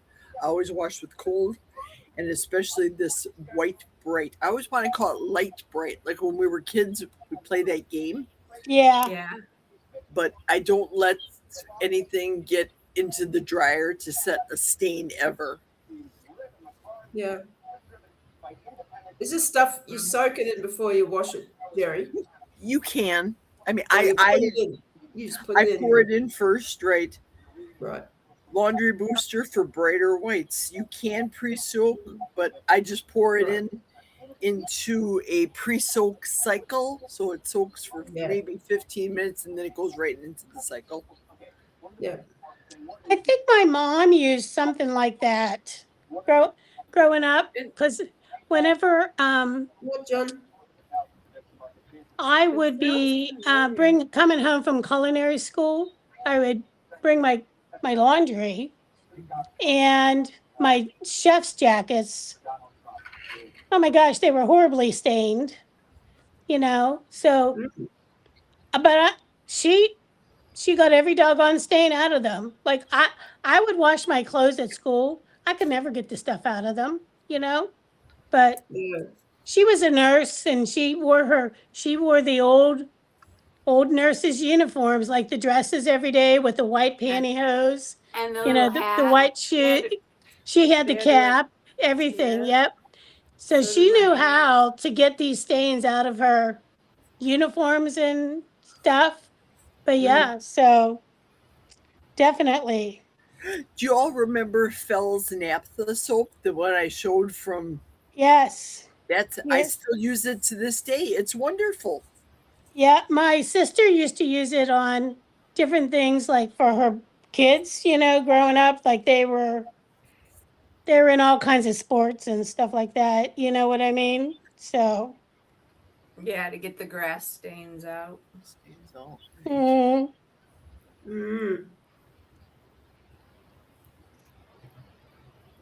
Yeah, those 3 large bottles that I bought cost $50, but it's well worth it. And each is almost 5 pounds, 4.75 pounds. You were so stealth today while you were wandering through the store talking. Talking to me or talking to people? Because I was doing both. I talked to random people. The cashier. You didn't get busted talking to anybody, really. Except for when you got to Victoria's Secret, you were like all different. Well, I'm on my YouTube channel. And that one girl, she was like, she didn't care. She was like, oh, cool with it. It's hard to go out if you say you're on YouTube, then the people freak out, you know? Right. What? You're filming me? How dare you? Don't. Well, some of them don't, but some of them do. But you're supposed to be able to tell them that you're. But I don't think you have to, because like if you're in a public place, I don't think it matters. I think you're allowed to film, no matter what. Good night, John. Good night, John. Good night, John. Night, John. Good night. Good night, John. Good night, John boy. Whenever I hear John, I go, good night, John boy. Good night, Grandma. Good night, Grandma. Right? Sandra Locke. That's who was the girl. Yeah. That rings a bell. Yeah. Were they married or were they just boyfriend and girlfriend? I don't know. They were together for a long time. Yeah. And they I broke think they up. married, but don't quote me. Who's Sandra Locke? Fill me in. Clint I don't know. Eastwood's woman. The girl that played with Clint Eastwood in a few of his movies. Yeah, so Spanky's like Outlaw Josie Wells. Yeah, that was a good one. Pale That's the Rider. best. Unforgiven. Yep. Outlaw Unforgiven was good. Josie Wells is really good. Then Spanky says Green Mile, Forrest Gump, Shooter, Equalizer movies, Accountant 1 and 2, Heartbreak Ridge. Well, those I think just are some of his favorite movies. Not necessarily Clint, obviously. Yeah, because some of them did not have Clint. No, but definitely good movies. So, I don't think I have not seen like Equalizers, Accountants, Equalizer is a good movie. but I don't know that for sure because, I'm not very good with all the movie names either. Hence I'm not that interested in all the movies. So Well, like you start to watch one that you think you didn't watch, but you did already watch it. Once you start watching it, you go, "Oh, I've seen this before." Yeah. Yep, exactly. Green Mile was brilliant. Yeah, that was a good movie. Stephen King. Forrest Gump, well, totally ridiculous but entertaining. It is what it is. If you know, you know. Right? Forrest Gump has its place in our society. Yeah, I guess. I guess. Nearly 60% of travelers pulled out. Tourism, 17% of the country's economy. Spanky reckons that Sandra Lockie was a horrible actress. Yeah, know, she I'm wasn't sorry. a good actress at all. Right. Okay. Well, it's kind of like Harrison Ford is married to Calista Lockhart or something like that. Yes. Yeah. She was on that. She had like a TV series or something, and everybody Yeah. like raved about it. I thought it was like the stupidest thing going down the pike. Yeah. Like Sex in the City. no. It No. wasn't Sex. What was the name of that show, Debbie? I don't I know. remember. I know what you're talking about. Calista Wasn't that Flockhart. good. That's the right woman we're talking about, right? Calista Flockhart? Yes.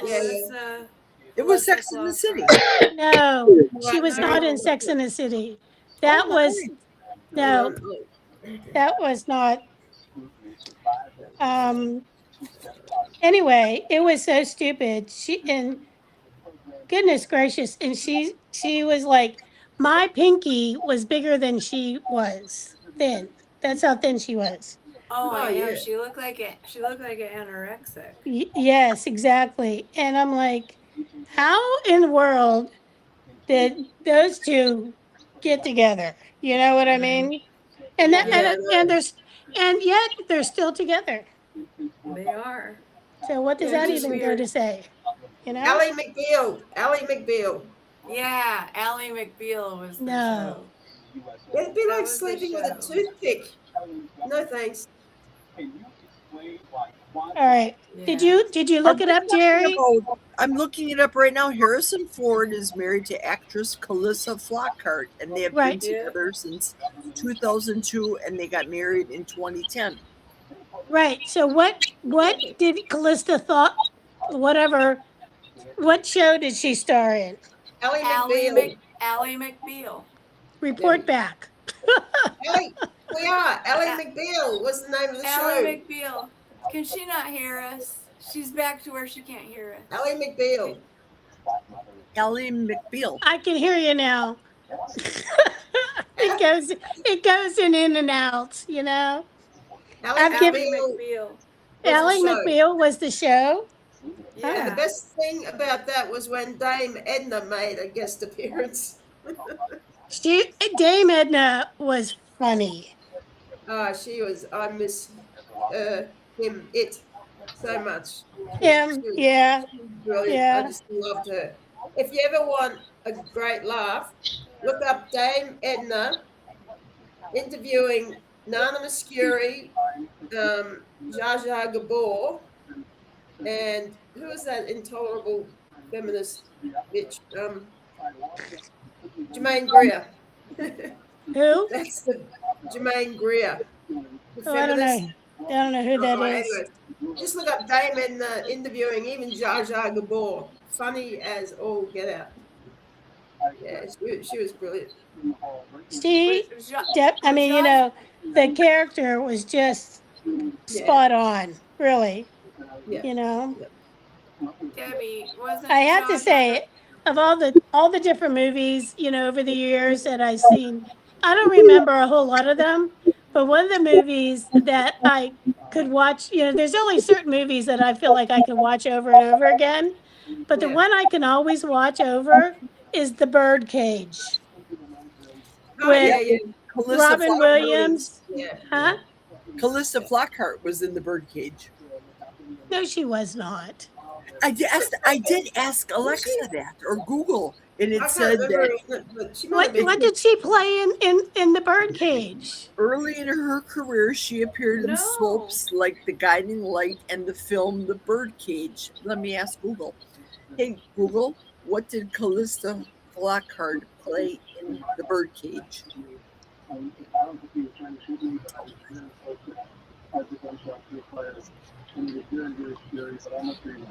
She played Barbara Keeley, the daughter of Senator Kevin Keeley and the fiance of Val Goldman. No way.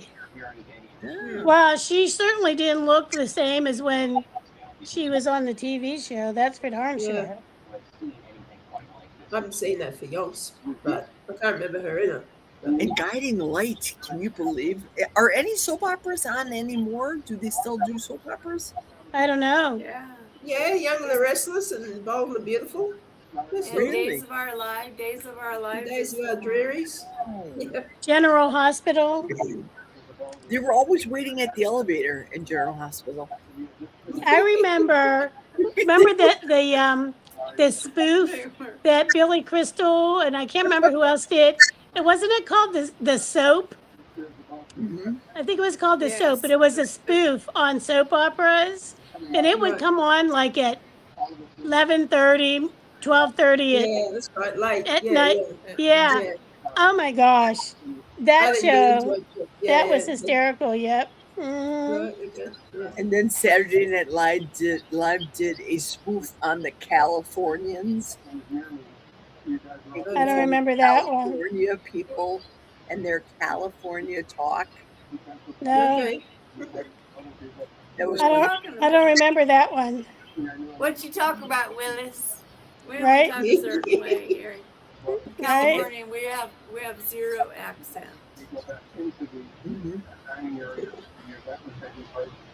Yeah, who's that guy that played in that? The Californians. I remember that skit. It was really funny. Isn't it? Let's ask Google. What's his name? Isn't it? Google. What's her name? Which Jolie's comedians dad. played in Saturday Night Live the Californian skit? He wasn't a comedian.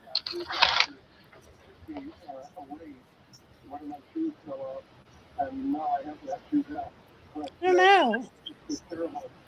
I stopped watching Saturday Night Live like decades ago. I was thinking Fred it was Armisen Angeline. played Stuart, Kristen Wiig played the Karina part, and Bill Hader played Devin in the Californians. No, but there was an actor in there too, a regular actor. Those are Kenan just Thompson?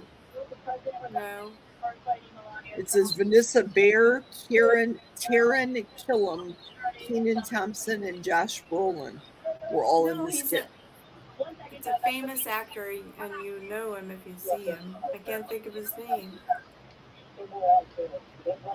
He's a crazy guy, crazy actor. Oh yeah, the Spanky saying the dancing baby. I remember the dancing baby. I do remember that. Do you girls remember that? Yeah, that was one of the first weird things that came out on the internet. Yeah. Right. And Oh, then, it's Dancing Babies. do you remember the dancing babies, Jeannie? Creepy as hell. Right? I know. Creepy. It was creepy. Couldn't stand them. In Living Color, are you talking about the TV show In Living Color?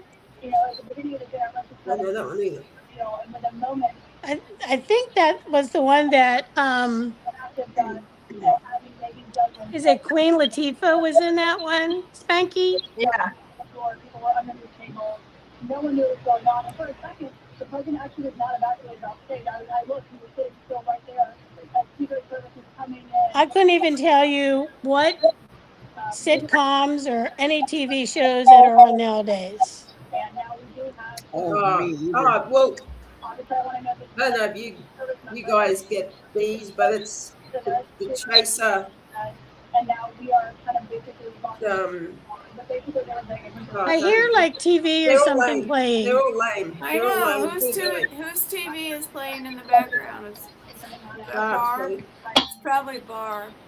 Barb's like, oh, I'm just gonna let these bitches all talk, and I'm gonna watch TV. And Actually, I'm not even watching it. It's just the news. shit, Barb. Yeah, TV now is absolute crap. I know. Absolute I don't crap. I forgot it was on until someone mentioned the TV because I can't hear it because I Well, turned it down.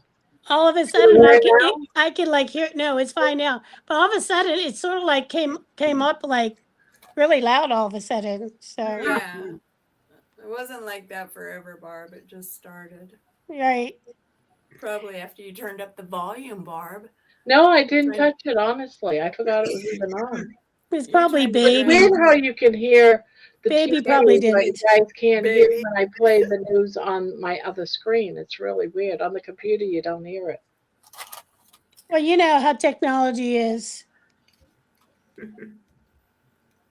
Technology's crazy, man, but you know what? This is all our fault. It's our generation. We started this shit. No, we did not. Well, it's in our generation.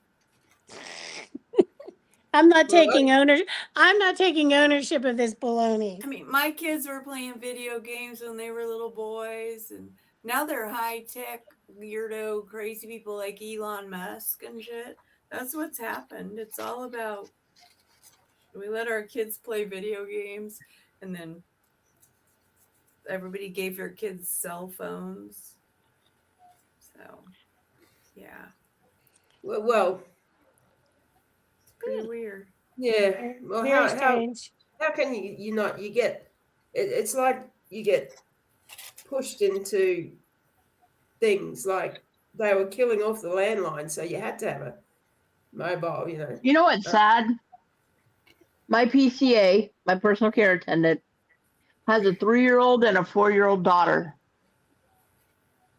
Both of them have iPads. Yeah. That to me, She that's went like out. Here's the sad part. Her 4-year-old daughter doesn't want her iPad. She wants a cell phone. oh, shit.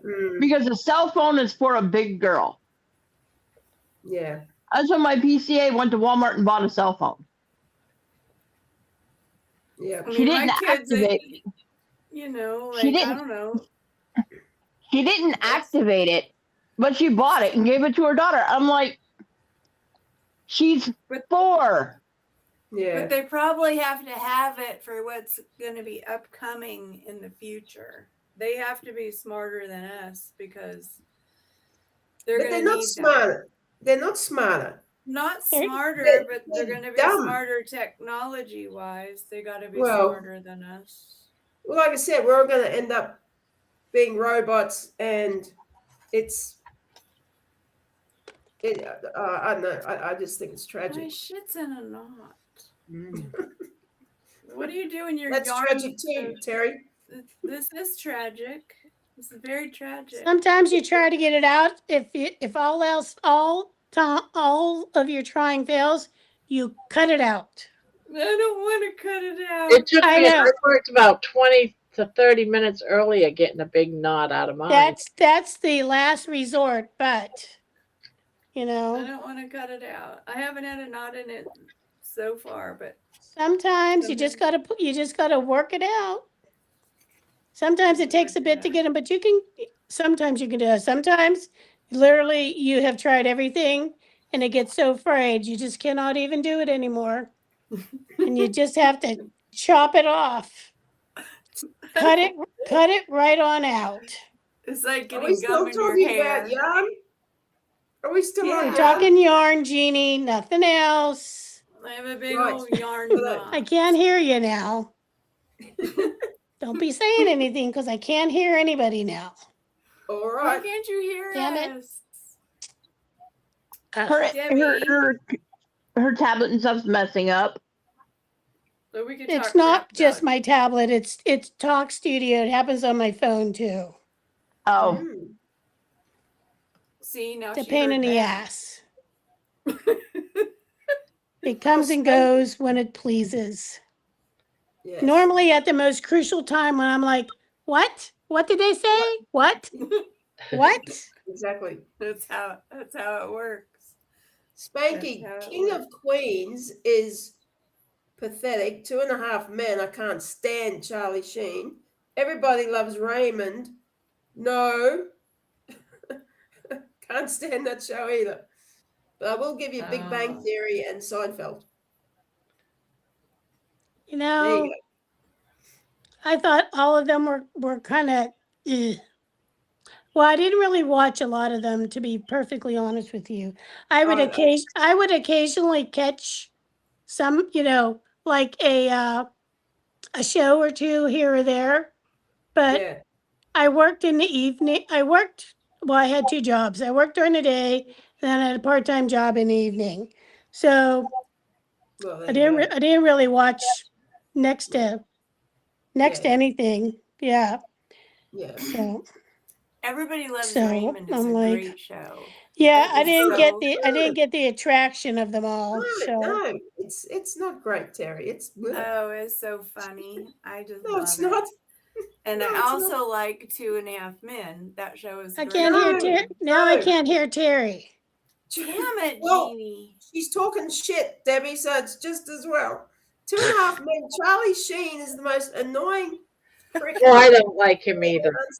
I won't watch anything he's in. As soon as I see him, it's like, nope, can't watch him. And I just. Well, that's like me. I won't watch anything that has Robert De Niro in it. I can't stand that. No, I can't stand him Robert either. De Niro. He's a total woke.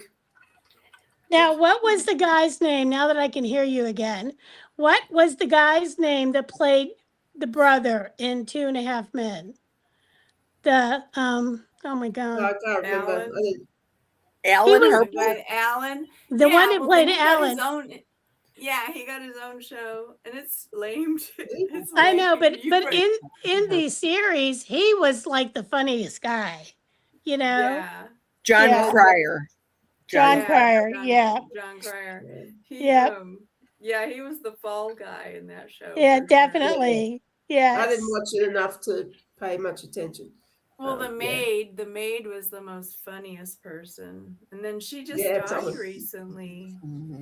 Yeah, I She- think I heard That's that. hilarious. She was hysterical. You're right. Yep. Yeah. And of course, the The- Golden Girls, Gemma. Yeah, the Golden Girls. Yeah, top notch show. I grew up watching Facts of Life, Different Strokes, and Yeah, there's a they're couple other shows that we actually sat down and watched as a family when we actually had TV. Yeah. And it was just like the favorite saying in our house was what the younger of the boy on Different Strokes would say, "What you up to, Willis?" What you Yeah, talking what about? you talking about? Willis? Willis? What you talking about, Willis? What are you talking We- about, Willis? We talked Spanky, Carol Burnett, and Oh, I love that was Carol our Burnett. favorite was Carol Burnett, Sonny and Cher show. Sonny and Cher. Son and Cher, and Lawrence oh my Welk. gosh, Lawrence Welk, of course, yes, and Ed Sullivan show. Yeah. I remember watching that. the one. Waltons. We watched the Waltons. Yep. Of course, and Gunsmoke. We watched Gunsmoke. I still watch Gunsmoke. Nanza? Gunsmoke is Mayberry. good. We watched Mayberry. Andy Griffith. Yep. Gomer you guys ever hear Pyle, the USMC. Did you guys ever? Yes. Golly. Did you guys ever hear the show Renegade? Never heard of it. Nope. No. No. And who would have thunk Gomer Pyle had a beautiful operatic voice in real life? Oh, That I always know. flipped me out. Amazing. know.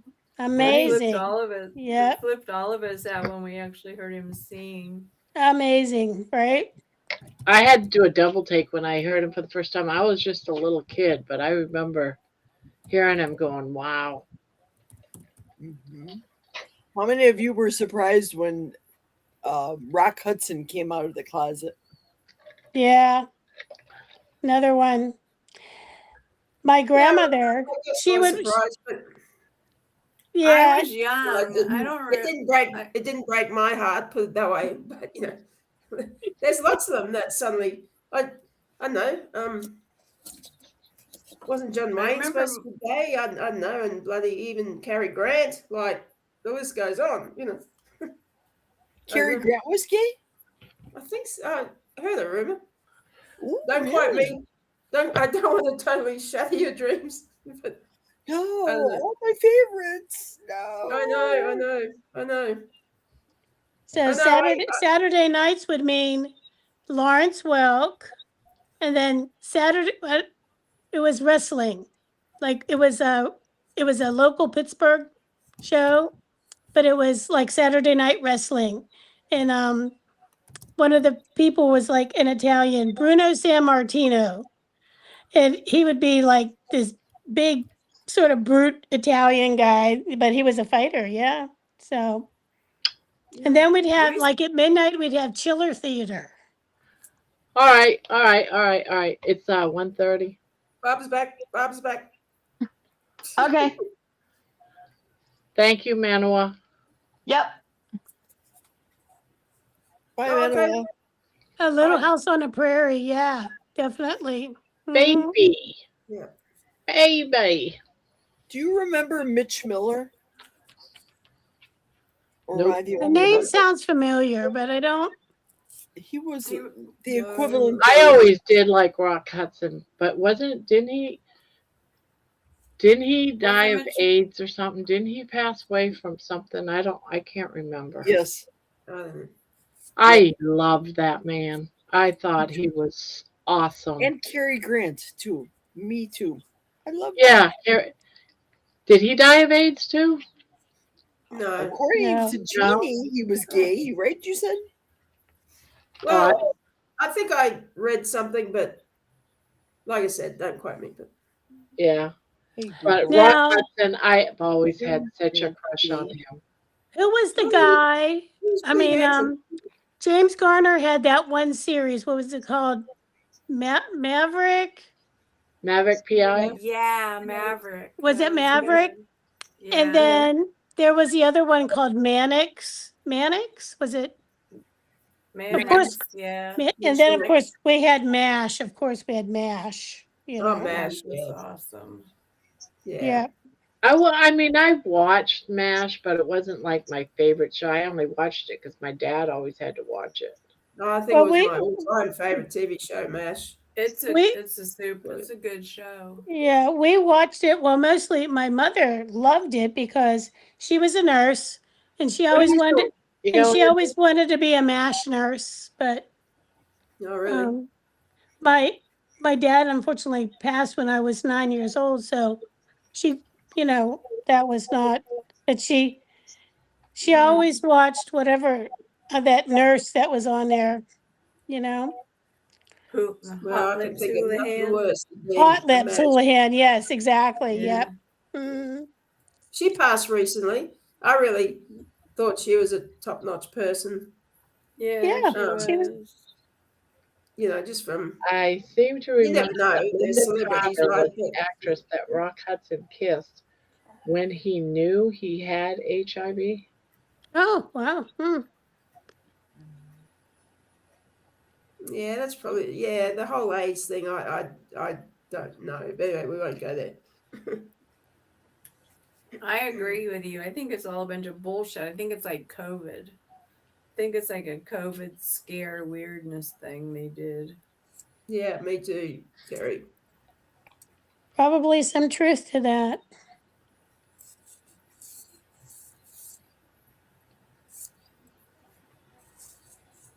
Oh. Linda Carter was hot. Yes, Spanky, I'll give you that. Yes. But I love the bionic woman, Lindsay Wagner. She seems to be another celebrity who seems to be a nice person, Yeah, Lindsay Wagner, she Sort of. was cute. She's still alive. This is so Lee Excuse me. Majors, $6 Million Man. Yeah. They're still kicking. Yep. She played in another show too besides that one. I don't Yeah, remember she was what in it a few miniseries and things. Yeah. Where are you, George? I keep looking at the door. And then, of course, we had Laugh-In, and Laughing was good. yeah, Laughing was great. Well, that's how Goldie Hawn got her start. yes, exactly. A bunch Yep. of people got their start on Laugh-In. Definitely. And Hollywood Squares too. The Smothers Brothers. Remember Smothers them? Brothers. Charlie's Angels. Oh yeah. Right? Farrah Fawcett. Yeah, Farrah No, Fawcett Kate was Jackson. my Kate idol. Jackson was my favorite by far. Farrah was my favorite one. Because I have blonde hair, so. Yeah, fair enough. I had a poster of her in my bedroom. And I wasn't gay either, Jeannie. And I had a poster. I never of said you Farrah. were, Terry. I love Laurence Olivier, and I'm not straight. So there you go.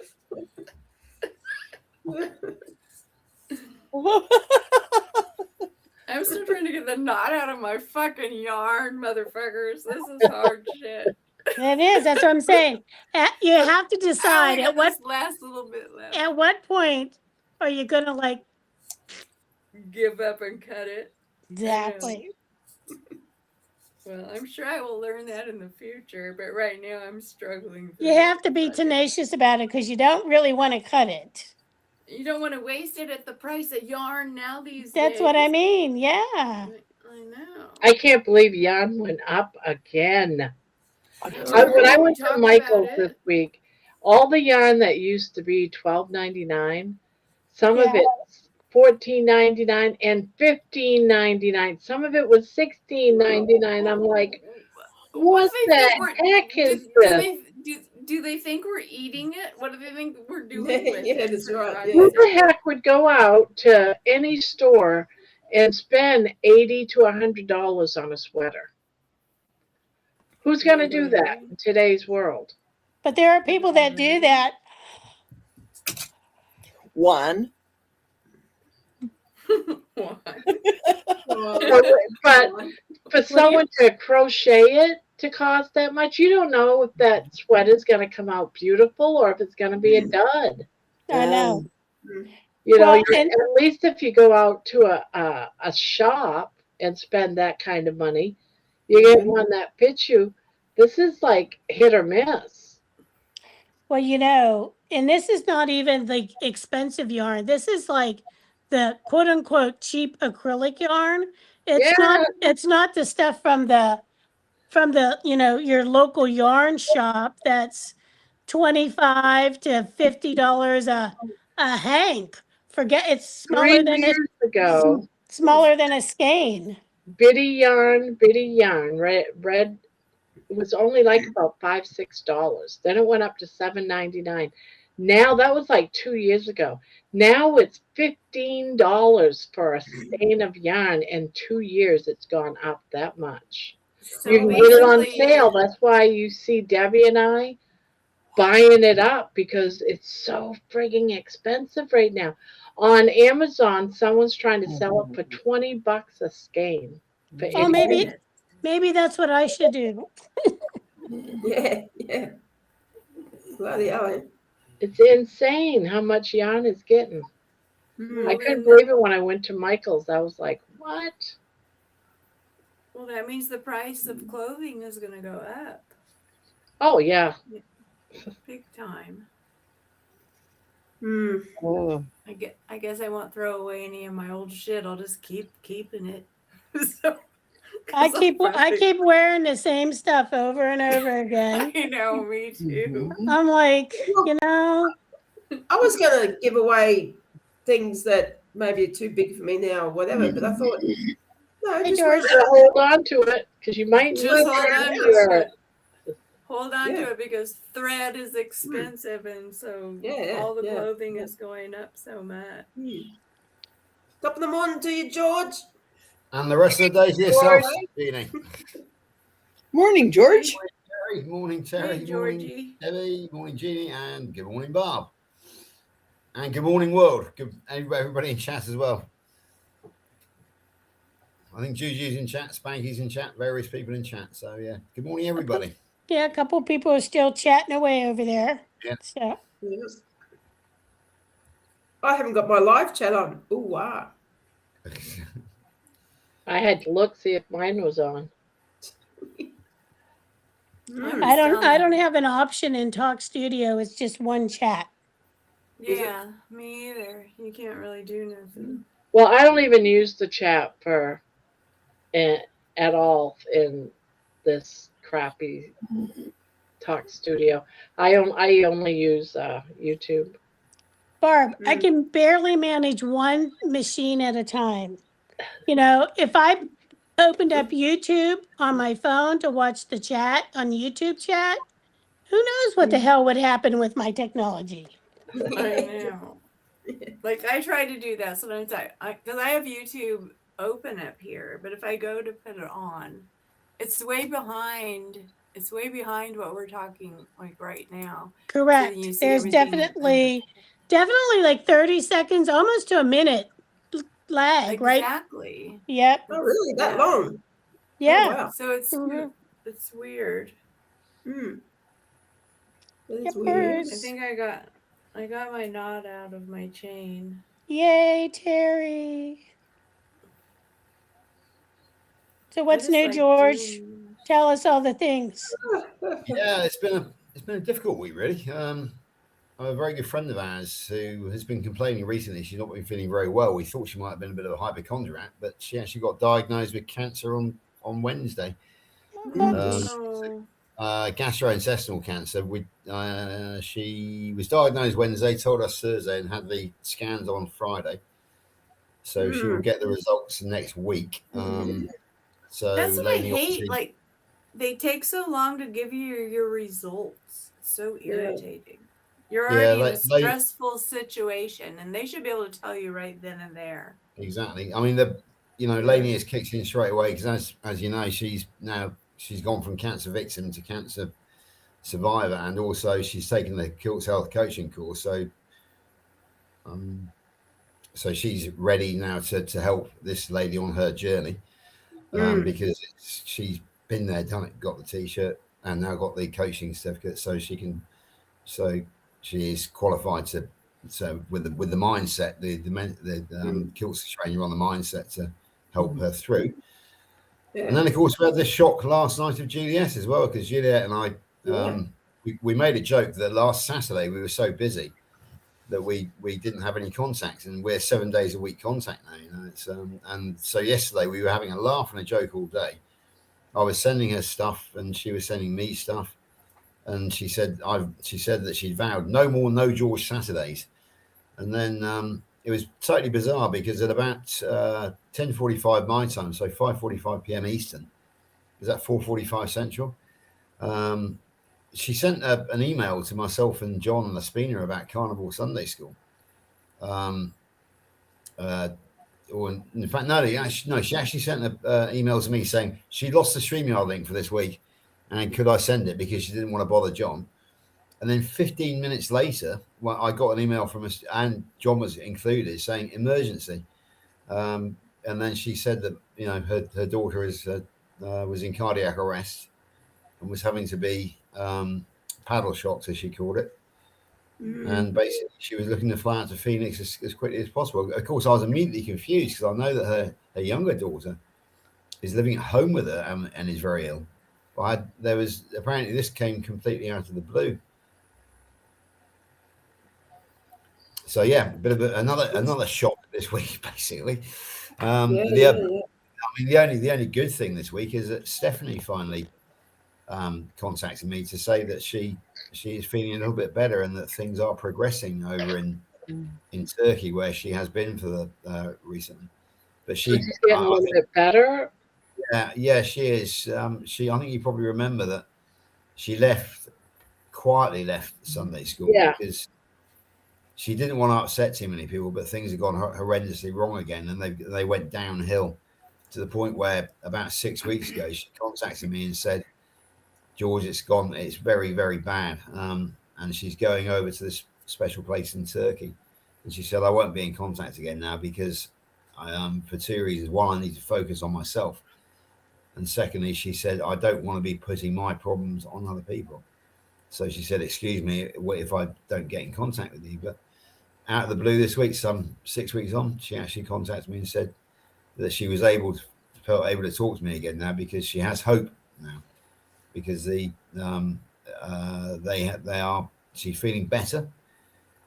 The ascites, which is a swelling of her, she was carrying 24 liters of extra fluid around in her belly, so she was horrendously distended. She'd been very brave enough to put some of those photographs out in the world, but they drained 24 liters of fluid from her abdomen. Wow. And she's now got a tube in permanently because they've got to keep draining it, so it's going to keep trying to come back. But she says she's got some of her energy back, so she felt able to reach out. But the great news is, Barbara, that I knew she needed cheering up, so I sent her. She said, George, what's with the purple coconut?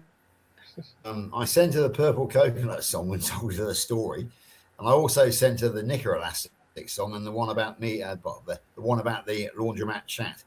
And she came back and said,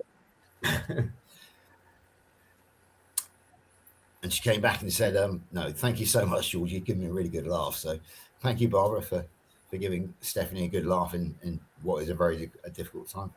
So yeah, it's great. So yeah, there's been a lot more going on this week, but that was those are three major things. Stephanie, our friend in here in Bridgewater, and obviously now Juliet's daughter. So difficult times, folks. Difficult times, but we've got to keep smiling through. Smile and the world smiles with you. Weep and you weep alone. I found that poem yesterday, and it's basically it's. Keep smiling because we need to cheer each other up, really, and it's we don't need to be.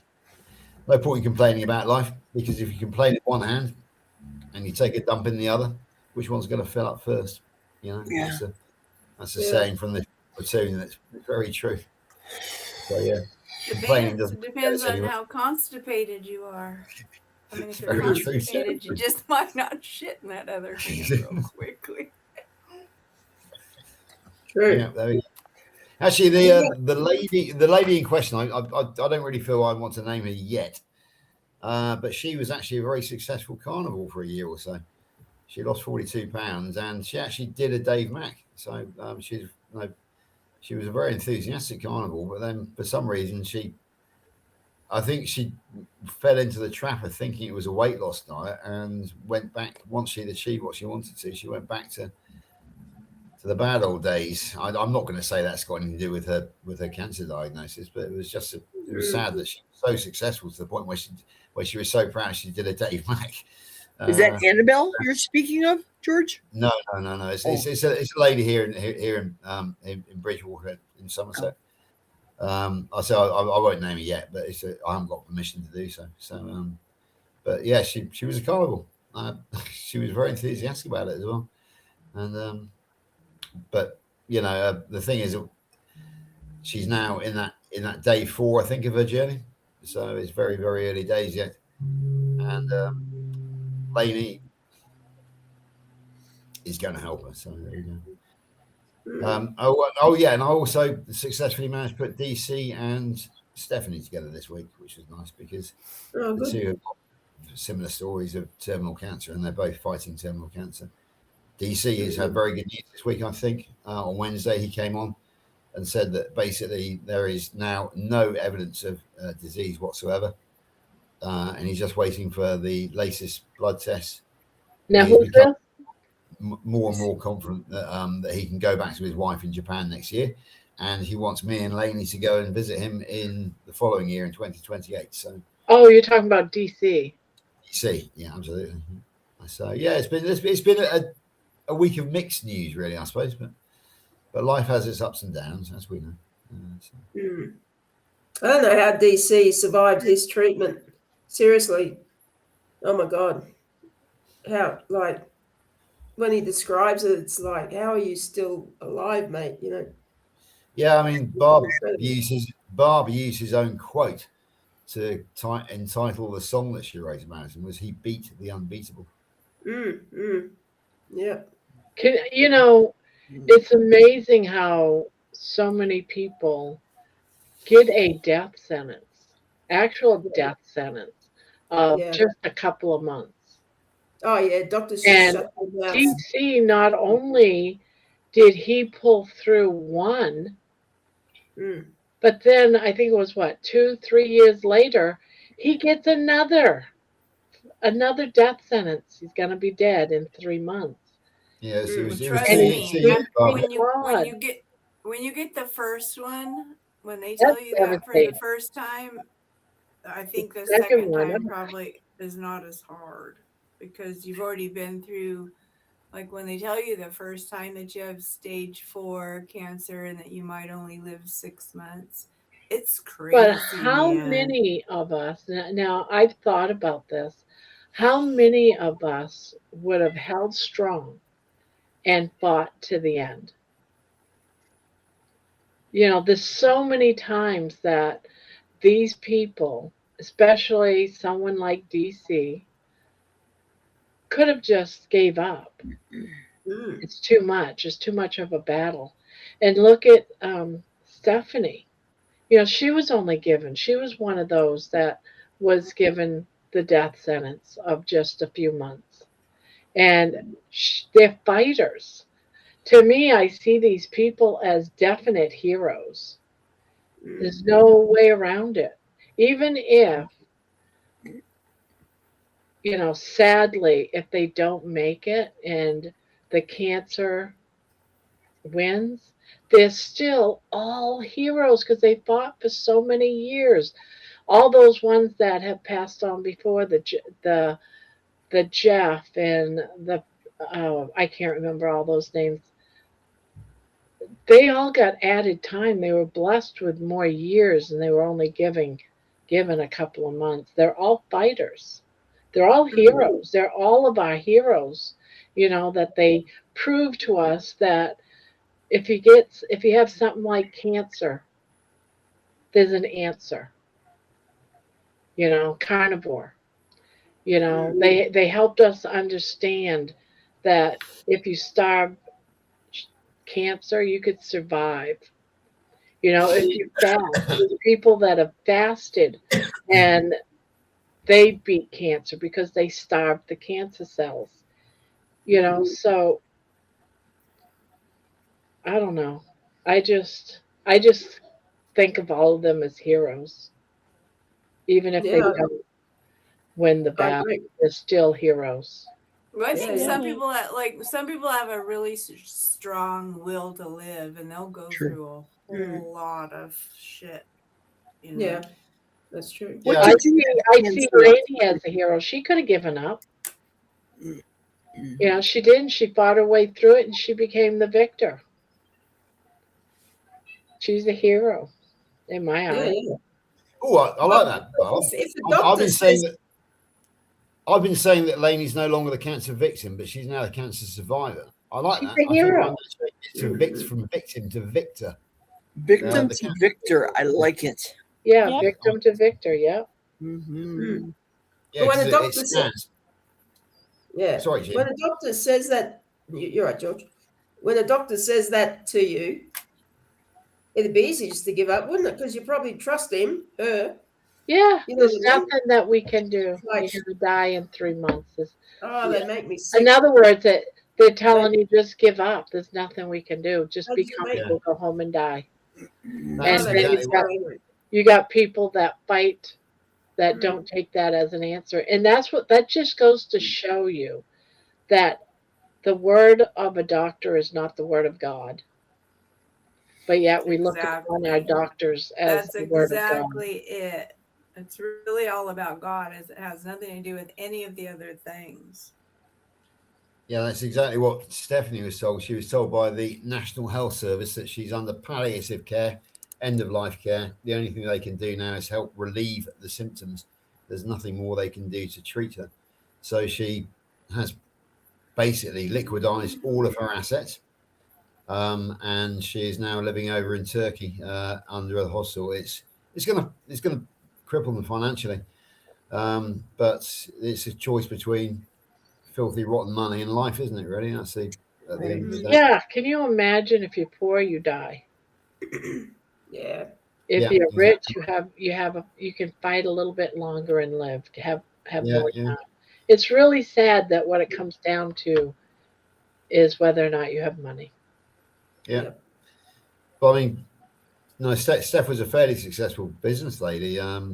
But even then, even once she liquidated all her companies and maybe sold her house, it won't last very long. That's it's not huge because the medical system just swallows money like a dragon. It really does. This surgery right here, I saw the ending bill was $500,000. Yeah. Who's got that? Yeah. Yeah, I was also quoted to DC, one of my favourite poems by the Welsh poet Dylan Thomas. I don't know if anybody's heard of him. He wrote Under Milk Wood. He was a famous alcoholic, actually died young. But he wrote a poem. It's do not go gently into that good night. Rage, rage against the dying of the light. So he was saying, when death beckons, get angry and use it to don't give up. In other words, don't rage against the dying of the light. Don't give up.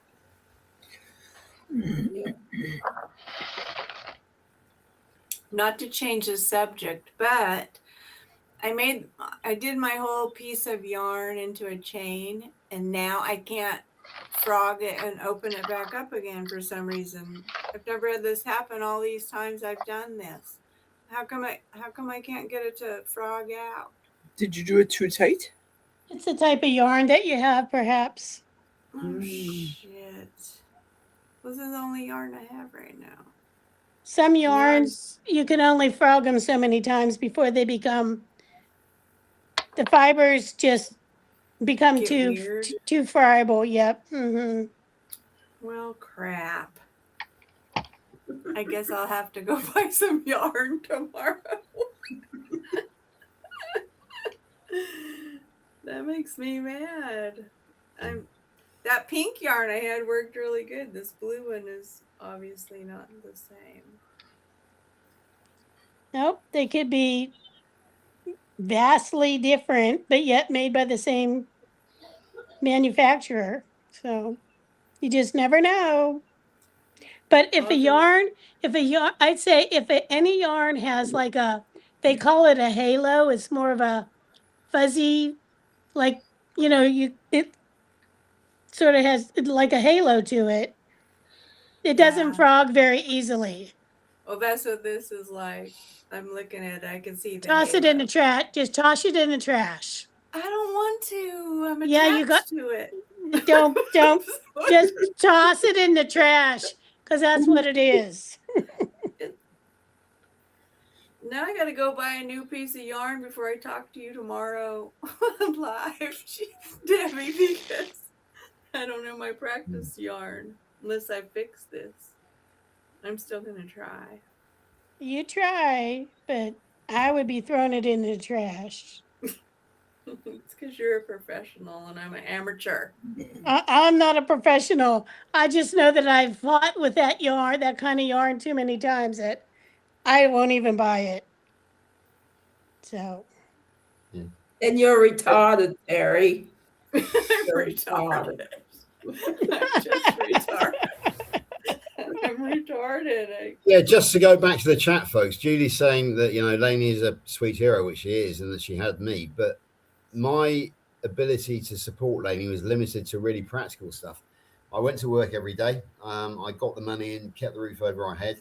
Where possible, I took a loss and that sort of thing. But I ran out of emotional support because I became exhausted myself emotionally. And and it became very, very difficult. It was a very, very difficult time because gradually, as she emerged into going from victim to victor, so the support from the medical community disappeared, and there was this void in her life because she couldn't go to work, so she didn't have many friends outside of the home. I was working all the time. I've had my own life to live. As you know, I became very involved with the Carnivore community. So there was this void in her life, but that void has been filled by DC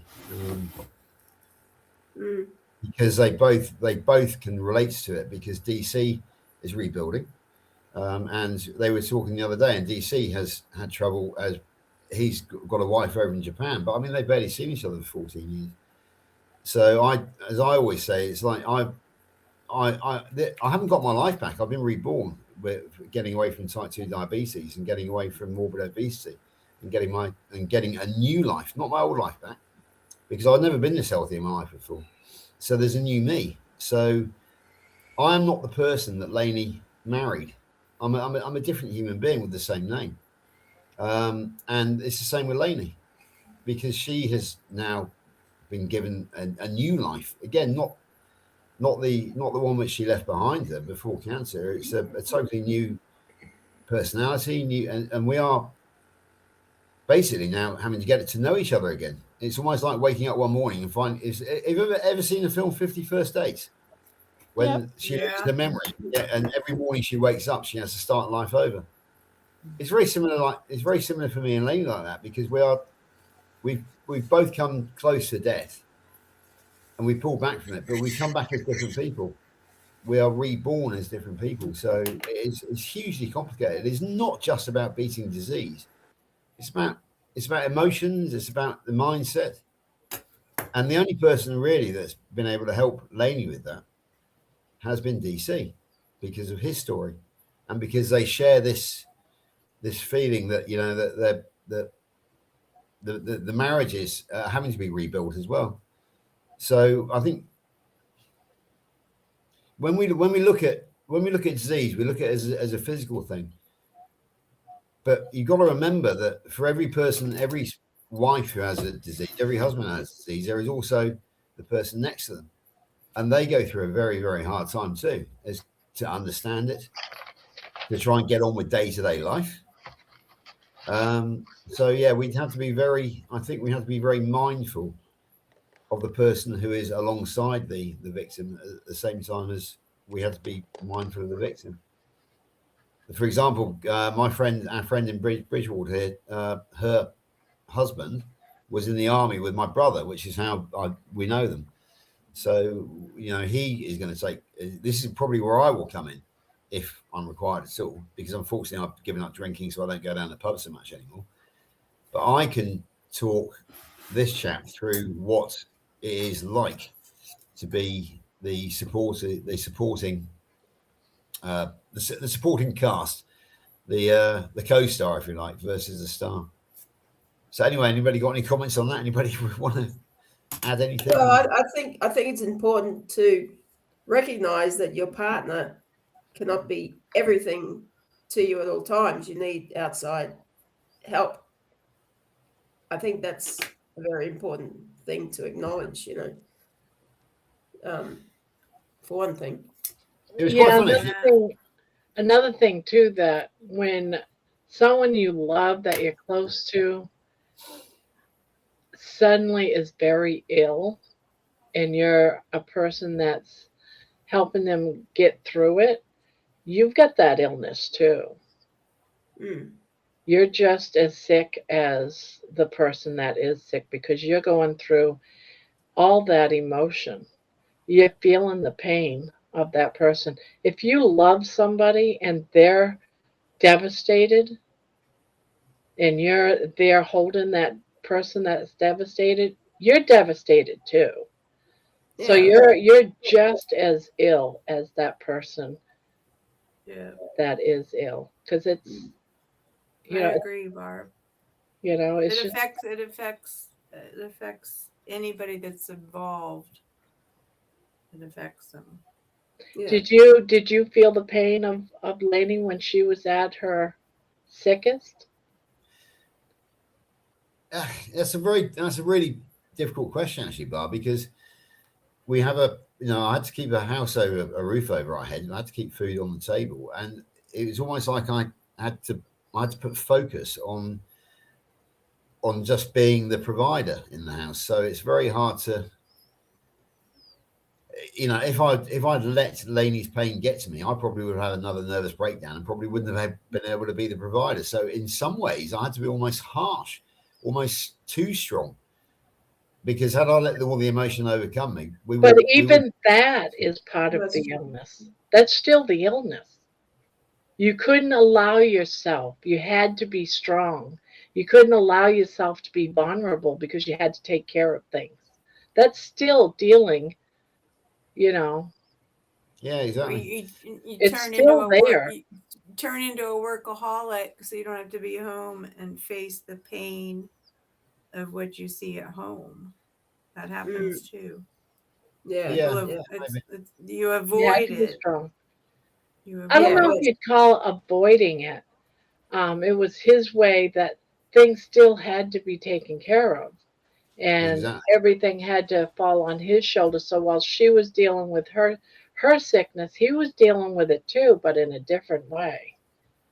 Can you imagine if he let himself just be totally devastated? What would get done? Yeah, well, that's right. That's right. How would the bills be paid? So he had it even worse because he had to totally, like he said, he had to be harsh. One of the strangest experiences I had was when Lainey first got diagnosed. So she had to go off sick from work, which required a note for her boss from the doctor. So it's standard procedure, and I took it down, and Sharon, her boss, came out to meet and greet, and I handed over the sick note. She said, "Oh, thank you for that, George." She said, "Never mind, Lainey." He said, "How are you?" And that took me by surprise, because nobody had asked me that question before. Everybody asked how Lainey was, how's Lainey getting on? But she was the first person who actually said, "Never mind, Lainey." He said, "How are you coping?" Yeah. Mm-hmm. Needless to say, I burst into tears. But there we go. Such a life. Oh, here she is. There's a coffee cup out magically appearing. Hey, Lainey. Hey. I was like, and I went on a bouncy castle in the afternoon. Oh, I love the road. Yeah, I think we're talking about one of the knock-on effects of Lainey with the diagnosis and the treatment is that she's now considered to be disabled in this country. So she is receiving the disabled, the disability, I think you guys call it. We got a different name for it here. It's called personal independent payment. But if you could have seen her last night, pogoing on the dance floor, bouncing on that bouncy castle, you would have thought that she was, what do they call it? Somebody who's taking from the system without deserving it. But the thing is that Carnivore have given her life back. A new life, as I said. And that new Lainey at the age of 60 is behaving like a teenager again, as indeed I am at the age of 60. So it's it's a totally bizarre thing, because you kind of get put into this box, don't you? You are a cancer victim, therefore you are disabled, therefore you're supposed to lie in bed, feel sorry for yourself, complain all the time. Yeah. What you're not supposed to do is go, "Oh, fuck it," and get on the dance floor and say, "I'm no longer a victim. I'm now a victor." I like that. I'm now a cancer victim. You're not supposed to do that. You're supposed to shut up and be quiet and just be grateful that you're still alive and take the money. But Barbara wrote a great song back along, which I love, which is called "Too Healthy to Shut Up." Yeah. And that's like, and me, we are too healthy to shut up nowadays. But Lainey is suffering this morning, so she says. Oh well. Yeah. And that's where a couple has to grow together, well, in sickness and in health, right? So it either makes you or breaks you, I guess. I can't remember who I said that to, but I did actually quote that in a chat somewhere. I said, many years ago, people were saying, oh, it's oh, George is wonderful for being there, but without that vow, Jeannie, I'm not sure I would still be, because I took a vow 22 years ago: if for richer, for poorer, for better, for worse, in sickness and in health. And when the times have got difficult, when Lainey has been very upset, when she's been really quite anti me, and really been quite difficult to live with, shall we say? There have been times when the door has beckoned, and it's been very tempting. But you remember that vow in sickness and in health, and you hang on to it. And when you come through the other side, as Lady and myself have done now, you find it was worthwhile. It makes you realise how many marriages break down because of a temporary problem, which could be resolved on the other side. If people would if only people would remember the vows, remember the promise, remember the vow you made. I've learned a lot on this journey. And that is that catastrophic thinking doesn't get you anywhere. Be strong. And it's Barbara, the song you wrote, It Too Will Pass? That's another great song. You wrote the song It Too Will Pass. And what was it? It Too Will Pass. Yes, It Too Will Pass. That's one of my favorite quotes. It Too Will Pass. I say that often as well. That's why I did a song on it. This too shall pass. Yeah, exactly. So, I think all of us here looking around, we've all learned a lot about ourselves, about life, about being strong, about being steadfast. Our great friend Sharon calls herself Steadfast on YouTube, and I think that's a very good attitude, actually. Yeah, be steadfast. Remember the promises you made, because they're the ones that hold you together, and it's just so easy nowadays to walk out that door and just walk away from stuff. So I don't do it. Lady needs to come on. Yeah. I look terrible. I really just got up. I apologise. Oh, you look darling. You always look darling. You look beautiful. My legs hurt. You look as beautiful. You look as beautiful as George, Lane. Do not worry about it. He didn't even move on the dance floor. He's like a stick. He's rubbish. I was tapping my left foot last night. What I wanted to say was, George is saying all this. Trouble is, one of the things I've learned going through cancer, especially all the treatment when you're in that, you lose yourself completely. I was concentrating on, I have to get through 6 months of chemo. And then I tunnel visioned into that. I have to get through it. I have a husband, I have grandchildren, I have a daughter, and I have to get through this. Then I moved on to, I'd gone from a size 16, 18 down to what you call, I think it's a size 4, 6 in America. I'd lost 5 stone. I then had to concentrate on losing my breast and all my lymph nodes under my arm. So now I can't raise that arm still in the air.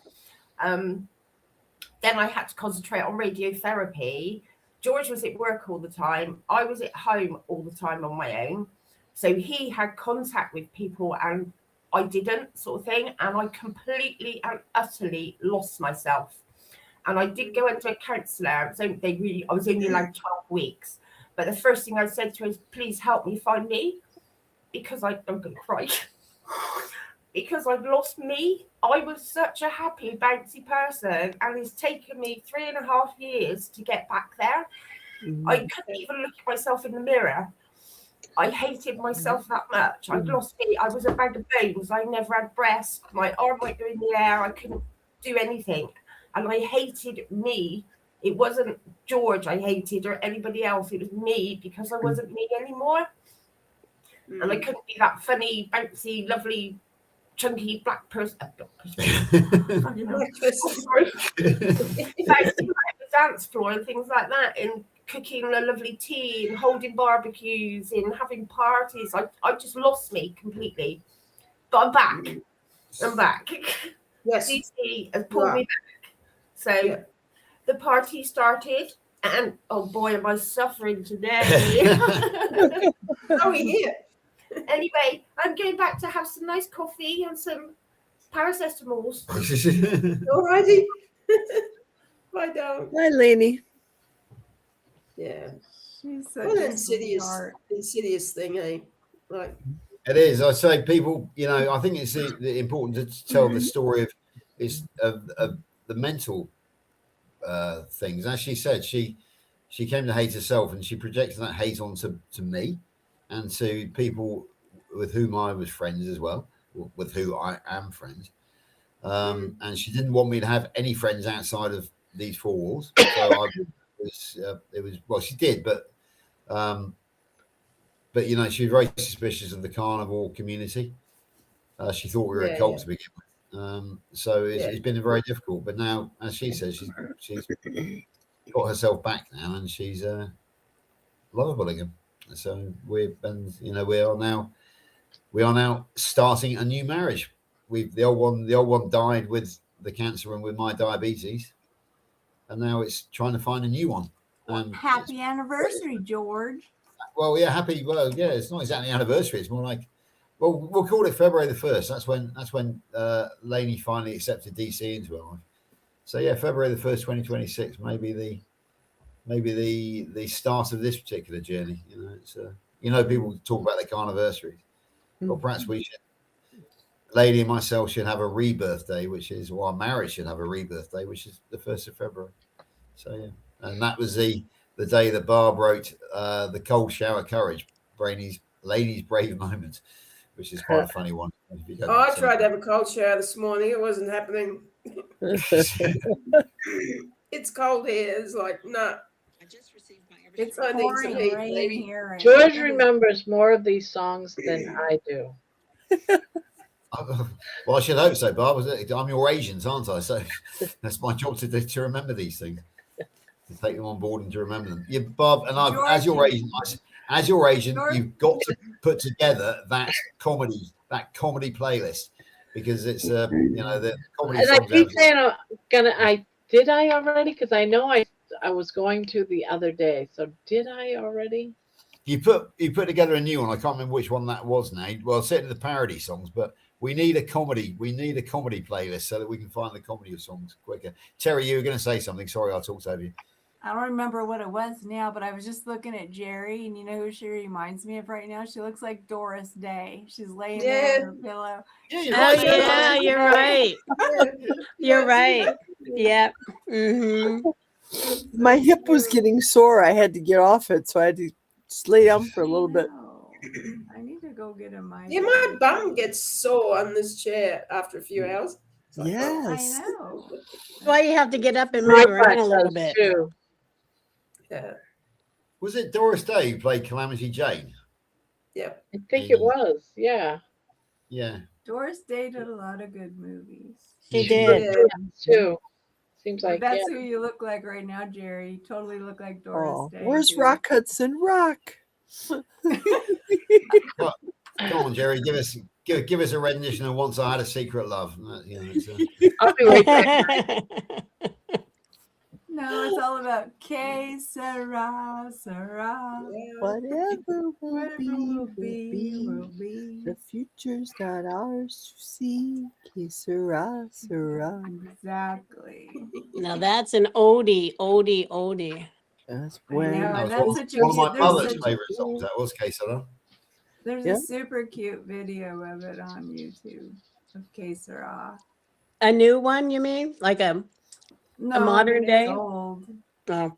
It's an old one, but it shows her she's with her kids. She's trying to tell her little boy, Mm-hmm. in bed and saying "Que sera, sera." And Anne's pointing out that we're having pillow talk with Jerry. So basically, if anybody asks, when I go back to work tomorrow and say, "What did you get up to at the weekend?"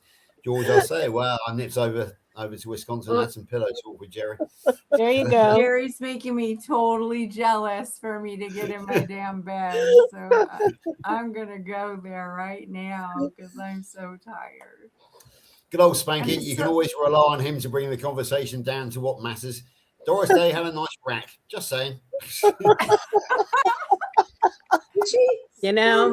There you go.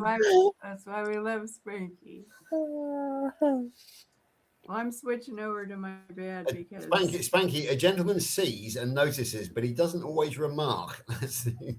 Well, What are you trying to say there, George? That a gentleman, believe me, he does see and he does notice, but sometimes Spanky has his place. just to see and just to notice and not to actually comment. Right. Take it as read, that you might say. Sometimes stating the obvious is not always the good thing, right? Exactly. I think that's why we all get on so well together, because most of our humor is based on innuendo. It's not Right. It's not obvious. That's the great thing about it. You know, it's, correct. It's not direct. It's we. Spanky I is don't know. I think sometimes we're pretty well direct. It can be, Jeannie, it's true, but yeah. What did you say, Terry? Canadian. Spanky's Canadian, and we're all part of North America. But No, we're not. The Canadians are way different than us. And Jeannie's In a like, way. hell to the no. Well, I mean, a typical example of our humor is my new channel name, Purple Coconuts, because it's perfectly innocent at the end of the day. But a lot of people ask, what's the story behind the purple coconuts, George? And my response is, the purple coconut. I don't like it. What happens in the corner stays in the corner. The stories that come out of the corner, they come from the corner. The songs might come out, such as The Rose, but the story behind it should stay in the corner, really, shouldn't it? Amongst You friends. never talk when George is I think it's out there, George. I hate to tell you, I think it's out there. But Terry doesn't like it, so you've got to go back to George Goodenough. The purple coconut thing just Very makes spoken. me think that you have a whole bunch of yarn tied around your nut sack and your balls got all purple and they're gonna fall off. So you need boy, what it is I come back to. Because the purple coconuts String are around a ball sack? What are you crocheting now? I don't like the purple coconut. Yeah, basically, I think Terry's taking pity on me, Barb, and she's going to crochet me a hammock for my purple coconuts by the sound of it. But the purple coconut story is actually 20 years old now, because it occurred on my 40th birthday. Because that was the day that I had the vasectomy. So yeah, it's the purple coconuts. And since then, I've been through full nervous breakdown, metabolic disorder, a hernia, everything else. So it's quite weird having my hormones back after 20 years. Lainey's smiling. Just go back to the way you were, Georgie. Isn't there a song about that? The way we were? Terry, you want us to go back to the way we were? Get Barbara Streisand on, somebody. Streisand and Redford, wasn't it the way we were? I've already got a whole bunch of songs from today that I've been writing notes on.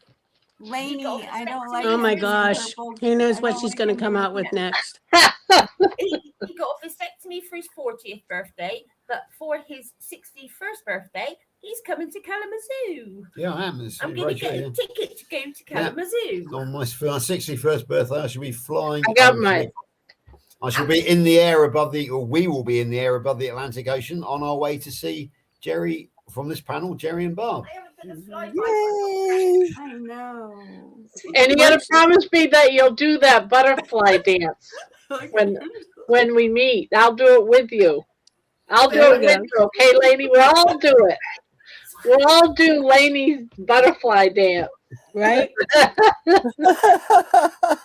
When is your birthday, George?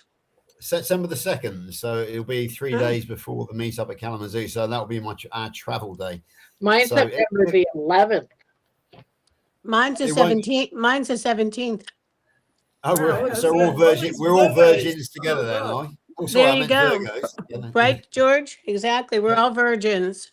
That's way too many Virgos at one room. So it's on the 5th, right? So I'm going to be there on the 4th.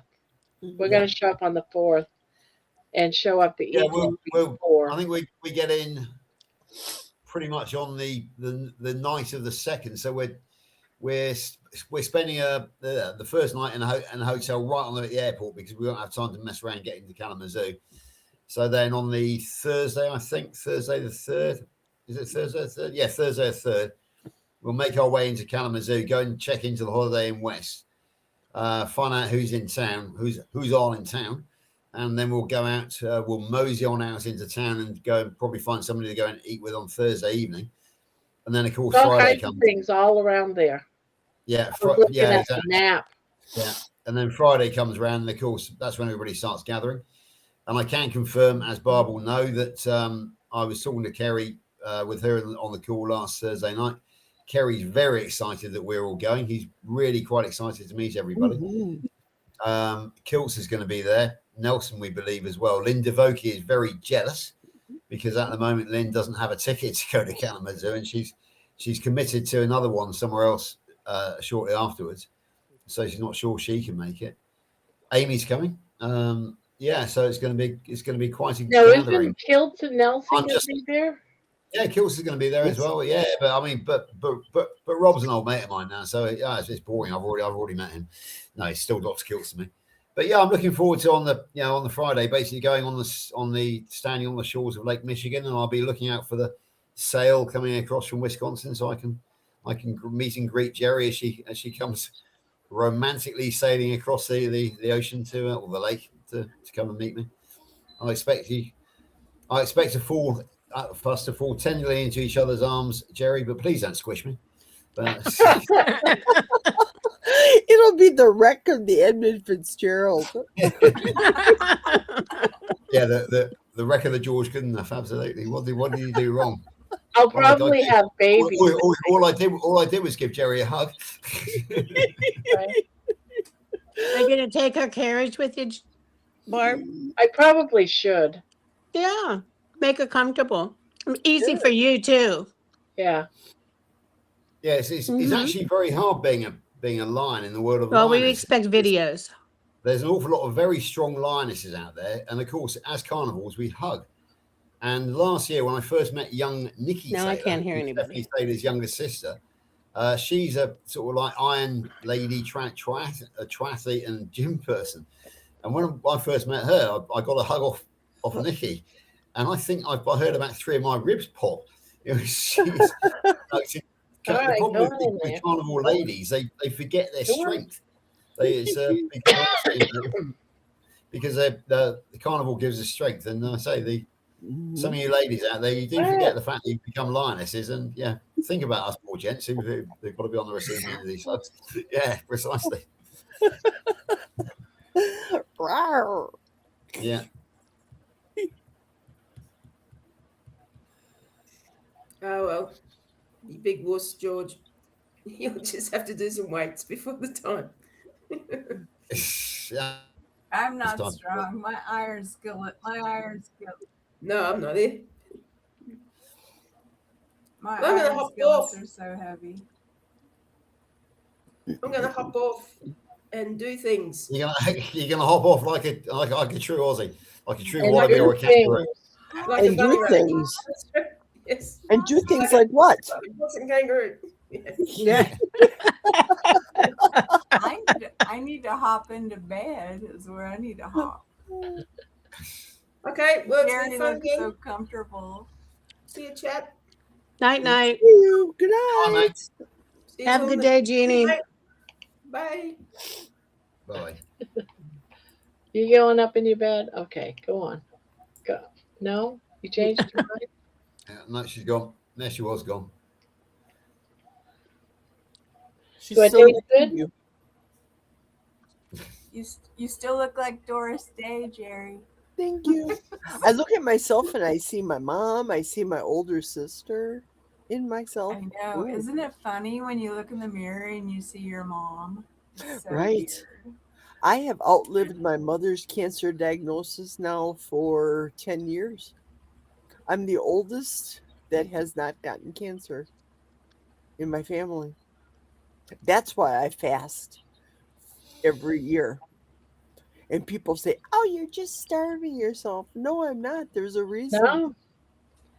They say that. Well, I watched that the documentary, or the Healing Within, and there was people on there that got healed from cancer from fasting. It has its place. It has its place, but you got to know what you're doing, I think. It can be crazy. Yeah, well, that's why I only do it for 40 days. I start religiously first, God first and foremost in my fast. Yeah. And I just maintain that focus. And if I was given the diagnosis tomorrow saying I'd have cancer, well, I just started another 40-day fast. Exactly. Yeah, I remember. Does anybody remember the one of my favourite songs in prayer assembly when I was a child was 40 days and 40 nights. Thou wast fasting in the wild, 40 days and 40 nights, tempted still yet unbeguiled. So yeah, it's and it's Jerry doesn't get beguiled even over the holiday period. So respect to you, Jerry, for not becoming beguiled. So yeah, it's really good. Absolutely. The biggest sacrifice that Jesus did for us on the cross. Mm-hmm. Yeah. When I survey the wondrous cross upon which the Prince of Glory died, my richest gain I count but loss, and I pour contempt on all my pride. Another one of my favourites when I was growing up. Spanky tried a 6-hour fast once and thought he was going to die.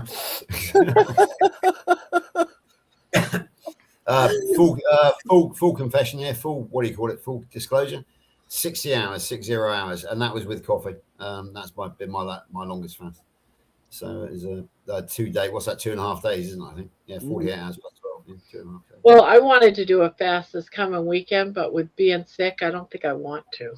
Not a sensible idea. No, you've got to be in the right physical state and be in the right mindset to do it. Yeah. I mean, Jerry knows exactly when she's going to do it every year, so she's got that. Tell me if I'm saying wrong here, Jerry, but I bet you go through a mindset prep and a physical prep. But yeah, absolutely. I do. Even a couple of days before proper Thanksgiving, my body's ready because I've been doing it for so long. My body thinks like, it's time. It's time. I'm not hungry. But I go, whoa, wait a minute. You are still going to eat. You have to go with the plan. I mean, the biggest surprise for me was giving up alcohol because I had no intention of giving up alcohol whatsoever. But I took the week off that I usually do for the big horse racing festival over here last year. And I woke up on the Monday morning to go back to work. And I thought, well, that was a waste of time and money. I couldn't remember much about it. I got into several arguments with Lady. I've fallen over a couple of times. I wasted a load of money. And I woke up that morning, Monday the 17th of March, St. Patrick's Day. And I thought, I'm done. I can't drink anymore. I'm not going to drink anymore ever again. I've said that so many times in the past that everybody just laughed at me. You'll be back in a couple of weeks, George. But here I am, over 13 months later. Haven't touched a drop since. And so there was no preparation in that whatsoever. It's just I abused my body and my mind and my friends and ladies so much. Your body knows. I was just done. I knew. I think your body knows when that's it. You're done. You've had enough. I believe. Your body tells you in the beginning, yet you don't listen to it. You just let yourself go to shit. That's what happens. I believe that before you open your eyes, you go through this period. Like when I quit smoking all those years ago, I quit smoking. I was like, I'm done. The next day, I had a stroke and almost didn't live through it. My body knew that the end was near. And I had to quit smoking. The same thing this time around. I was bedridden. I had all these problems, and I believed, and my body believed that I was dying, and that I found the carnivore way. I really believe that your body tells you when something's wrong. It's whether or not you listen. At least that's my belief. But I'm one of the worst things that happened for me was this blood test, which occurred on September the 26th, 2024. Bear in mind the fact I didn't give up alcohol until March 17th, 2025. I was a high-functioning alcoholic most of my life, at least 70-plus units of alcohol a week, 7 bottles of wine, a bottle of wine a day on average, plus beer, plus the occasional spirit. So maybe 100 units a week on some weeks, and you only, the figures are meaningless, but they're saying no man should drink more than, or nobody should drink more than 14 units a week. In other words, 2 a small glass of wine every day. Utter bollocks. Because if you drink, you drink. If you don't drink, you don't drink. There are 1 or 2 people out there I know who can do exactly that, have 1 glass of wine a day, or maybe even 2 or 3 glasses of wine a week. I couldn't. And an open bottle was an empty bottle. This liver function test that I have in my hands here from September the 26th, 2024, probably prolonged my alcoholism, because I was a full-blown functioning alcoholic. My liver should have been shot. I'll read you the liver function test. Serum bilirubin level should be in the range of 5 to 21. Mine was 16, so just a little bit above halfway. Serum alkaline phosphatase should be 30 to 130. Mine was 62, so almost smack in the middle. Serum ALT level should be 0 to 50. Mine was 32, so only just above the 25, which would have been halfway, which was perfect. And serum albumin should be between 35 and 50. Mine was 46. So as a functioning alcoholic, I had a perfect liver test. So when my nurse Abby, came to ask me the inevitable question, which they do in these tests, how much do you drink a week? She just looked at my liver function test and skipped over it. And I actually said to her, Abby, are you not going to ask me how much I drink a week? She picks up, yeah, George, you're a non-drinker. She said, you got a perfect liver function test, so you're a teetotaler. I said, no, Abby, I'm an alcoholic. And she laughed. She thought my sense of humor was coming through. I said, no, I'm a functioning alcoholic. I looked her in the eye and I said, I drink at least 70 units every week. And she still wouldn't believe me, but I had to give her the Georgie sincere stare. And eventually she believed me. And she said, and she looked at me, she said, well, whatever you're doing, she said, you are the most well, no, just keep doing it, because she'd already told me that I was the most spectacular type 2 diabetes success story that she had ever herself experienced. So she already knew that I was doing something very weird. So she was then able to accept that weird liver test result, because she knew that I was not one of her ordinary patients. And I told her about what we were doing, and she actually said, oh, I wish I could use you as an example to my other failing type 2 diabetes patients. I said, you can't, Abby. She said, well, what do you mean? I said, because I don't eat any fruit or vegetables, and you are contractually obliged to tell us that is healthy. If you start preaching no fruit and vegetables, you will get struck off. And she said, you're right. I cannot tell anybody about you for that reason. It's sad, but it's true. Right? Isn't that crazy? That they're not allowed to say to someone, hey, this worked for somebody? Yeah. It is. I say again, the most spectacular success story that she personally has ever seen when it comes to curing type 2 diabetes. Because I don't care what our doctors say, Dr. Nelson, if you're listening. The NHS didn't say you are in remission, George. They said you are cured of type 2 diabetes. We don't need to see you for any more diabetes appointments ever again, because you are cured. So yeah, from the British authorities, I'm not in remission. I'm cured. Yeah, sure enough. If I go back to banging my head against a brick wall again by eating pizza and pasta, I'm going to get diabetes again, aren't I? But do you think I'm ever going to go back to eating pizza and pasta again, and bread and rice, and potatoes? Am I bollocks? Sorry. Somebody out there likes that word, and it's a very good English But you word. know what? Here's the thing. You might not, but do you know how many people would? Yeah. That's it doesn't it? If you want to live life in misery, live life in misery is how many people? If you want to live life in misery, that's me living life in misery. If you want to live life enjoying yourself. How many of you guys have heard people while you're doing this journey on these channels say, I can't wait till I can eat normal again? No. You can't. Yeah, you can eat normal. I eat normal. I just had a they see it as eat all the carbs. normal is healing getting down and being back healthy so that they can start eating the sad diet again. I've Right. But seen that so many times. They won't want to.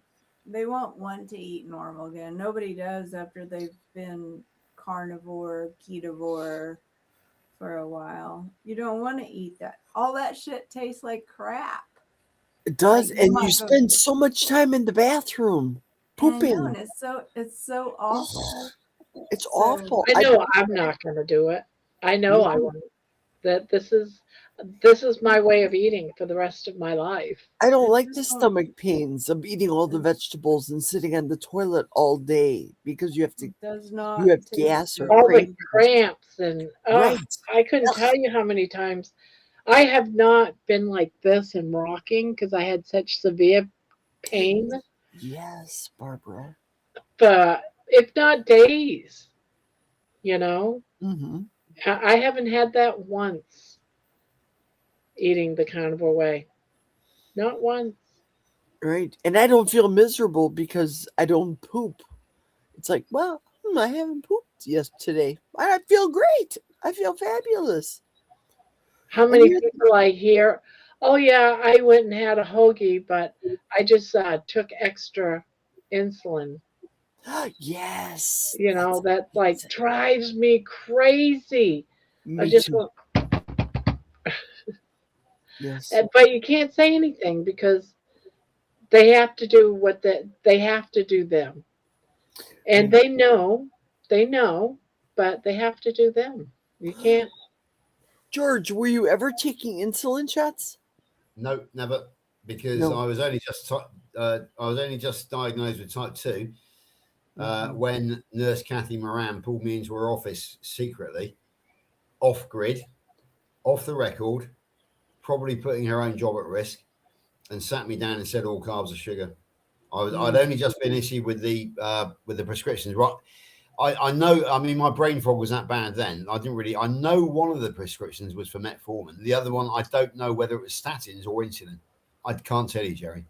Why can't I tell you? Because I threw those effing things away. I never cashed them in. Right. Nurse Kathy saved my life that day because she gave me the start point to go and do the research. And even though I was very ill, I had enough up there to actually do the research. So once I discovered that all carbs are sugar and that you can reverse type 2 diabetes by eliminating carbs, I simply threw away the prescriptions. So I don't know. I don't know what the second prescription. I know that metformin was one of them. No doctor has spoken to me about metabolic health since. Nurses are very willing to speak to me because they're not trying to sell drugs. They're not drug pushers. They are not part of the cartel, but the doctors are. Doctors don't like it when a customer, a drug customer, is lost, because a patient cured is a customer lost. They're drug pushers. They are the mules for the cartels, and the cartels are not down in Colombia. The cartels are Moderna, GlaxoSmithKline. These are the cartels, not your Pablo Escobars down where Alia lives. They're in big offices in places like New York and London. And I have the Mayo Clinic calling me always to, you are due for the appointment, and you really need to come and have your hip surgery checked 1 year post-op, because May 1st last year I had my hip redone, or a brand new hip put in. So it's going to be my hip anniversary on Friday, May 1st. And they want you to go in there so they can radiate you. And then, yes. It's awful. It's awful. Yeah, they can sell you something. Absolutely. That's the thing. Right, we need to do a quick English lesson for Juju and for Spanky. The word that I've been using is in fact bollocks. BOLLOCKS. It's not. You would think there would be an A in there somewhere, but there isn't. It's an English swear word, quite a common one. It does refer to the male, to the purple coconuts. That's what it's slang for. But it is also a great expletive. Oh bollocks! It just means that you're I upset thought about that it. was a butt. No. It's no bollocks. They are the purple coconut cunt. Shall we say? And if you drop a bollock, it means you make a mistake. Oh, just dropped a bollock there. If you get a bollocking, it means you're getting a telling off from the boss or from your mother or something. So yeah, I regularly get a good bollocking from Lainey, and various other females around the world as well, by the way, including Juliet. Yeah, I don't know why it is. I seem to have my own wife and a couple of other people's wives who also like to give me bollockings as well. But I'm thinking of buttocks. Yeah, buttocks. That's no bollocks is different. How else do we use I'm it? glad we use you it as a said swear that, word. Barb. I'm glad you said that instead of me. Yeah. So that's it. Yeah. So if you want to use it, BOLLOCKS. But of course, you can also disguise it by sticking an X on the end instead of the CKS if you want to be a bit more polite, and if you think that YouTube might be a bit twitchy about that word. So yeah, it's a great word. It just captures it has so many meanings. It's very English. Oh bollocks! Oh bollocks! I'm fed up with this. That's the sort of typical. That's a typical English expression when you're expressing frustration. It's below the F word. It's below the F word and the C word, you know. So I always thought it meant BS, like bullshit. That's what I always thought. I always thought bullocks It meant. sounds like it's like the taint. It's the taint, Jerry. It's the taint. I've got our great friend Anne, who lives maybe 2 hours away from me over in to my east, in the south of England. She's obviously English, so she's backing me up on this. So she's saying it's used for many situations. It is used for many situations. So it's a very English swear word, which you won't hear in the States, I don't think. I've heard it before, but I didn't know that was the original meaning of it. I've heard it used before, but I didn't know what really funny referred to it. Is I know someone from my job when I worked at the jail. Her name was Bullocks. BULLOCK. Sandra Bullock is a famous actress. Yeah, Sandra Bullock is a famous actress. In fact, there was this song in the UK by the Beautiful South, which was called "Don't Marry Her, Have Me," but it was very creepy because the actual original was "Don't Marry Her, F Me," and one of the ones is she was singing anti-marriage, and one of them was "She'll grab your sweaty bollocks and throw away the key." Basically, she'll lock you in, put you on a leash, as Terry was saying. And when they released it on radio, they had to change the words. So it went from "Don't marry her, F me" to "Don't marry her, have me." And the word "sweaty bollocks" was replaced by Sandra Bullocks. So she'll grab your Sandra Bullocks and throw away the key. So that was how they got around. The censor on the radio by implementing Sandra Bullock instead of Sandra Bullock's big. Yeah, Sandra Bullock's and instead of the other words. So, yeah, Sandra Bullock is out there. There's a little funny story about that. Yeah, and saying you make an error. Oh bollocks! Yeah, so it's a very expressive word. Obviously, it does originate from BALL, and that's its origination from. But it's so we can say "oh bollocks" instead of saying "oh fuck." Yeah, you can do. An Englishman will understand you or English girl especially will understand you every day of the week. So if you say, "Oh bollocks," is a bit like saying "oh fuck," but it's less powerful, if you know what I mean. It's slightly. Yeah. Well, I like that. I like that. Yeah. Thank you. Yeah, and right, saying somebody's talking bollocks. Somebody's talking a load of bollocks. You'll often hear, "Oh, that's just a load of bollocks." Basically, what politicians talk is a load of bollocks all the time. You know? Well, anyway, while you were sleeping, George, did you hear somebody? That's the English lesson of the day. But I'll tell you what I'm going to do, Barb, because I happen to know that Kerry's favourite English swear word is bollocks, because Alex Cannon taught it to him when he came over in the 714. I'm going to casually ask Kerry on Thursday night when I talk to him. I'm going to say something along the lines of, "Oh, Kerry, as you know, you're bringing healing humanity to the UK, hopefully." I say, I know you've been over here. So I say, can you tell me what that swear word, what your favourite English swear word is, and see what he comes up with? Because Alex told me that basically Kerry got he got to the full bollocks lesson, and he adopted it as his favourite swear word. I will somehow try and get Kerry to come out with the word bollocks on Thursday night. I'm so excited about September. Yes, Meeting great Carrie fun. and everybody. I think it's I know. going to be Oh, awesome. the funny thing was, Getting so close. the other night when we were on and we were talking about Kalamazoo, it was obviously you and I were excited about, but who was the most excited person in the room about meeting Barbara? That was Kerry. He was incredibly about meeting you. So it was. Oh no! I just loved it. I think I was just blown away that Carrie was going to be there. That my mind shut off because I don't remember him being overly excited. You know what I mean? He was incredibly excited. I was so excited.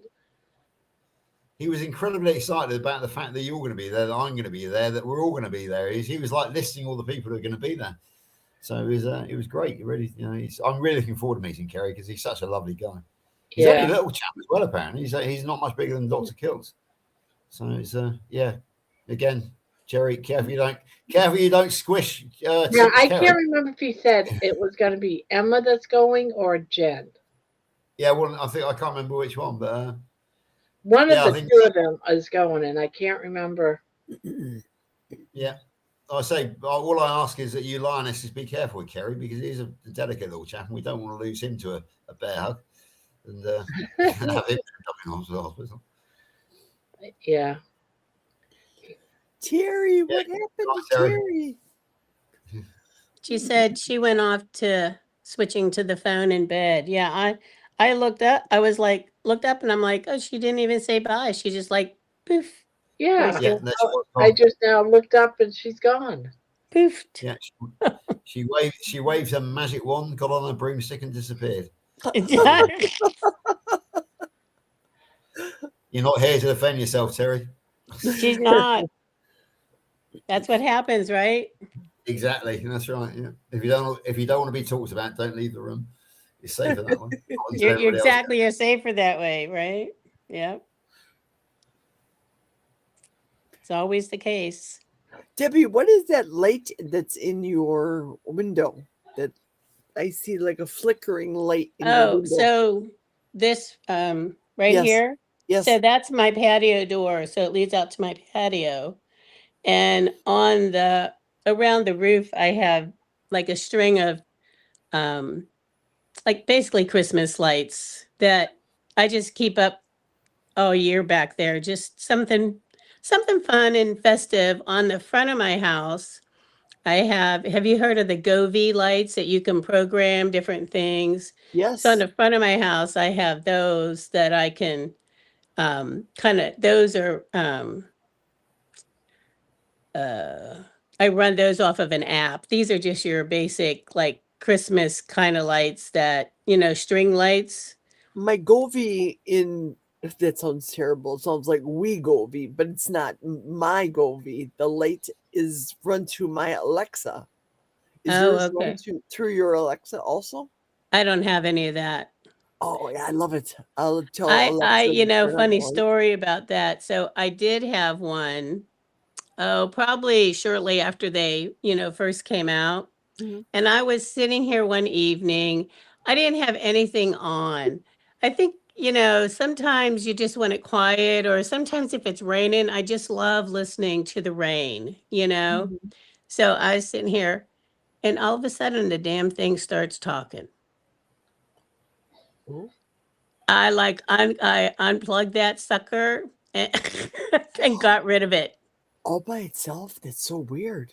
Yep. It's like I was not talking. I had nothing on, no music, no TV, no anything. And I'm like, ooh. Yeah, bye. I unplugged it and I gave it away. I'm like, not playing with it. Night, Spanky. Just before everybody goes, I've got an answer for Gigi. Spank. Gigi was asking, do we use chat or mate in English? Right, Juju, if you're still there, hopefully you're still there. chap and mate are slightly different because a chap translates to guy in American. So he's a good guy. He's a good chap. What a nice chap. What a nice guy in English. And then your mate is your buddy in American. So he's my best buddy. He's my best mate. You know, it's, so it can be either or. Yeah, pretty much so. Buddy or mate is the same thing, but mate is kind of Australian in English. Juliet finds it hilarious because when I talk to her, give her voice notes, I talk to her as if she's one of my friends here in England. So I say, well, that's it for the moment, Juliet. Love you, mate. And she finds it hilarious that I call her mate because obviously it has a slightly different connotation. But I always end off with "love you, mate" when I'm talking to Juliet, and she always comes back with laughing faces. Love you too, mate. And the other thing is, Terry's still trying to defend herself, but from out of the room, which is never a good idea. No. But there was one meaning of bollocks which I forgot to mention, and that is something is the dog's bollocks. It's the business. It's the best. For example, you know, my mate bought a new car the other day, and it's the absolute dog's bollocks, which means it's the top of the best of the best sort of thing, you know. So that's the because as we know, I think we know that the canines are very proud of their appendages, such much to the point where they can actually lick them. You know, it's so that's why they are known as the dog's bollocks, because it's something good is known as the dog's bollocks, because the dogs are so proud of theirs that they actually go and inspect them on a regular basis. Does everybody know that joke? Why do dogs lick their nether parts? No. No. It's because they can. No. Oh, I heard that. But bum. Right. Good night, Gemma. Yeah. Good night, Gemma. Good night, mate. Juju. Love you. Good night. Good night, Juju. Everybody's going to bed. It's almost 2:00 Central. And I guess I should be going to bed. Oh yeah, it's almost 3:00. In my real bed. I could be like turning into a pumpkin pretty soon. Yes, bedroom. Yeah. Well, last night I got 11 hours sleep. Wow. Ooh. I'm sure that felt wonderful. I got up and I felt like I was a normal person. You probably needed it, you know, with not feeling the best and whatever you're coming down with, Barbara, your body probably said, I need to sleep. Yep. You sound good today, Barbara. You don't sound very phlegmy like you did yesterday. You sounded No, I did take I'm popping medicine all, and I did take some Benadryl. I've taken 2 hits of Benadryl today, not at the same time because I don't want to fall asleep, but and I also took some Dayquil. That probably knocked you out. Now meds, well, I was going to say meds don't usually do that, but I didn't really do a lot of it. I didn't do a full dose. Yeah, Spanky's got the East English vernacular because he's saying his golf clubs are the dog's bollocks. So what he means is he's very proud of his golf clubs that they are the best of the best, so they are the dog's bollocks. So anyway, it's been a very good English lesson today, really, hasn't it? George, we can always count on you to give us some kind of lesson. That's for darn sure. I like it. As I say, the more I get to know you guys, the more confident I am giving some of the more dodgy English lessons, if you know what I mean. So that's all good. Well, lovies, I'm going to go to sleep, going up to bed. Good night, real night. Otherwise, I'll be falling asleep on you guys soon. I have to put toothpicks in my eyes soon. Good night, Jerry. And Terry is in bed. You do look like Doris Day, like in that place. When I was just a little girl, that's the one. Right? Yeah, absolutely. What will I be? So you can dine out on that one tonight. You can say, "My friend said I look like Doris Day," and you do. So yeah. Hey, Sarah. Right. Good night. See you. Good night. See you tomorrow. Sweet dreams. Sweet dreams. Mwah. Hugs and kisses. Toodles. Bye. Toodles. And then there was 3. 3, yeah. Yeah, I've got a bit of a quandary because, as you know, I've stepped off from Carnival Sunday School on a regular basis now. because I felt that it was going very well, but I don't seem to be able to escape it on account of the fact that Jerry was by my invitation, so I had to come back on for her. I missed last week. I can't remember. I think I did miss last week because I was that exhausted. I was in bed, and it was Kelly. Missouri Carnivore is coming on tonight, and he is Juliet's closest friend. So they've actually met in the wild, I think. So he's coming on as Juliet's guest really tonight. But of course, Juliet is now taken out of commission. So I've got a horrible feeling that I'm going to have to step back up to the plate to give John some support this evening. Otherwise, it will just be John and Kelly. Haven't confirmed that yet with Lainey, but it's just suddenly occurred to me now that there isn't anybody else apart from John to interview Kelly tonight. So unless they want to go one to one, but then again, who's going to manage chat if they just, because that's in many ways one of the most important roles on Sunday school is to be the person who who follows the chat with all the questions and all the comments and acknowledges everybody. Now, which Kelly? Kelly DeVise, the Missouri Carnivore. We used to be broken. Oh, okay. The man with the $1 million smile, as Jerry calls him. Yeah, he's a really nice guy. Yeah, he's nice. He a couple of weekends over Easter, he went down for some youth church thing somewhere, and he had to go through Springfield, Missouri. And I think that he and Juliet met up for lunch. So they become very close friends, and Juliet managed to persuade him to come on to Sunday school. But of course, she won't be available tonight now because of the circumstances. So I've got a funny feeling I'm going to have to step back up to the plate again. But we shall see. We shall see. Yeah. Sometimes they let that loose, just that rope just a little loose, but yet you're still like in the within that. Yeah, exactly. Every time I try and escape, I get pulled back. Kind of like get roped back into it. Yeah, I know. So who's the guest that's going on? Who's the what? Who's the guest that's going to be on Sunday school? Kelly DeVise. Oh, he's the guest. He's the guest. Yeah. Because obviously Kelly goes live on a Sunday as well, so he'll come and do it with us and then go live himself probably after that. So if you don't do it, then John would be alone interviewing. It'll be a face-to-face interview versus having somebody to run the chat. So I'll see how the day goes, but I don't think I'm as tired as I was this time last week, so I might be able to actually stay up for the extra hour. And what time is it your time whenever that's happening, George? 6 p.m. It didn't used to be a problem for me, but just recently, because I've overstretched myself so badly with everything I'm doing, right? I've run out of energy. In fact, just this week, I had a consultation with one of our coaches. Won't name her, but she's one of the Kilts Health coaches, and she was saying she was very worried about me. And I had to make a choice between what I'm doing for Healing Humanity and really what I'm doing for the Great British Meetup. Because she said, you can't be both organising for Kerry and organising for the event. She said, the event has a committee.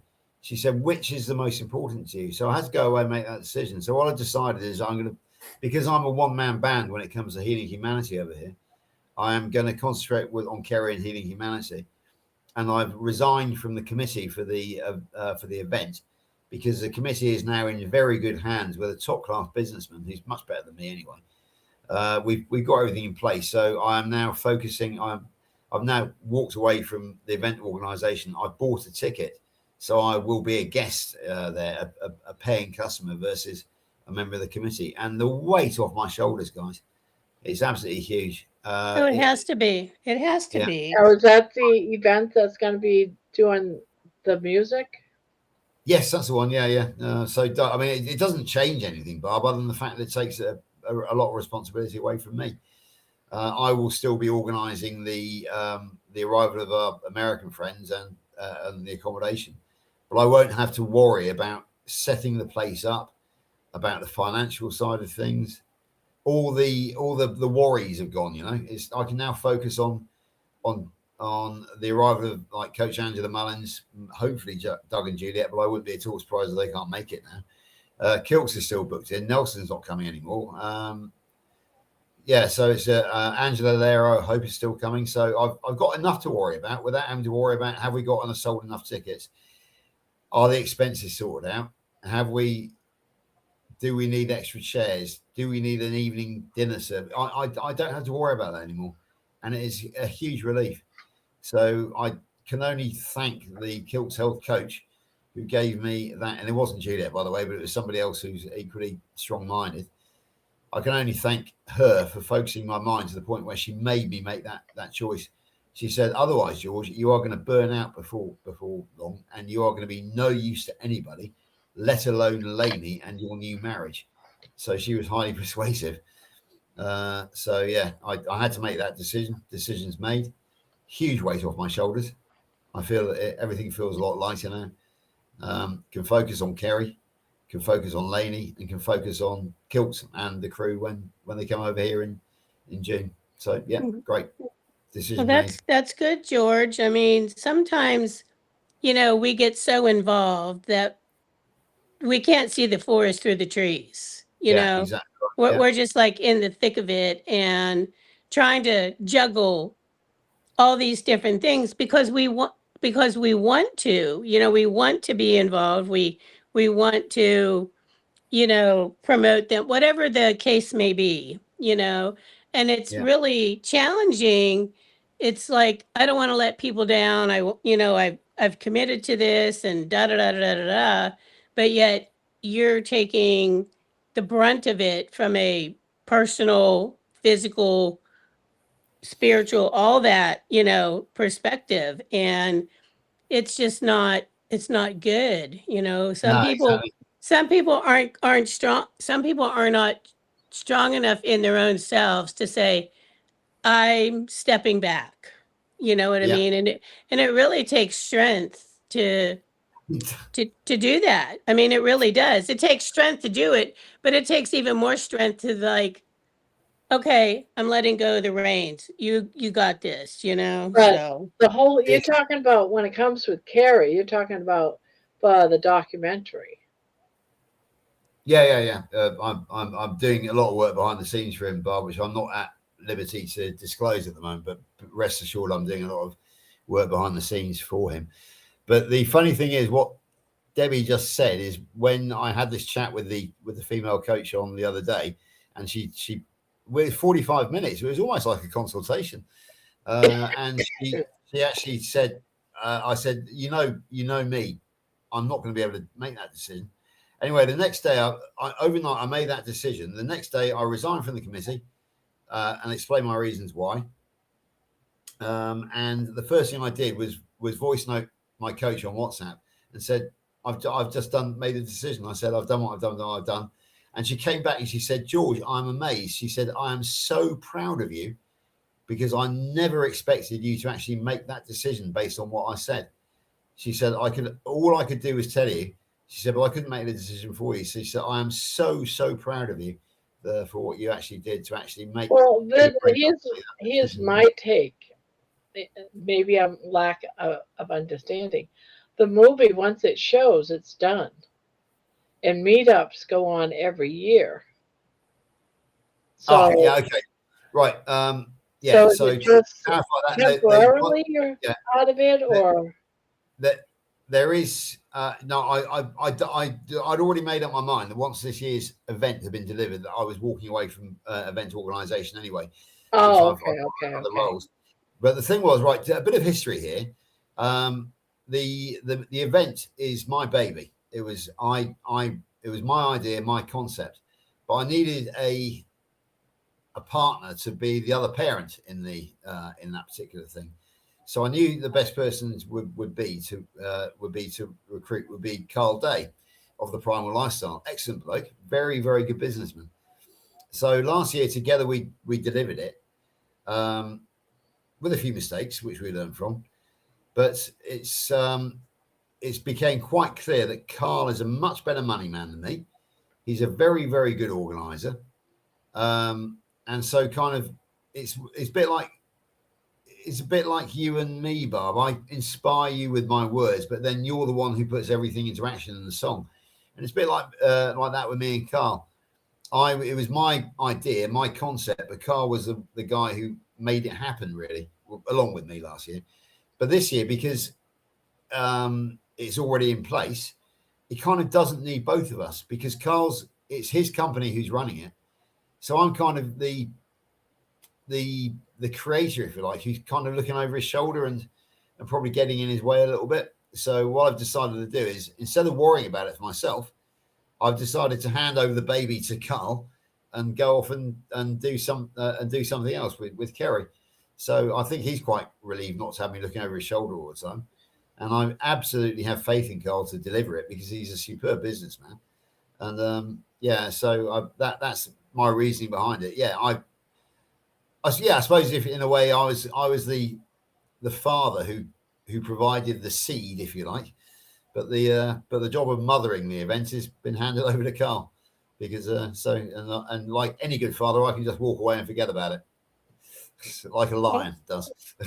Well, oftentimes when, like, you normally have the visionary, and then you have the doer, The functionary, yeah. Yeah, and so the visionary they have the vision. They're not necessarily have the I'm just going to say knowledge, equipment, whatever it is, to take that vision and actually bring it to life. Yeah, Some Debbie, you got it. and some people who can bring it to life, they are not the visionary. They can't. So it takes it's a joint affair. Exactly right, because I was a visionary last year, but I knew that I did not have the functional skills to make it happen, which is why I asked Carl to help me, and he proved very, very good at it. So yeah, you're right. That's a very good way of describing us. I was the visionary, and Carl is the functionary, and we have now reached a stage where it's set up. So it's the job of the functionary people to take over, not the visionary. I can go and dream. You can go vision the next thing.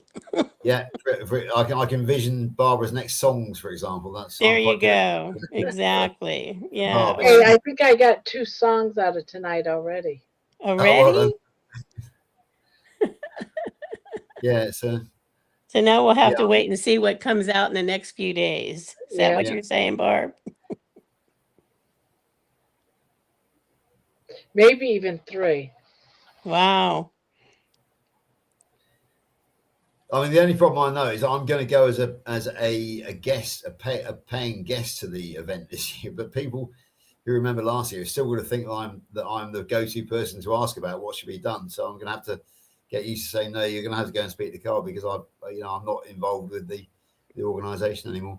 I'm really looking forward to it, because obviously I'm going there with Kilts and Co, and hopefully Juliet and Doug and Coach Angela Mullins. So my role is hosting the visitors from abroad. And yeah, I'm going to I'm going to enjoy myself this year. Last year I was so stressed out that our great friend Louise had to come and rescue me and literally put a strong arm around me. And so hopefully this year Louise won't have to come out and find me and put a strong arm around me again, because I'll be just enjoying myself. Well, it's not that far off. What, about 5-6 weeks away, give or take? Well, 7 weeks probably. Okay. Another week of April, and then 4 weeks in May, and then 2 weeks in June. So, yeah, gotcha. Okay. 7 weeks away. Yeah, but it'll soon come around. It'll come very, very quickly. That's for sure. And then, so then now has Carrie announced like what they're doing yet with the movie, in a sense of, I know they're showing it at like a meetup or something here in the States initially. Okay, so I can fill you in as far as I know. There will be a special showing of it at Meatstock, which is occurring between May the 1st and 3rd. I can tell you that probably a second, because that's a Saturday. Then the USA premiere is on Saturday, June the 6th at the Montello Theatre. That is sold out. Yeah, I heard about that one. Yeah. Okay. What we are doing at the moment between Kerry and myself is trying to bring Healing Humanity to theatres here in the UK. Yes. There are a lot of legal loopholes to jump through. I'm not at liberty to tell you what we're doing, but only that there are a lot of legal loopholes to jump through. And that I am his agent here in the UK. So he instructs me what I have to do, who I have to contact, what I have to say. Obviously, some of these contacts have to be by phone versus WhatsApp, which means that I can make a local phone call here in the UK. Whereas if Kerry was to try and phone from the States, it would cost him an international phone call. So I am. He describes me as his local knowledge, his boots on the ground. There you go. This is what I'm doing. But I said I can't even speculate about a date because it's still early days. We might have a theatre, I don't know. But there are still other legal loopholes to go through before we can even think about a date. So yeah, that's the story behind it. But believe me, we are working ceaselessly behind the scenes. You know, Kerry's become, if ever I want to compose an email, the first person that suggests that I'm going to be sending it to is Kerry Mann. Kerry is sending me an awful lot of emails as well. So, and Kerry doesn't like WhatsApp. It's all emails. He is on WhatsApp, but he doesn't particularly like it. So yeah, my email box is absolutely filling up with stuff from Wisconsin at the moment, reference healing humanity. But it's well worth it because I think it will be worth it in the end. Well, of course we know it will be worth it in the end. I just hope I don't let him down, but so far it's going well. It's going well. Oh, that's good. You know, so they're going to do the one at Meatstock and then the one at his theater, and That's then correct. it'll be sort of see what happens after that as to where it goes in the States. I believe that they want to get it on general release in the United States, yeah, as they do in the UK as well. Right, so. Gotcha. Well, that But makes the question sense. is, will it take off or not? And you know, that is the $1 million question, is it? Will it actually be a success at box office? Well, I think that's any question for any Exactly. movie, I mean, documentary, any of it, you know. So I don't want to pour water on the fireworks, but you have to remember that this is the first film that Kerry's ever made. We are not Hollywood. We don't have a proven track record. We are a very niche market, the carnivore world. So the question is, will it take off? If it does, we're laughing. I mean, the thing is, over here, before the film gets released, there is going to be a mainstream television program about us, which was filmed back in December when I met Dr. Kiltz at Heathrow at the airport. He came and spoke at that. So maybe if that is a success, that particular television program, that might just give it a bit of a boost, you know, to actually get people more interested. Yeah, it's possible. I'm very open-minded about it, but I just, you know, I don't want to get so excited that I'm going to be devastated if it doesn't really take off as we hoped. I can feel it in my bones that when that movie comes out, we are going to be busy. Yeah, exactly. Yeah. As far as, when I say we, I mean the whole carnivore community on YouTube and Facebook. But we're going to see a lot of people. Yeah, I've got to be careful what I say here, but I can tell you that Kerry does have a plan in place to involve everybody and anybody from the carnivore community who wants to get involved, as in physically. I've been bringing it up to him for quite a while. Yeah, or at least there is a plan in place. He does have a name for it, and he does have a plan attached to it. I can't, again, I'm not at liberty to tell you what it is, but there is a plan in place for volunteers from the community to help with the rollout of Healing Humanity. Yeah. So you can draw your own conclusions from that. But it's more than just the rollout of the movie. Yeah. It's more like people, once they see the movie, are going to have questions and answers. And where do a lot of people go for questions and answers? They search YouTube. They search YouTube. Yeah. So that will be a very valuable asset. But bear in mind the fact that based on Kerry's experience, the Q&A session from the original test screening of Healing Humanity to a non-carnivore audience, he allowed 15 minutes for Q&A session afterwards. He got to a 2-hour Q&A session Wow. and had to end it before all the questions have been answered. So that begs the question: when people who are just interested go and see Healing Humanity and they walk out of that auditorium with more questions than they have answers, who is going to be there to answer those questions for them? That's what I'm saying. That's why I keep talking about there is going to be a huge, not just needing volunteers out there at the theaters to answer questions, but I'm talking about in YouTube. Oh yeah, I'm yeah. talking about all the channels. We're going to see more people. Exactly, Bob. Yeah. So you, me, and Kerry, we're singing off the same song sheet here. I can assure you of that. So you might want to. Well, do you want me to bring that up on Thursday night on your behalf if you don't want to talk directly to Yeah, somebody bring else? that. No, you go ahead. You do. Yeah. But that's what I've been saying. And when I say it's going to be a big, people are going to leave the theaters with questions. I'd be going home and looking for answers. And where are they going to? Yeah, you just give me a good idea here, actually, Bob. That's why I'm saying all of us have to be prepared. I don't know if we should, I don't know how it should be done, but I think I've just had an idea because, as you say, the plan, as you hinted at, the plan is that there will be people there to help the clients with finding their way into Carnivore. I'm thinking maybe a flyer, a piece of paper afterwards, and if there's any further questions, find these people on YouTube. Number 1, Homestead How. Number 2, Dr. Robert Kilks. Number 3, Grandma's Crochet Corner. These, provide a link to all the main YouTubers, Dr. Anthony Chafee, Dr. Sean Baker, Dr. and Lisa a brief description of what you can find at those places. Yeah, absolutely. I'm just gonna say, for example, Grandma's Crochet Corner is just support minor questions, but mostly just emotional hangout. Yeah, mental health support, I would say, nutritional and nutritional crochet, nutritional arts and crafts, and mental health support. Because that's what you actually do. Because we talk about nutrition, we talk about arts and crafts, and we also talk about mental health support.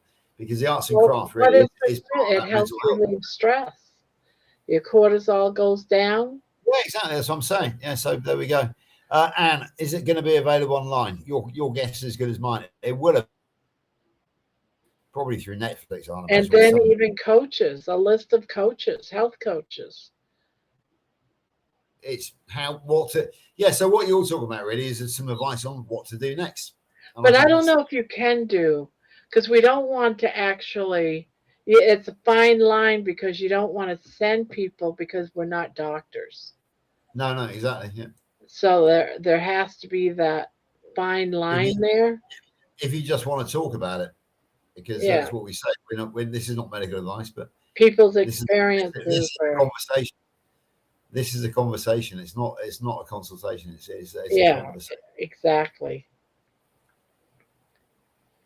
Because there's a lot of great channels out there. Oh, there are. Information. Absolutely. Yep. And there's different for all levels as well, because you've got the scientific levels like Richard Smith, like Jonathan, for example, and Stephen Thomas. But then you've got the chat channels such as yourself. Crikey, I'm trying to think. And even DC should be aware of this too. Yeah, even though he's not a big channel, he's excellent when it comes to healing, especially healing. Oh, believe me, I will be keeping DC. Once we get further down the line with Kerry, once things become clear, I will be recruiting DC into the. Because as you know, I go on live with him, so he will definitely be part of the. But definitely a flyer for more information. Have it so in case they want more information, or I don't know how you work that out, but I think that would be a very good idea. You want more information on multiple sclerosis, go and see Diane Ladd, the Boston Carnivore. You want more information on cancer, go and see DC over in DC Rebuilding. You want more information on type 2 diabetes, go and see Coach Juliet, because hers was a type 2 diabetes story. You want to meet people with the whole realm of issues, go on Dr. Kilt's every morning, because there you will meet people from MS sufferers through to type 2 diabetic and cancer sufferers, type 1 diabetes as well. Amy Perrin. We got all bases covered, really, when you think about it. Ehlers-Danlos syndrome. I'm dealing with a case of that here in the UK at the moment. My very best friend in the non-carnivore world, she has a friend who's just been diagnosed with Ehlers-Danlos syndrome. So at least she knows, my friend's friend can go through my friend to sort of get some information on Ehlers-Danlos Kelly syndrome. Lang. Kelly says, "Wow, you're all still up." Yeah. What do you mean I'm all still up? I've only just got up. This is our Saturday night. I always plan on 8 hours for Saturday nights. Yeah. I even slept for tonight.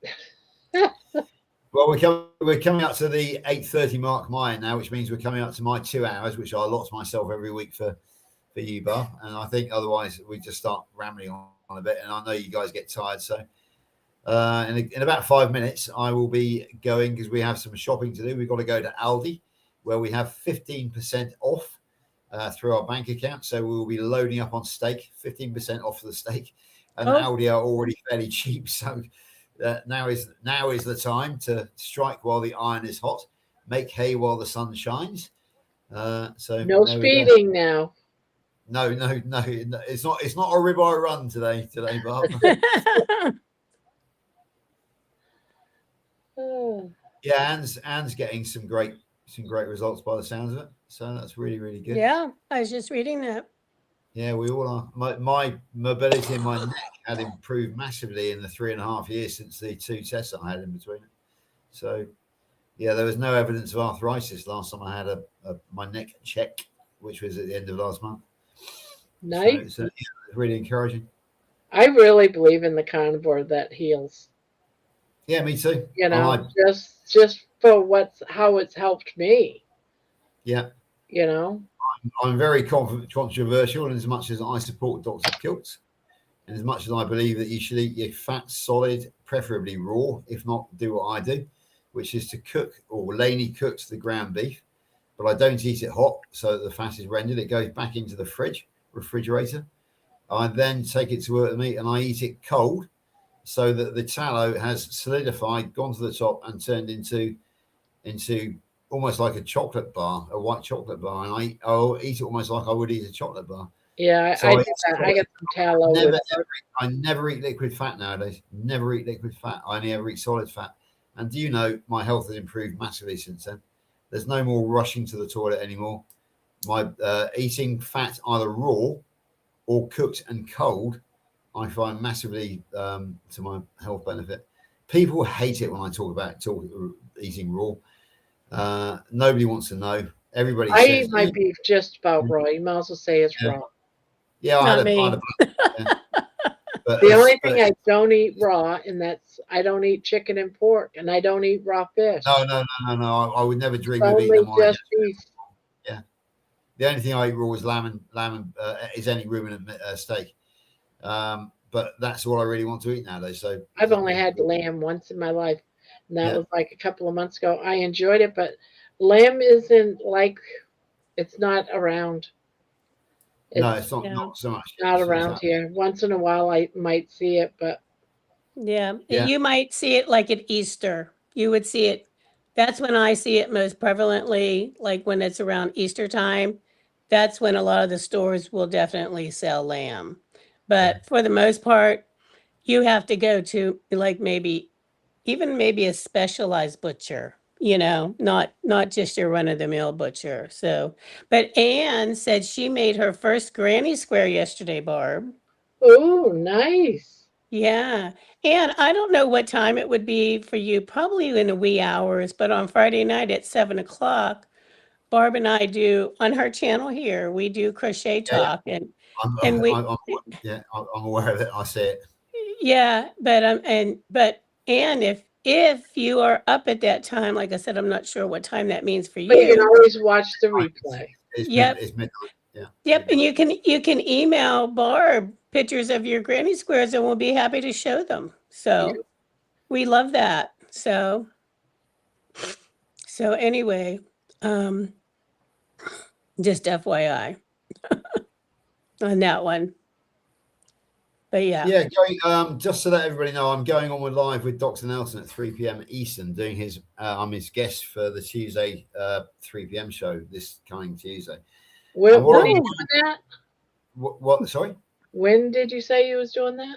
Tuesday 3 p.m. Eastern. Myself and Dr. Nelson. I'm his guest this week. Oh wow.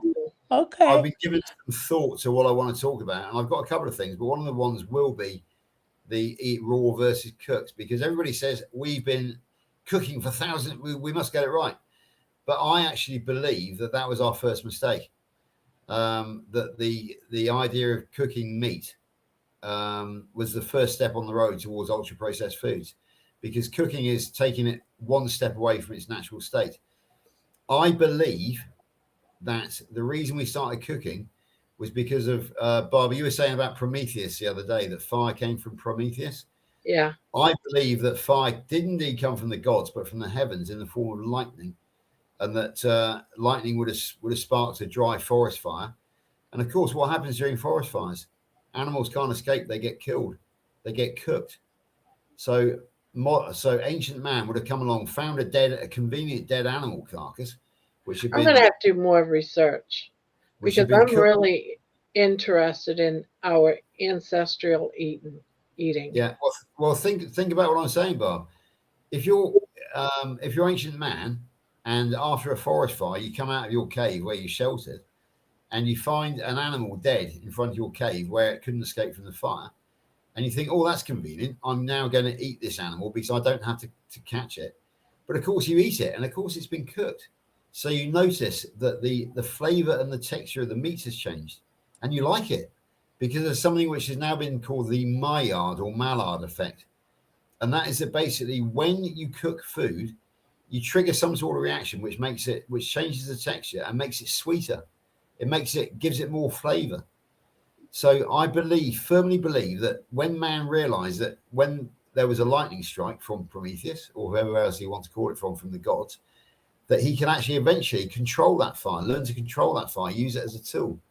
And that the same fire which killed and burned animals could then be used to cook, to change the texture and the flavor of the animal flesh that they killed in a controlled environment. And I honestly believe that was man's first step on the road to processed foods. I believe that was our first mistake. That is my honest belief. People are going to tell me wrong because they don't want to hear it. They don't. Just as carb eaters don't want to hear that eating carbs is wrong. So cooked meat eaters, they don't want to hear from me that cooking it is wrong, because they got the same mentality as the carb eaters. they don't want to hear it. And another thing too is people don't want to listen that at one point, every part of an animal, every part was eaten. There was, from the nose down to the toes, every part. They didn't waste anything. Every part. Yep. The problem, you've actually hit the nail on the head, because we pride ourselves on being very broad-minded, very ancestral. But when it comes down to it, we're the same as everybody else. We're squeamish about eating the mountain oysters. We're squeamish about eating the brains. We're squeamish about eating raw. Are we just a bunch of hypocrites, Barb, at the end of the day? There is civilizations. I don't even know if you want to call them civilizations, but tribal to this day. I actually watched years ago, like 30 years ago, and it freaked me out, that they allow a carcass, a dead animal, to actually get to the point of having maggots, and then they ate the maggots live. Yeah, well, the maggots are very good protein. Just ask average birdie, Tweety birds. They love maggots. So they ate multiple meals. Yeah. From that one dead carcass. Yeah. Well, when I was in Alaska, especially when I was in Barrow, Alaska, which is the northernmost point of the United States. It's inside the Arctic Circle. And it's very, very hard living because you're on the tundra, you're on the permafrost, so there's not, but whenever they do the, especially like the ducks, the fowl, like different fowl, they hang them out like in the sun. And they are turned, in essence, rotten. And they do that for a purpose of, some type of preservation. I don't really understand a lot of it, but it was just like, oh gosh, it just like turns your stomach really to imagine that. Now, and I'm going to speak for myself only. Like, I cannot do, I can barely do, I can't do rare. I can kind of do some medium rare, but my preference is medium. That's my preference. But,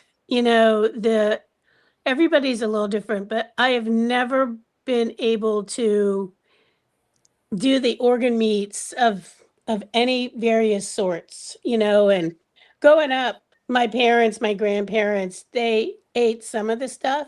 But when I was in culinary school, we had to learn how to cook and even taste like sweetbreads and stuff like that. Yeah, I just I just could not, and steak tartare, any of those types of things. People love it. Even I don't even like runny yolks on like that to me, it's just not for me. But I get it. And maybe at some point I might learn to like it, but at this point probably not. So I'm happy. I just think, absolutely, Debbie. I fully sympathise. I think you are just a product of what has been called civilization. Yeah, and it is that same civilization which has led us to ultra processed foods. Yeah, and you're nowhere near down as far down there, but you have reached a point of civilization where you've forgotten how to eat raw and natural. Because your brain has been conditioned by civilization to say that's wrong. I'm not saying it's wrong. It's saying it's wrong for me. Like I know that other people enjoy it. So I've never eaten it this raw. I've always been someone that was like medium to rare. But this here is something more than just preferring it. It's more like I crave it. Yeah, It's I understand. different. It's like I crave it almost every day. Every day, it's like I gotta have beef, and it's gotta be raw. Yeah. I never considered eating raw before until Carl Day, the chap who's taken on the Great British Meetup. He interviewed a chap called Jacob McAteer, the raw carnivore, and he was a magnificent specimen of a man. And then Carl interviewed me. He said, "George, I'm going to go raw. Do you fancy joining?" I said, "No, Carl, don't be ridiculous. You can't eat raw." But because he did, I went out and supported him. I went and bought 2 raw steaks, ate them, enjoyed them. Went out and bought 4, ate them. Went out and bought 10, ate them. And now I much prefer eating raw. So it's Debbie, I had to change my mindset because I told Carl he could F off basically when he suggested that I start eating raw with him. The funny thing is he didn't fail, but he's nowhere near as into eating raw as much as I am. So it was his idea, but it was me who actually was able. Yeah. So that's it. So in this case, Debbie, Carl was a visionary. I was the functionary. So that was There you go. Right. Exactly. So, Yeah. So it's I now much prefer it, but I had to change my mindset. Well, you know what? That's really what it's about. But if you cook it, you're cooking away. If you cook it too much, you're cooking away all the good. Yeah. The more raw you have it, the more vitamins and minerals and stuff like that you're getting from that raw meat. Well, it's so interesting. So my one sister, like she will cook things to the nth degree. And if there's even a slightest hint of like pink in there somewhere, she won't eat it, or it's going back in a frying pan or in the microwave or something. But she takes it to the level of, okay, that's how she's choosing to eat it. Okay, fine. That's her prerogative, you know? But she will comment like on everybody else's plate is like, oh, look at all that blood, or look how red or how raw. And I'm like, just be quiet and eat what you're eating. Don't be commenting on other, how other people are eating it, whatever the state of the meat that they're eating. So, Absolutely. but I mean, the thing is that I think we've all come to regard those people who choose to eat ultra processed foods as victims of the system which says that you should eat that. And I hate to say it, guys, but I have come to regard those who feel the need to cook meat as victims of the same process, because you've been brainwashed into feeling it's fair and feeling it's necessary. I'm being very, very controversial here, but just as we feel about those who eat ultra processed foods, we're sorry for them. I actually feel pity for those who feel the need to apply heat to meat, because meat is healthiest when it's raw. But when I was younger, the very first restaurant that I worked in, it was an Italian restaurant, but we sold steaks and all the different types of stuff. And we had this one customer. He was a regular, and he would come in, and he always ordered his steak the exact same way. He would tell the waitress, to come in. So I would put do you know what a broiler plate is? It's like the metal plate that sometimes steaks are served on, okay? Yeah. And they're normally warm, to keep the steak warm. He'd say, put the broiler plate into the broiler, crank it the whole way up to the top so it's getting molten lava hot, like practically melting the plate. Then take the steak, put it out on your counter to let it come to almost room temperature. By the time he had his soup or salad or whatever else he was having that evening. And so then when it was done, whoever was serving him would come in. Okay, you can put the steak on. Put the steak on, count to 30 or 45 seconds. Yeah. Turn it over, 30, 45 seconds max. Put it on the broiler plate, and out it went. And for the most part, it was still ice cold in the middle. Yeah, that's how I use mine. But that's how he wanted it, and around here we call that Pittsburgh black and blue. Yeah, but I was going to say that is what I would call a proper blue steak.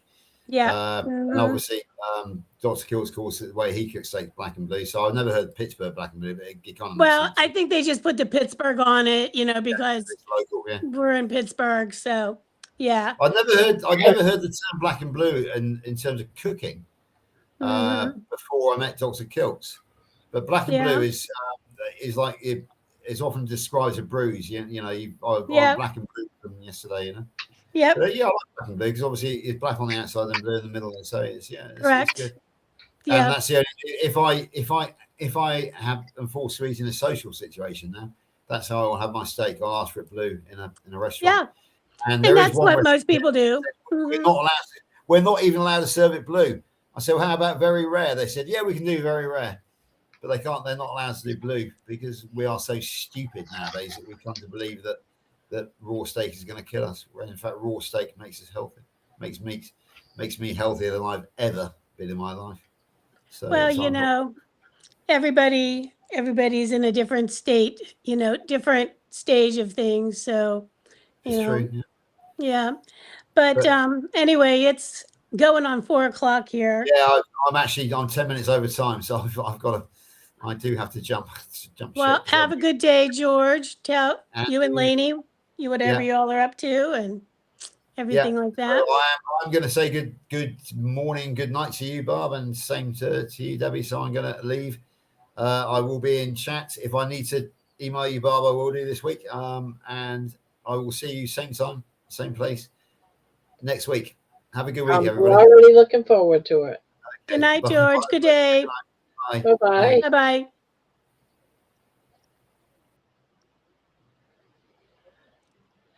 Okay.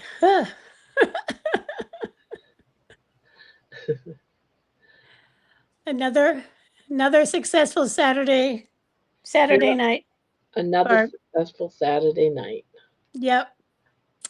So anyway, so I guess let me know if we're doing the drawing or whatnot on Monday. No, when did you say? I think what I'm going to do is we'll do I lost the it all. Sorry, drawing Barb. for a Saturday on Saturday, and then on Monday I'll do that following Monday I will do Not this Monday. First But- Monday in May. right. Perfect. Right. First Monday Okay. in May will be the drawing for the Good night, Monday. Anne. Yep. Sounds good. Good night, Lainey. Have a good day today. Night, It was good to see you. So, anyway, okay. I got that now. All right. And we at some point can discuss what we're going to do. Yeah, well, we'll start next Saturday. Yeah. I guess we can figure out what that'll be. So, Okay. yeah, whatever it is. Yeah, I'm probably going to go to bed. Oh gosh, we're at almost 7 hours. I know. That's what I'm saying. Yeah. But you know what? There were different people on the panel tonight, so that was good. Yeah, I've been having some problems with not going to get into it on the panel, but I think you know what I'm going to say. And so I got to do something. So one or two different things. Yep. So yeah, I mean, it's your channel. You have to make those decisions, But if you need someone to talk to about it, you know how to call me or just send me a message, and I can call you back. I will do that. Since someone doesn't answer their phone, even if I had your phone number, you wouldn't even answer the phone if I had your phone number. It's funny that it rings. It never rings when someone calls me, but it's weird because it rings every time you and I are going to make a call. Does it really? My phone rings and I'm like, what the hell is that noise? Yeah, I'm like, what the hell is that noise? But I already see that you're calling me on Facebook because I'm sitting there. Right. Yeah. So, yeah. And I have one more row on this one. I was going to say, how far are you doing? How you doing? It's already at 48. So you're just going to finish that blue section and then you're done? So I'm thinking about this here is just starting a new row, and I'm thinking, no, I'm not going to do that because I was thinking I'll just add some more and try to get rid of this yarn. But I think I'm just going to put a row of single crochets. Finish it off, yeah. To finish it off. And this one will be done. Yeah, that's pretty. I love that color. That colorway. Yeah, it is pretty. I have another whole row. So I'm thinking if I just go around, I'll have enough to do another one of these color blankets. Yeah. So that's good. So then you'll be at what, like 48, 49 inches or something like that? Yeah, because that 48 right now. Okay. So I'll do another row, but it'll just be single crochet, of course. Mm-hmm. So it'll be close to 50, 40, maybe 49. Okay. Well, that's great. Yeah. No, I got, when I ordered the new bitty stripes that I ordered today, since it was on sale, I just ordered 2 skeins of each. But for this corner to corner, I think I used 2 and a half skeins of the rainbow. I'm sorry, the crayon box. And I used 1.5 skeins of the moonbeam. So that's 5 skeins of yarn. So, and each one of these skeins has, I think, like 600 or 700 yards on each one. So, Oh, let's see. I'm trying to see what one did I order. I think I ordered. Oh, what's the name of this one? Oh, I ordered Horizon. you know, I think I might have ordered that one today. It's kind of like a bluish color or something. Yep, I it's ordered a blue. couple things that I ordered some of the new colors. Not And all of them. these were $7.64 a skein. That's a good price. Mine were like 8, just like a little over 8. Yeah. But I couldn't find the colors that I wanted, you know. So I just ordered them all off of the one, you know what I mean? So it's fine. It's fine. But that's it. Not ordering any more yarn. I'm done. I mean, I just wanted to get them because they're hard to get, and I B, know they're going up. That's They're what I going mean. up to like, I can't remember what it was, like 14. It's either $13.99 or $14.99. Yep. And I was like, "Are you effing kidding me?" Yep. So I'm like, you know what? What I have then is So going to be what's fine. happening? What's happening right now is they're getting rid of all the older stuff that is the itchy feel. Yep. Because they're doing bitty stripes differently now. That they're doing it different.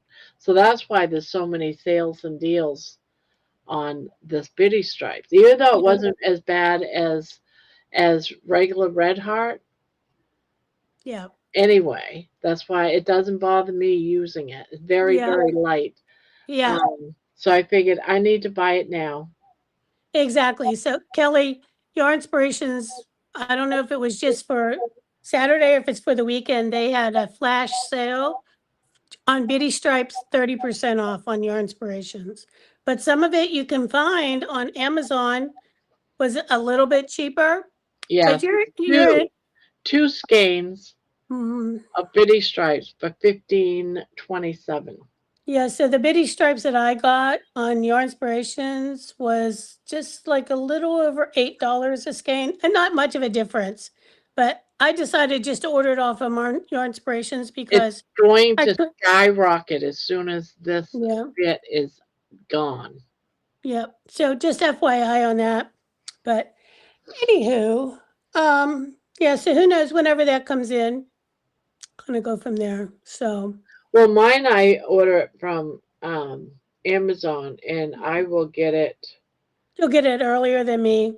Yeah, I'll get it within 2 days. Yeah, I'll and either that's get fine. it tomorrow or Tuesday. Yeah, I didn't need anything. So, but it was just took advantage of it, kind of going from there. So, but anyway, I have probably about, I don't know, maybe 8 or 10 more circles that I have to make into squares on the cow. So, and then I'll work on that, but kind of go from there. Just it's something easy to kind of do when I don't want to pull out a big project, you know? Yeah, I'm still Mhm. waiting to see what Juan's cow's gonna be. It was brought up today, and he goes, "Well, I'm gonna show it on Friday, and the cow's gonna start on Monday." And people are saying to him, "That's not enough time. We need to see it so we can order a yarn." You know, I don't understand why he does some of the things that he does, but it's his channel. He can run it however he wants. Yeah, I But wish we would just go ahead and show it so we can see it. Because right now I don't know what yarn to get because I don't know what it is. Is it something that looks like flowers, or is it something that'll be fine Yep. and all one color? I have no clue. right? Nobody does. And, I get,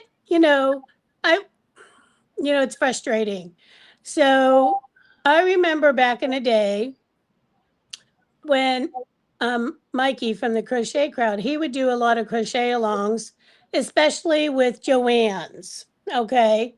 He worked with Joanne's a lot on, and it was like every quarter or so, he would have a different crochet along. Well, and they were mystery crochet alongs. So you didn't get the information, until sort of at the beginning of it. But, and honestly, I would go into Joanne stores and they're like, we don't even know anything about the damn thing, So Yeah. that was really frustrating. But then they changed it. Then they said, okay, this is what we're doing. And they would sort of give us like 2 examples in this colorway and then in this colorway, just as an example. So you can just kind of see, and tell you, okay, for this colorway, this is how much of this yarns, that we used, and da da da da da da. Or you just go off on your own color tangent, but at least you kind of had an idea of how much you needed. And, if you wanted to make it all one color, okay, that's your prerogative, but you knew you needed like 3,000 yards or something, for example, so. Talking 6,000-7,000. What? 6,000-7,000 yards. What the hell? Who Yeah. can afford to do that?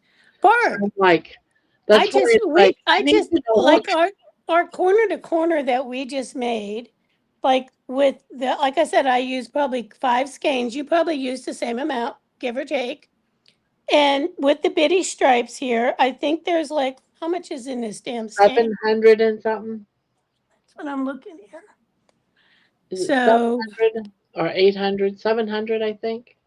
yeah, let me look. 750. Okay, so this one here has 500 Oh, yards. okay.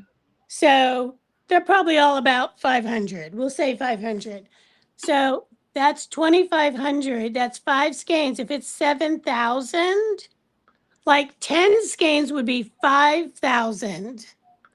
That's like 14 skeins of yarn. Who in the right mind can even afford to That's like a lot of money. that's like almost $200 for a damn blanket. Yeah. Yeah, I probably won't be doing it, or I might be doing some version of the thing. And I'll be honest, I've never done his kales, so I don't know how he runs them. I'm not saying they're good, bad, or indifferent because I don't know. But that's that's a massive blanket, Barb. Yeah. Look, He said it was ours for is a like queen 50 by size 50. bed. Huh? He said it was for a queen size bed. No. Like why? Why do we need that? I just loved, and I might just end up making another one. I'm so mad at myself for giving this blanket away that I spent about 4 or 5 months to make this blanket. I gave it to a friend of mine, Gotcha. and she just gave it away to her daughter. Isn't that just And I was terrible? like, what? Yeah. If I would have known she was just going to give it, she didn't even put it into her house. She just stopped at her daughter's house on the way back from my house and gave her that blanket. And I thought, I did not make it to give to that child.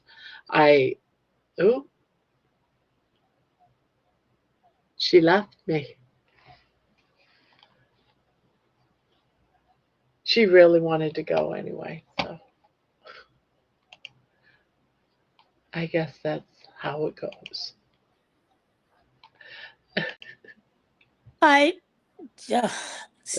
You know what? I don't even know, Barb. I can't even handle this nonsense of this crap anymore. Telling you what, it's crazy. I touched something on my screen and it like blew me away. I just don't think Talk Studio likes me. I don't know if it's Talk Studio because The exact same thing happens to you happens to Peter. And Well- not everyone has talked. Well, that's what I'm saying. I just don't think it likes me. I didn't say anybody else. I'm saying me. No, I'm because just saying the exact same thing that you're going through. Other people, I see it all the time. Yeah, I will. It happens on my phone and on the iPad, so, but any hootie, it is what it is. I guess we'll find out at the end of the week what the hell his little pattern is. So we'll kind of go from there and make the decisions. But I got enough crap going on right now. I don't know if I want to undertake something else, especially. And I might not either. And the more I think about it, 7,000, 8,000. That's a lot of yardage, And I never put a money point on it until you just broke it down. It's like 200. I don't want to do $200. $200. No, that's it, and that is on the cheap side. Yeah. No, I'm not with 15 skeins of yarn. I could make many baby blankets. Many baby blankets. Like I can make at least 5 baby blankets, 6. Yeah. So yeah, I probably normally do. All right, Kelly.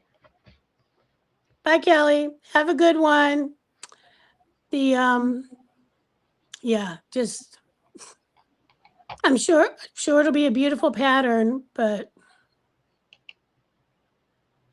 yeah, I don't even know how I would even figure that one out. So yeah. Oh well. So anyway, we both should be getting to sleep here pretty soon. So yeah, I gotta go. Go to bed. I gotta go too, and it's only 10 people left in the chat. Well, they're probably all sleeping anyway. They're all pretty much sleeping. Yeah. Yep. Don't you wish you could see like who the people are that are in the chat? Yeah. YouTube doesn't allow you to see who's in the chat? And it's the only chat-based program that I've ever been on that don't. I was wondering that. Like you can, if they're obviously chatting, you can see, but the people that are just kind of every other place, if you just enter, it says so and so entered. Yep. Whether exactly. they say anything or not, it doesn't matter. You Right. just see that they entered. Right. This not knowing is kind of silly. I know, but I guess it's what it is. So anyway. All right. I guess it's time to say good night because I can barely keep my eyes open. I know. I'm like, I was yawning for the last hour and a half. So at one point, I thought you were sleeping in that chair. Well, I was, what? That's the thing. Like when I was like, if I sit here, I'm going to fall asleep. So I was trying to I sat back up again, like to the edge of the chair. I mean, I was sitting there crocheting, but I was like, I could just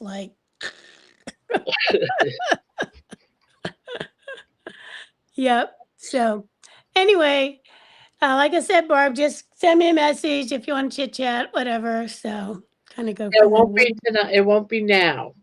It'll be probably another time. Perfect. I'm just. But yeah, I think we're on the same boat. Yeah.